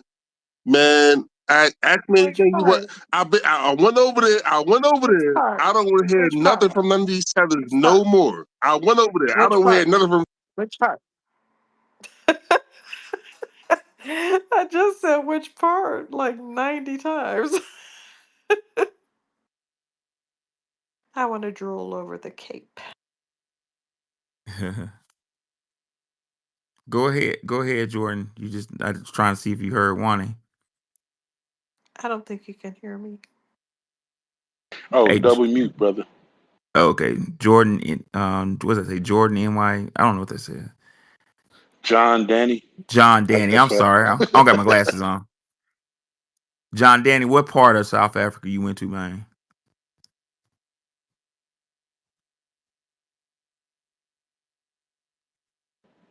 Mute yourself, brother. Unmute yourself, John Danny. He going off, man. He might not be off. He can hear Oh, us. Yeah, he's still He- He telling talking. us a good oh, story. he's talking right now. rolled up in here and was telling us all kind of stuff. I was like, whoa, whoa, whoa, whoa, whoa. Slow down, slow down, I slow need down, slow more down. information.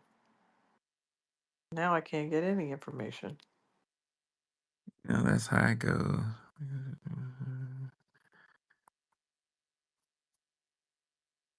Oh, All y'all gonna mute me? I ain't saying shit. No, I'm just playing. Go ahead. right. I'm looking for the portion where she her classic analysis of the male genitalia phallus as a weapon. Dr. Welsing is who I'm referring to. She analyzed the male. Um, I'm taking ownership of it.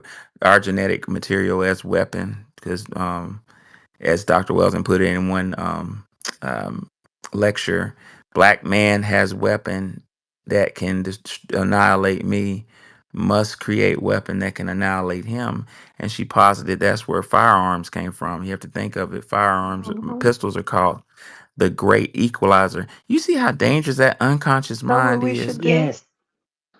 We should do a Yeah. Also, the humiliating. black whip, We should do a that humiliating long lawsuit. black whip. A humiliating lawsuit is what they need. We should sue because when they measure penises, it goes by the country. Explain. So they say, they do a cross section of the men in the country. So if you're in the Congo and they do the measurements, What the fuck? Yeah. Hey, you for real? see the problem. You see the Hey, problem. Our men can never win the contest with all these weirdos running Hey, around. yo, man. Yeah. We got Asian Hey, man. variables in our Yeah, Listen, statistics. right. I'll, They I, got I'll tell you bad. one thing. I'll tell you one. I'll keep it like this, right? I'm a single man, right? I'm a single man. I'm 34. I went over there 35th birthday as with my brother. My brother's 39. I'm 30. I'm 35. Right. So we just turned our birthday. Just turned, in September, whatever. We went to South Africa. Had a good ass time. Great time. As far as penis sizes, hey, I ain't have no. what part of South? What? Slow down for a second. What part did you I go went to to? What part of South Africa? Johannesburg and I went to Johannesburg for 4 days, and And then after that, I got on the plane and went to Cape Town. So I was all over that Oh, bitch. that's I was over there. Dope. I was really there for real. I went to Soweto. I went to Nelson Mandela oh, House. I was in wow. their township. Nice. I went to the shanty towns. I seen where they live at, bro. Oh I went boy. over there, and also I also seen that motherfuckers from West Africa and East Africa really flee there. I seen it up close and personal. I was there holding it down, Black American business, bro. That shit was wild. I had a good time. I had a good time, Now, though. Had a what good place time, did man. But I was who was down it to the spend on name? Jordan, can Can you you hear hear me? Wani? yeah, I can hear you. What's up, man? Oh, He- Okay. I just wanted to ask, was there an area with Uh, black people living well? I mean, like Africans living well, or like the yeah. shanty town, is it, because I forget. No, I Tell was me. in Soweto. So Soweto, they have different parts of Soweto. It's like they call it Beverly Hills. To me, Beverly Hills was the God that it's basically like the lower middle class or the working class.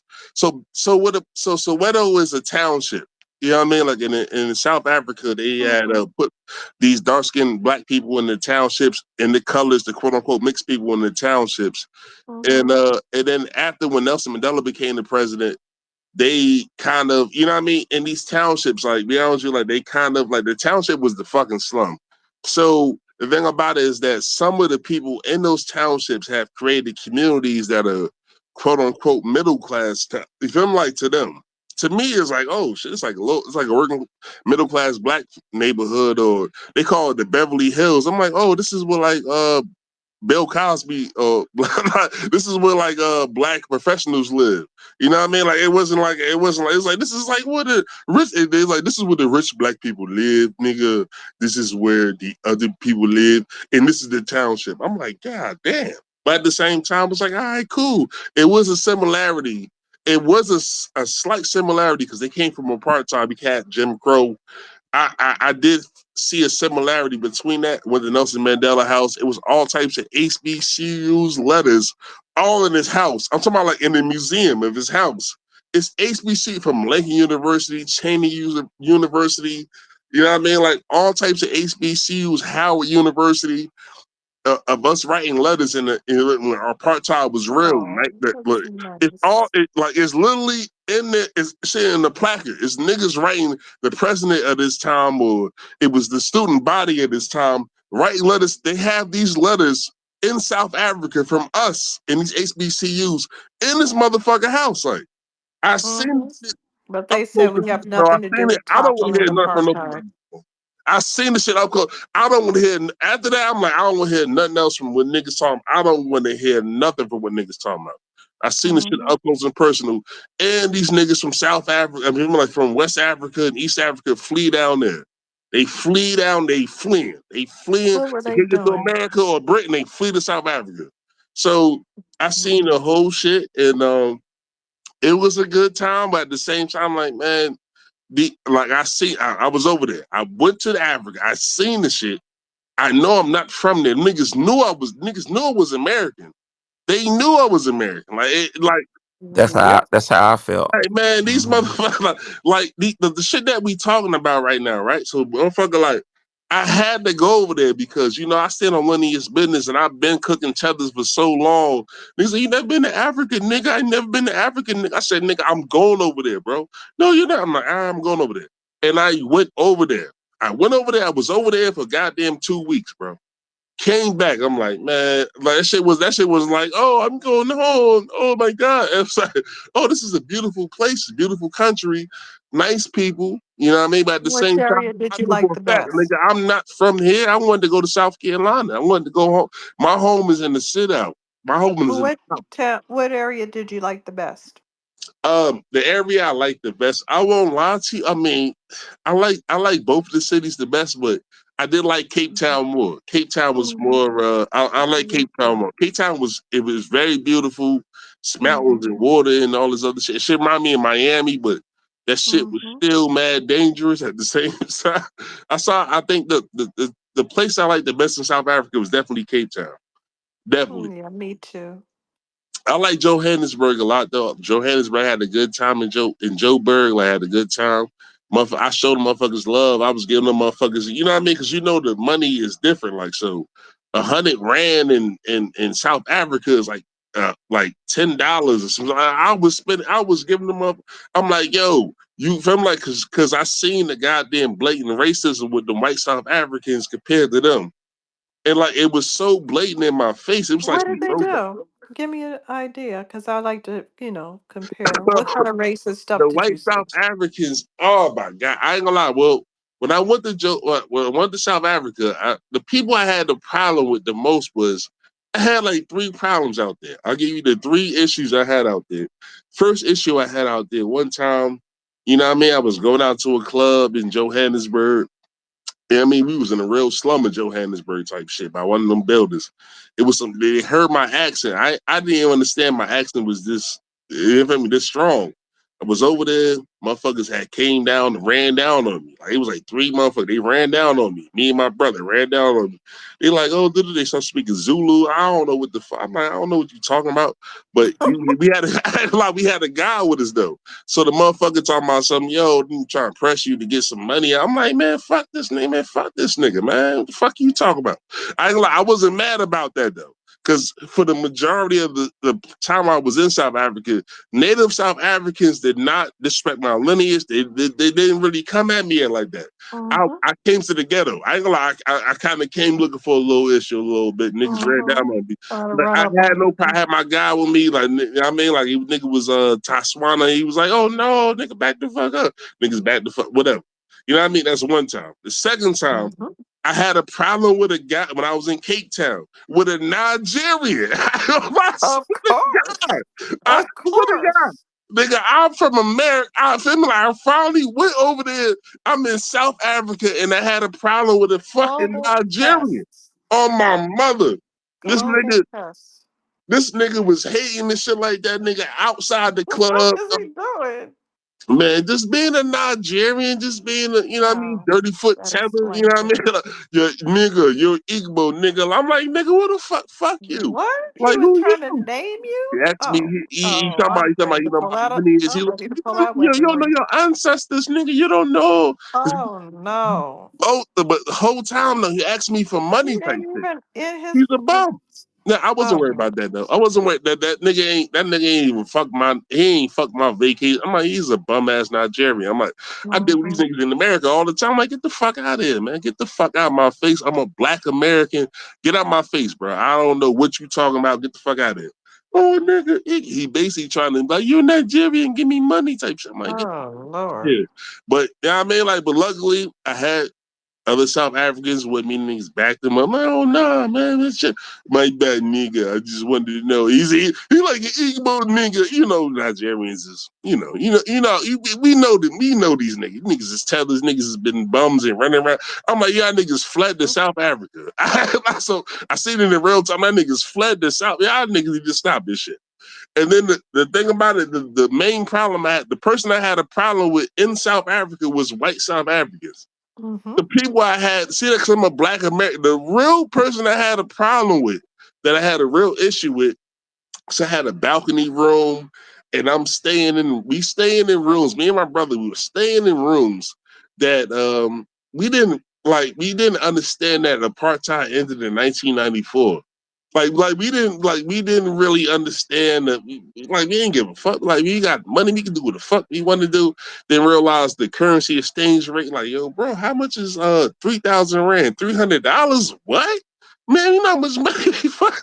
Like, so we going fuck, we showing love to all the locals, we showing love, but we also seeing the goddamn like how close that was and how these white people was over there, these white South Africans. I did not like these motherfuckers got on my fucking nerves, man. So I come on the balcony, I'm chilling, be having a good time, whatever like that. Brought the party back to my room, big balcony, big room. We seeing the seaport. I mean, like, Rose, Sea Point is a goddamn, like, one of the richest parts of Cape Town or whatever like that. We staying over there as Negroes. We getting it popping. So we go over there, we having a good time, and the motherfucker came out to his room, like, I'm not gonna lie to you, like 3 o'clock in the morning. We getting a little lit. I ain't gonna lie. He could have told us to be like, yo, chill. He's like, yo, y'all need to shut the fuck up. I'm like, man, nigga, you shut the fuck up before I come down there and I'll beat your fucking ass. How about that? Somebody, you shut the fuck up. And he went back in this goddamn room, cut the light off, and I ain't seen him since. I swear to God, it was like, I ain't seen him. I was because I That didn't. was the problem with the white Yeah, that was the man? main. Oh, that's nothing. You I want know, to hear more. yeah, that was the main problem with the You white didn't person. get any bad service, snarky looks, or anything? Nah, man. With the white people, nah. Yeah, Oh, because we had so much money, man. Nah. Reality, we had nah. They were mad though. They I could tell. I could feel their they spirit. were mad dogging you. They're like, why are you at an ostrich farm now? Like, they like, we got an ostrich farm. Look at that. They like, who are these two Because Negroes? ostriches are They were fun to chase two around. guys like in real shit. That And shit was they crazy. have a bad attitude. That's why I like ostriches. Yeah, They're like, yeah, llamas, only birds. for They real. look I'm talking about we had, funny. They but peck you. man, I'm trying to, man, we were over there. I know what you're talking about now. I ain't gonna lie. See that? Look, listen, I know. I went over there. I know what you're talking about. These motherfuckers were thoroughly mad that we were in these white spaces type shit. As Negroes, we like, yo, bro, we got money. We can go where the fuck we want. You know what I mean? We didn't. You know what I mean? Of course, in America, you go in the white space with money. We get it though. They know we'll be coming. That's But different, yeah. it was just very different though. They They're was like, not yo, used to that at all. it was like, And they don't seem to understand the notion of an American tourist either, which is weird because almost everybody around the world gets exactly. that. It was very weird. I ain't gonna lie. We ain't give a fuck. We was like, man, we got so much. We ain't give a. We was going crazy. We ain't give a fuck. We like, man, fuck these fucking South African white people. Then we realized, like, yo, we could buy your mansion right now. How much a mansion? Your mansion is 50,000 rand. We like, yo, that shit was so. We like, how much a mansion? That shit was like, my mansion is 1 million rand. That's 100,000. We could buy that. Like, this is how all this property. We could buy two of your mansions right now. The thing about it is like we was going that ham out there. He was like, man, like fuck that, man. Fuck buying my house. Where I'm from in America, I work hard to buy my. I could buy two of your houses right now, my nigga. You know what I mean? Like what? We got the money too, straight cash. We could buy it right now.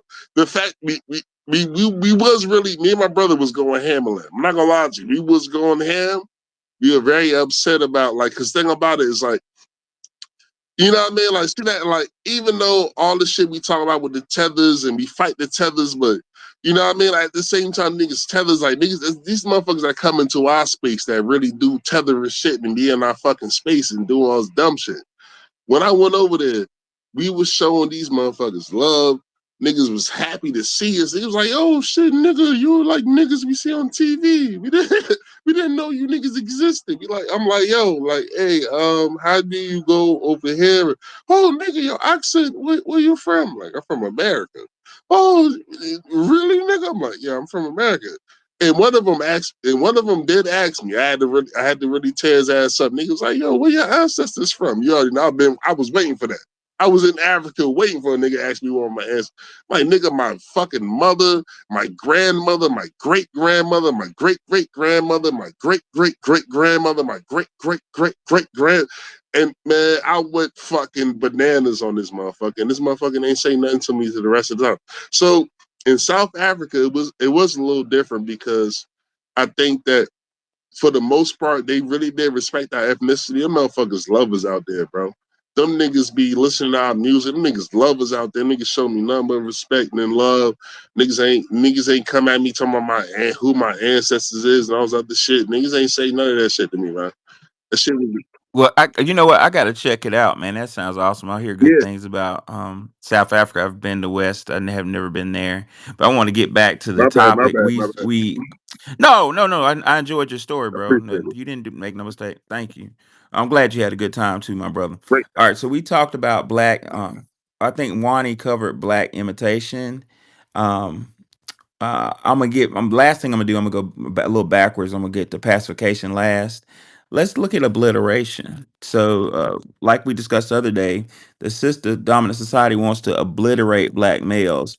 And since Andy brought up the phallic ideology, I wanted to hit y'all with a little something. Dr. Wilson says Um, the major instruments involved by global white collective parentheses to prevent white genetic annihilation and shaping of each instrument are in the form of a major of male genitalia. Have y'all? This shit's deep as hell. So let me try to be real clear with this. I don't want any ambiguity. So, as we identified earlier, the black male has the genetic capability to annihilate um, European society just by having sex. Now, if you stop and think about that, that is deep. I can wipe you out just by getting.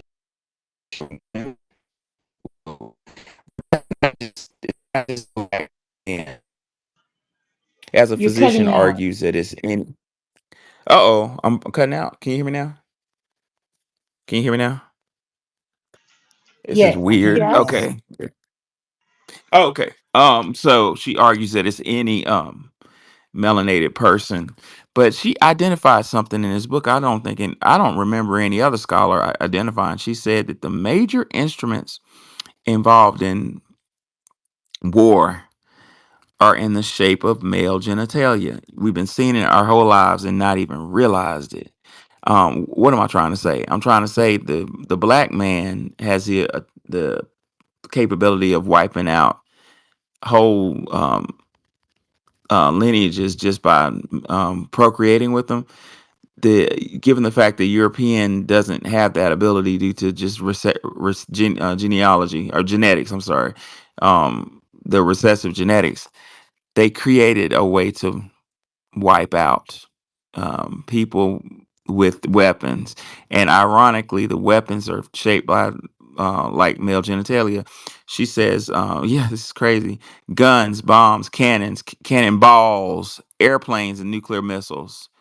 You know, when I was a little boy in Birmingham, me and my homeboys, we like cars, and they had a BMW, and they were my homeboys like, man, that BMW looked like a, you know, but it did, it looked phallic, you know.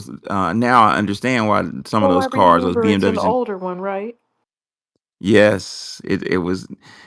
My homeboy said, man, that looked like a D word, man. And we were looking at it, we all bust out laughing. But it really did. It was trying. Think you see how deep that is. The car was trying to compensate for the um, the inadequacy in some respect of that gene of foundational not of dominant genes. Isn't that's wild and dangerous? So she says it's little wonder then that the gun has been called the great equalizer, or that white male who is really supposed to be something is referred to as a pistol. At the same time, the highest percentage of money expenditure is going towards the arms race. The race for accumulating sufficient weapons for both white superpowers, hopefully sufficiently to prevent global white genetic annihilation. These weapons surround all of the world's non-white people. So the world's non-white people got the ability to genetically annihilate just by with love. So let's go back to what I said earlier about diametric opposition.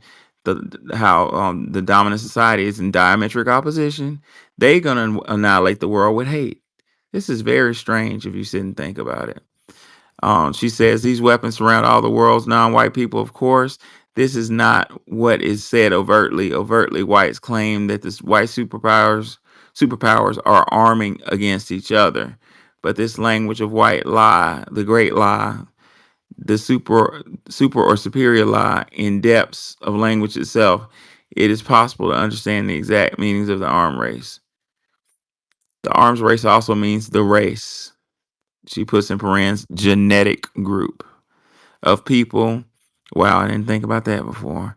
Whose genetic existence is tied to weapons of violence, arms.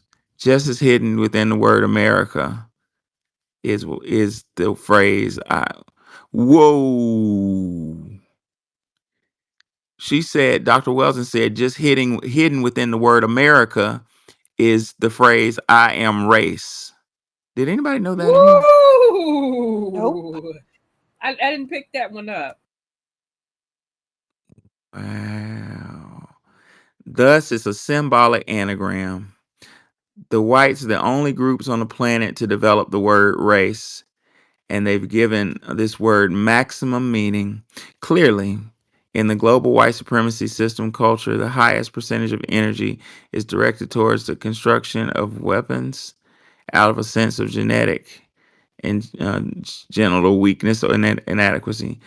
All these cultures in the world, Western, has the highest level of sense male inadequacy, excuse me, and male awareness of genetic and genital vulnerability. Thus, the need for weapons of attack.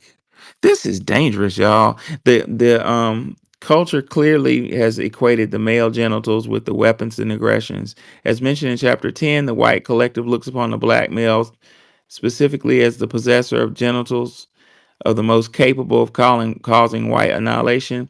This explains the expression to blackball. Interesting, which means to exclude from social life. Thus, in the white supremacy system and culture, white females have been taught to focus on black males as potential rapists. At the same time, white females are taught to describe the males that they have the greatest level of sexual attraction for as tall, dark, and handsome. Clearly, it is no accident that once the white female began to petition for her liberation from a white male, she also began out her sexual aggression towards a black male in particular and the non white males in general. Unable to admit her own sexual attractions and aggressions towards a black male consciously, she began to talk about developing anti rape organizations to prevent rape. That's that's not funny, but it's interesting. The projection being that white females were about to be attacked by black males. Meanwhile, the greatest incident of rape was being conducted by black males against black females. Wow. So that's obliteration. Clearly put when I in the thesis when I put obliteration, that's what I was talking about. They look at um, our phalluses and our genetic material as a way to obliterate them, and their brain computer, according to Dr. Welsing, came up with a way to obliterate us. It's all about procreation. Last but not least, and we'll pack it up, is pacification. Andy, could you give me another word, a synonym for pacification? Um, Assimilation. Assimilation. Okay. Wani, what you got? You got another, I like it. You got another word for pacification?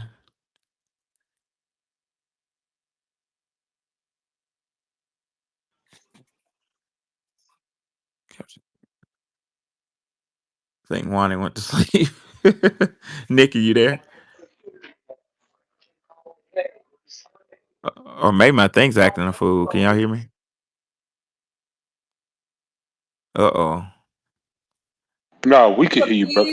appease I someone, can hear you. appeasement, to appease someone. Okay, to appease. Okay, cool, cool, cool. Okay, I was making sure I used the right Sorry. word. No, you're good, Wani. I thought you fell I asleep. did, Okay, kind of. so I'm gonna be real careful with this one. This kind of talks about the programming of black males. Maybe I might need to paraphrase this one. Okay, let's do it.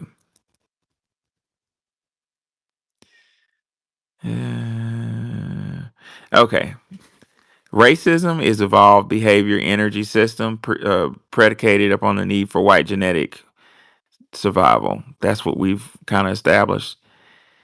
She says that the forces in the white supremacy system that lead to a massive increase of passivity and effeminization in the black male population are necessities for white genetic survival. Isn't that interesting? So basically, Welsing, and I'm gonna paraphrase it. I'm not gonna read this whole thing on the internet space, but she says that the um,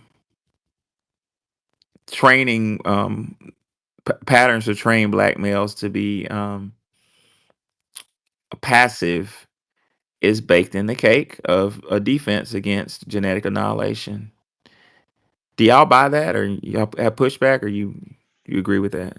No, I agree with it. The only thing is we have to take into account the actual numbers of gay black men and trans women who are black men. And it really is minuscule. However, propaganda would lead you to believe that all black men, are down low or are gay. And if you notice in our media, they've replaced the straight black man with the gay man. I just wanted to point that out. And gay men tend to the strongest stereotype is ones who imitate black women. Uh-huh. Interesting. And I'm reading around, but he says, in angry in angry reaction to European male attack, she basically, I'm let me paraphrase it. He says that Dr. Welsing posits that the system um,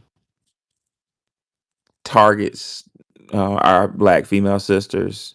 I don't think I'm gonna let that Paul Revere guy. Oh, somebody put him down. I was gonna let him up here, but the it targets our sisters and put our sisters into a position where they train the little boys to, you know, act a certain type of way. I talked about this the other day. That's one of the reasons why I wanted to address it today. Is I saw this when I was this paradigm when I was with one of my undergrads when she was doing her. She was real excited to be a. She's the first graduate, about to be the first college graduate in her family. And she was going to be a teacher. It was a real big deal. Family from Mississippi, and being a teacher in Mississippi is still like, ooh, my baby's a teacher. So I did her student teaching. I monitored her student teaching, and I saw elementary school in Memphis, 100% foundational Black American, with teachers were mostly female from dominant society, and they were almost trying to like snuff out, from my view, the masculinity out these young men, just screaming at them in the hallway. You don't ever do that, ever do that again. If I ever see you do it again, I'm gonna just talking to them like that. You know, um, is that part of this system? I think so. I think it's intentional. Um, he says, Dr. Wilson says, she, being the black female, is forced to accept the concept. Well, not the dominant society female is forced to accept the concept of her own genetic inferiority, an angry reaction to dominant society of men in a dominant society, and she causes her dominant society sons. Interesting, interesting, interesting.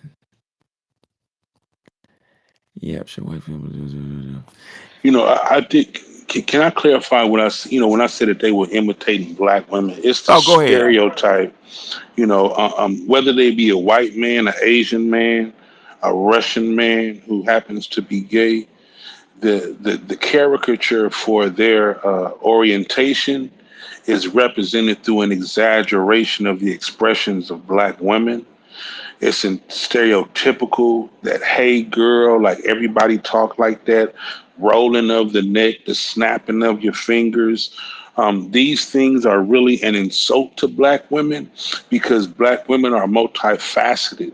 They don't represent one, and the thing is, when that expression is coming from black women, they are ratchet, they are this, they are that. But when it's coming from those white, Asian, Latino, even black gay men, it's accepted as being gay, while it is frowned upon when it comes from our women who are the originators even of that archetype, even though it's a portion of, because Wani don't talk like that, Nikki don't talk like that, Andy don't talk like that, Sojourner Truth didn't talk like that. Sure, we got our Megan Thee Stallions, but we also got our Callie Houses. We also got our Fannie Lou Hammers. We also got our Francis C. Wilson. We also got our Shah Ali, that sister who be writing those relationship books. Her name, but we're multifaceted. But what they've done is they've grabbed that caricature, and it's accepted by these men to behave like that and support it in legislation to protect it. But if a black woman is discriminated against for expressing those same mannerisms, nobody bats an eye. Nobody even tries to cross a T.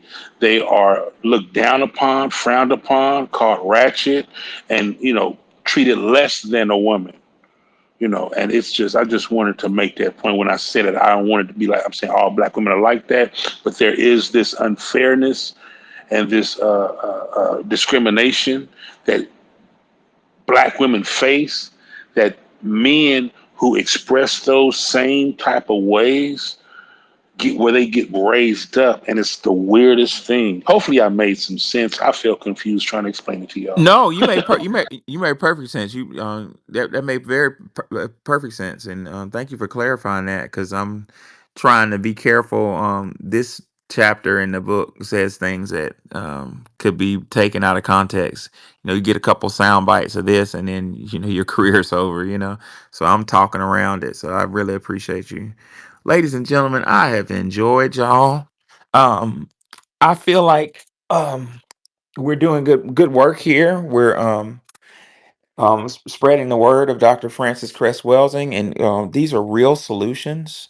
I mean, before you can fix the problem, what do you have to do? You have to identify the problem. Is that correct? Well, we've identified a couple problems today. And you know what I'm saying? Now, the work begins. Before we close out, do I have any last words? Anybody want to come up and say something? Yeah. All Come all on with y'all, it. man, y'all was cooking tonight, man. I had to drop down as a from a speaker to a listener, man. Y'all been cooking like a motherfucker tonight, man. Like I Oh yeah. enjoyed y'all. So I got I had to make a new page for whatever reason. Well, I know the reason why, but I enjoyed all y'all. But if y'all don't hear from me from for a while, I'm all right. Yeah, man, you're always welcome, Captain. Come swing through, man.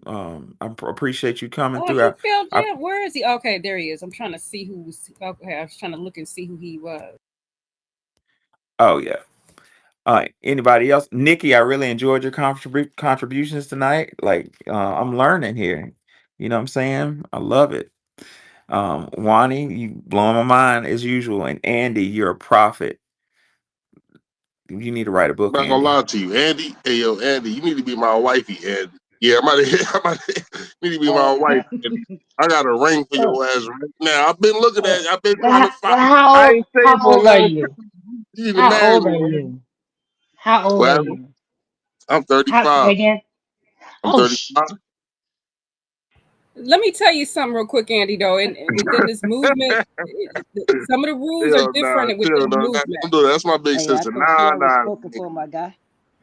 What was you gonna I say, love sweetheart? I didn't Andy. hear I you. love my sisters, man. Like, but you know what? Like, I think that the fact that we had these conversations together and get into these in-depth things, and you know what I mean, like get into the minutia of all those other things. We have to have these conversations like between each other because at the end of the day, I'm standing on lineage first. Like, I did it. Like, be honest, like all these niggas, like I black American, like I'm in the space where I stand on lineage. I went to Africa, nigga, and I was like, nigga, I'm not home. And either, I know I wasn't home. But at the same time, though, I also seen that when they act like when they homeland is not the same way they act over here. You know what I mean? Like it was a good experience and everything like that. You know what I mean? Like that shit kind of reinforced my lineage. Like, you know what I mean? Like that I'm from, you know what I mean, South Carolina and Georgia and Virginia and North Florida. That kind of reinforced my lineage going to Africa. It didn't make me feel like I was lost, and I'm like that. Like, you know what I mean? Like, but at the same time, but at the same time, Andy is great. Andy is very, but at the same time, though, I love Wani too. Wani, you already know Wani, me and Wani, I've been listening to Wani and goddamn, you know what I mean? What's the other app where we was getting busy in the app? Like, why? She been getting busy. Worldwide. Clubhouse? Getting busy in Yeah, the I ain't app. gonna lie. It Like, I'm talking Oh, sounds it about other app. ain't Like, I'm crazy. talking nothing about like other that. app. That's all She had, lies. yeah. She been Wani been getting busy. Like, and I got a lot of respect for Wani though. But at the same time, I'm not gonna lie to you though. Andy is a very nice person. You understand me? To me, but at the same time, though, She's brilliant. she's a very nice person to me. You know what I mean? Like, and I respect that lady, and I respect Wani, and I respect all my sisters and all my brothers. Like, regardless of where you come from and what you want to, man, bro. I don't, I don't know, You I, you gonna have to make a I kind of decision, start off brother. cutting it You in, want but to do a little you might, matchmaking? You want me right? to do some matchmaking? I might have Nah, to you kick ain't his got, ass nah, you ain't behind got, hey, Andy. well, first of all, hey, Mm-hmm. ma'am, you ain't got to do a matchmaking. You don't have to do You none of that. sure? I'm good. I'm Sure. good. I'm good. Everybody know who I am. Everybody know I am. Yeah, You know what I mean? I know you, If John. a lady want to come see me, she'll come see me. Don't trust me. Like it's not hard to. Lady want you ain't got to do a matchmaking for me. I'm all right.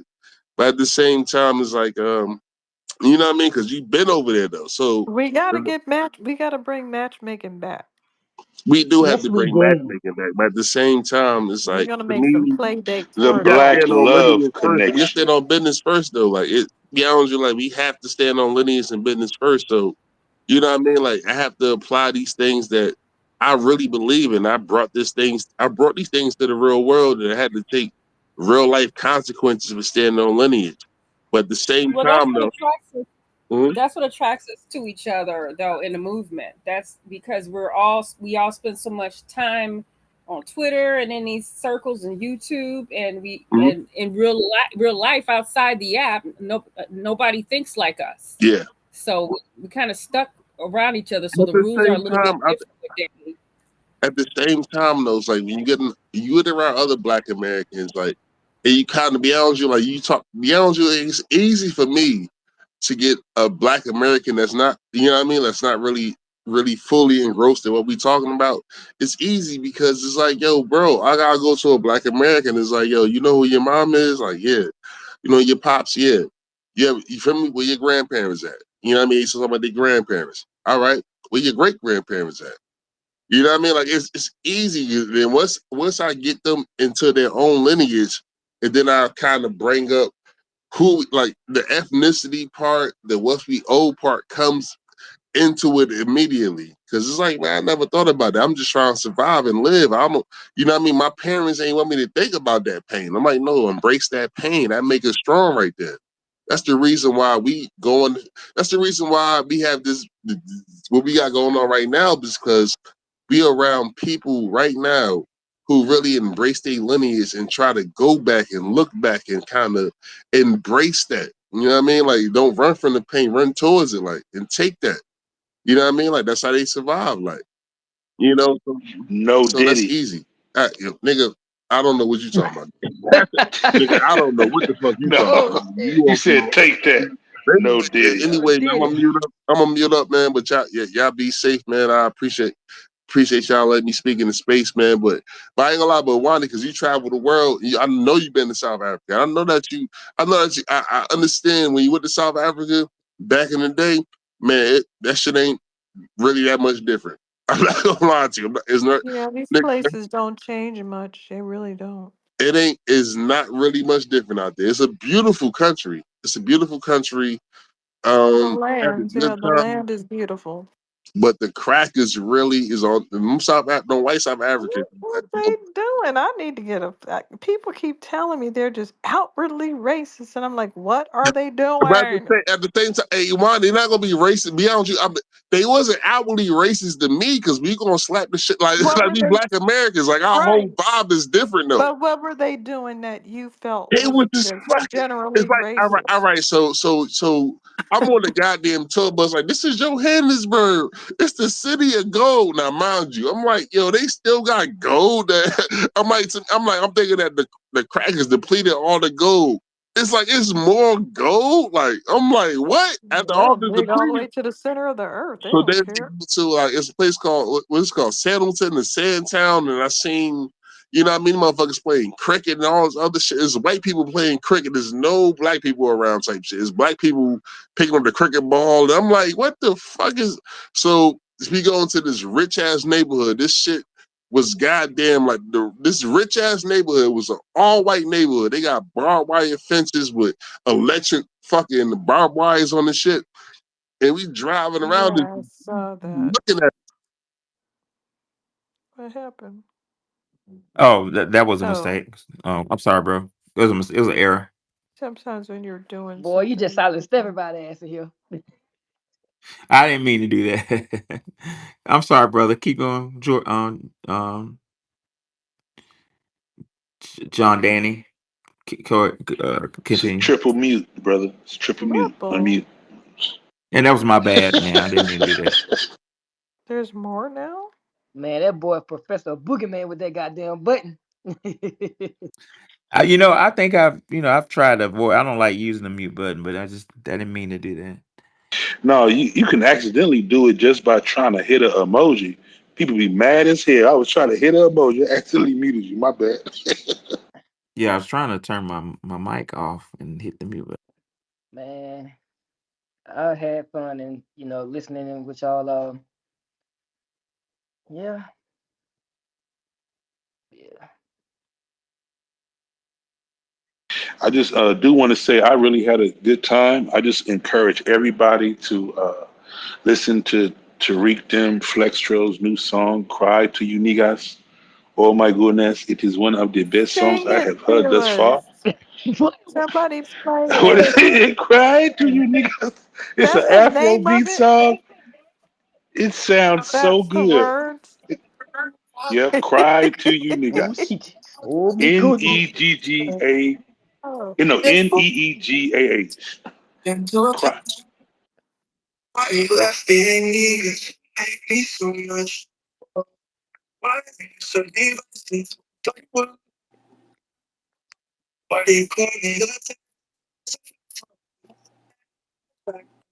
We have a white male on the stage. Paul Revere.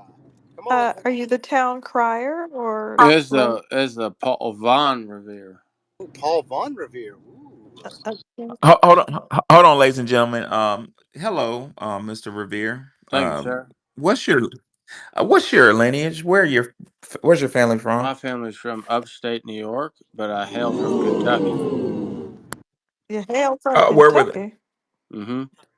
Yeah. Okay. So, but what's their ethnic group? Where were they before My family, Kentucky? Yes. like I said, I was born in upstate New York, That and then accent, originally they come from New York and Pennsylvania. he's pert near from here.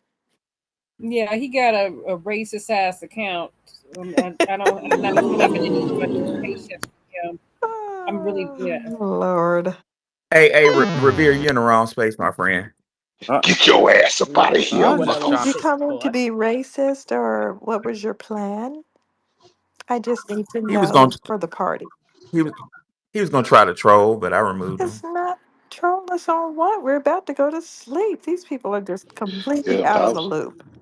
You kicked. I was gonna I post I was was the about really to video turn hoping about to into have a Richard Yeah. Pryor, conversation about Malcolm, Jews. Martin Luther They don't X even on that troll fool. properly anymore. Well, did you They're see the losing it, Ronnie? man. Did you see the first thing he posted about Jews? Jews on slaves.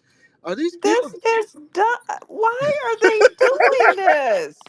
I'm Well, wait, tired of Hey, this Ronnie, and Ronnie. stupid So thing. he keeps trying to come back. No. Like well, what's wait. wrong? Go Wouldn't away. that make him a Jew lineage wise? Look, I don't understand this argument that they think is really cool. man. That Why boy do they mad. think this That is a man good got a argument? hold of a black man. That's probably why he mad. Why are they mad at themselves? I don't understand why they're mad at their own people. They're like Jews, Jews, Jews, but then they go, "Well, we conquered the United States and we enslaved you Why people." does this So, guy have such a big neck? Is it real? big neck. Yes. Oh, it's an AI photo, I believe. Oh, Hmm. That's from that movie. I actually like that movie. The dude, what? he went Stress? crazy, Falling down, right? falling down. Yeah, The Michael Douglas That, character. that movie going was through some fire. things, man. Hey, who this white nigga named the good adult? Who that? I don't know. All these fools can run up in. Did somebody's? Hey, speak up, It's cuz. it's because of me. I usually drag shit around. Oh, Yeah, when I because go you go in stomping the in mud. room, you got a I place did to want to get add up in the one. room. I do want to Hold ask on, you yeah, this. hold on one second. So good adult, good evening. How are you doing? I have a question for you before you intervene. Where's your family from? United States of America. Before they were from there, where did they come from? I have no information prior to that. My folks are direct descendants of slaves. They have their origins in chattel slavery throughout the South, particularly Savannah, Georgia. Savannah, Georgia. Okay. What's your question, my friend? I have no question. I was going to correct somebody. They had made a mention suggesting that that he said, I don't know why you're upset with the Jews. You are the Jews. Like, Oh, no, no, no, no, not. no. Hold on. Stop. Finding. I don't engage in that. Get out of here. No, Wrong no. space, fool. Don't want Well, to hear the that. gentleman made an incorrect statement. I was just. I don't Hey, want to hear cuz, that. you That's said not my man, We shut the don't fuck, space. like cuz. I this want to Oh get your boy. weird ass up out of here, nigga. conversation. This is not good trolling. I don't like the content. Right. Just lame, man. I don't got You The time for guys fuck don't that. out want the to. spot, weird ass nigga. You guys don't want to argue about Jews for hours on end. No. We don't give a Come fuck on. about no Jews, nigga. We care about us. Yeah, they just want to. Is that Captain Oh my America? god. Is that the Oh black my The god. damn Captain America? skips. So The black stupid. Captain America. I was like, wait a minute, that's a very high pitched voice. Wait a minute. Yeah, man. This guy. Wait a minute. Wait a minute. Is this guy in the military? The Who? Captain America guy. Want to find out? I'm trying to figure it out. I'm not trying to find out. No, no, Is what this about to be a dog fight? no. I was just seeing if he was a Marine. He looked like He he don't had want it. none of it. Dude, I'll slap you around. I'm a Space Force Yeah, veteran, Space Hey, Force. the hey, Hey, intergalactic war of hey, hey. 2022. leave the total force. Leave the total force With a alone, please, boot. sir. This guy's You a mean the boot. chair We have force? the best voices because we're the narrators, we're the best rappers, we're the best singers, we've got all the awards. We are the champions. We have James Earl Yeah, Jones. up yours. Hey Oh, man, James Earl who that Jones dude passed was You away, can't man. trying touch to holler that. at Andy? I You might have to can't kick touch his that. ass. Yeah, R.I.P. Rip James Earl Jones. He died like the beginning of this month. Him and Frankie. I was about to say Frankie Lyman. They He have been dead. beautiful voices, Yeah, Frankie Frankie Beverly. Beverly. Yeah. beautiful voiced God men. damn, that Why man does Frankie died. Beverly not have a Grammy? We're Why is That's gonna gonna that? get be him bad. one That's gonna Yeah, piss you me post know off. why that man ain't got no Grammy. posthumously. He'll get one. Don't worry about it. Well, He'll get one. they always wait 10 years after the guy dies and Yeah, make a he'll movie and get shit. one. Yeah, but Somebody said, "But come on." What'd you say, Nikki? Yeah, you disappeared, Nikki. oh, I said F white people's awards. I I just don't feel agree. like we need to be acknowledged by white people's award ceremonies. I agree. I haven't We acknowledged definitely the need. Grammys since I have been boycotting the Grammys since Me too. 2004, since what happened to Janet Jackson. I haven't Me watched. too. I haven't watched it in years. I don't remember watching it. Because at some point I determined that it was full of it, and then later had Yeah, another. oh, they Uh, got all them white art quote quote air quote R&B singers. I mean, just I think don't even about listen to it. white R&B. Yeah, I'm like, how dare they? And then you got the Bruno Mars. Pretty soon Bruno Mars gonna be singing Michael Jackson's old songs. I'm through. I am over all of it. All of this mess that's been going on. When I All of these. realized that we have to fight to get awards in our own music genres. Right. They don't have a Wow. music genre. What are they winning awards for? Let her cook. Screenwriting? Let's think about it. Best R&B male For singer, Justin Bieber. Yeah. Hey, Well, let y'all sounds like cook, he boy. earned Y'all those cooking in this awards, bitch though. tonight, boy. Sounds like he earned those awards, though. So I can't say no. Best R&B singer, Jack Swarsky. I ain't Jack got nothing. I ain't Swarsky? Who involved the in hell none of is that. that? So, ladies and gentlemen, we're getting in Georgia. We're getting like a tropical depression or something, and Oh, the president closed the campus tomorrow. So, what, y'all want to toy around with having a midday space? sure. I'm with it. Well, that All sounds right, exciting. and then we can do another one that night. So, yeah. All right. Any closing remarks? A I question. enjoyed y'all. Yes. Did you know Birmingham is about to get the guards out? National Guards? Why?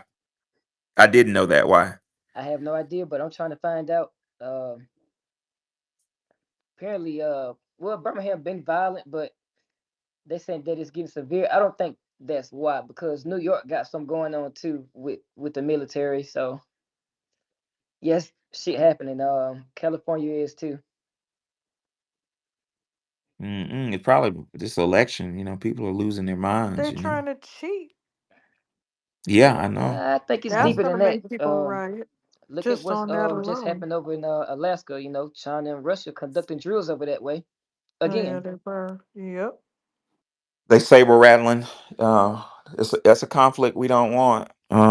But it may be inevitable. Well, if we Just make sure.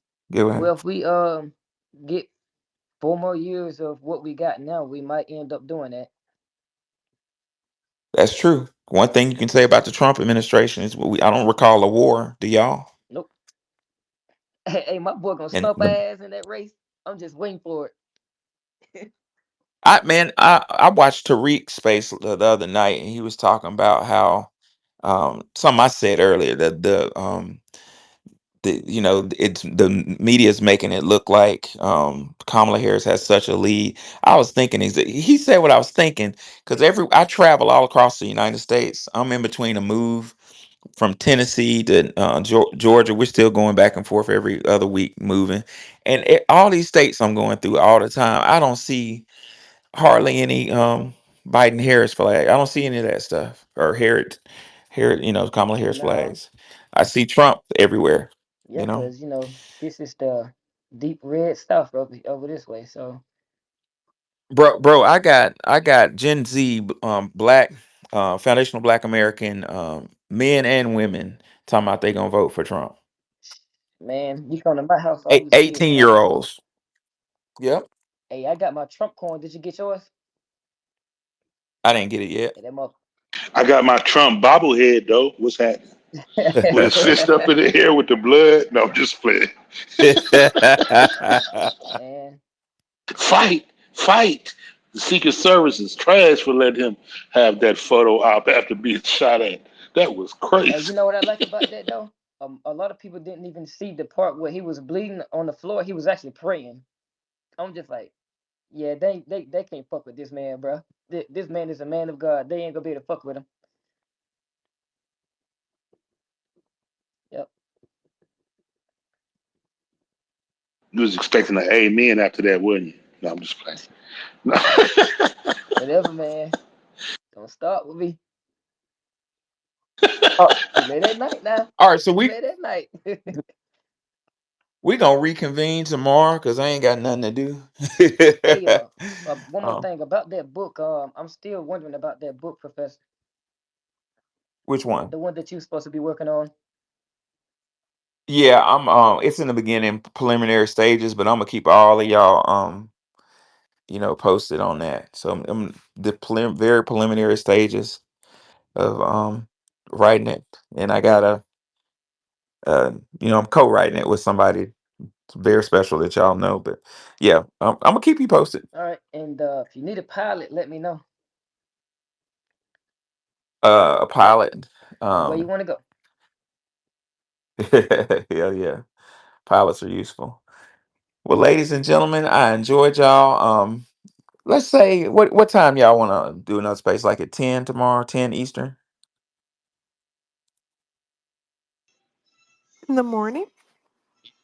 Yeah, because I don't have to go to the office. I'm free. I was Mm-hmm. thinking a little later, but go ahead. It doesn't matter. I Okay. just won't be there Okay, probably. but 10 Eastern is I what know. is what my time. You gotta be kind now. I'm still recuperating. Yeah, I'm that's 7 Pacific. 7%. Okay, so a little later, like what, like 12 Yes, 12. Eastern. Yeah. Yeah. I may. Okay, 12 Eastern. Okay. Sounds good. All right. I'm gonna reconvene with y'all 12, and we'll still do the whole night, one at night too. But let's see what the daytime, what that vibe is like. I appreciate y'all. I enjoyed y'all, and until tomorrow, I'll Peace and hair grease. peace out. I enjoyed y'all. Bye bye.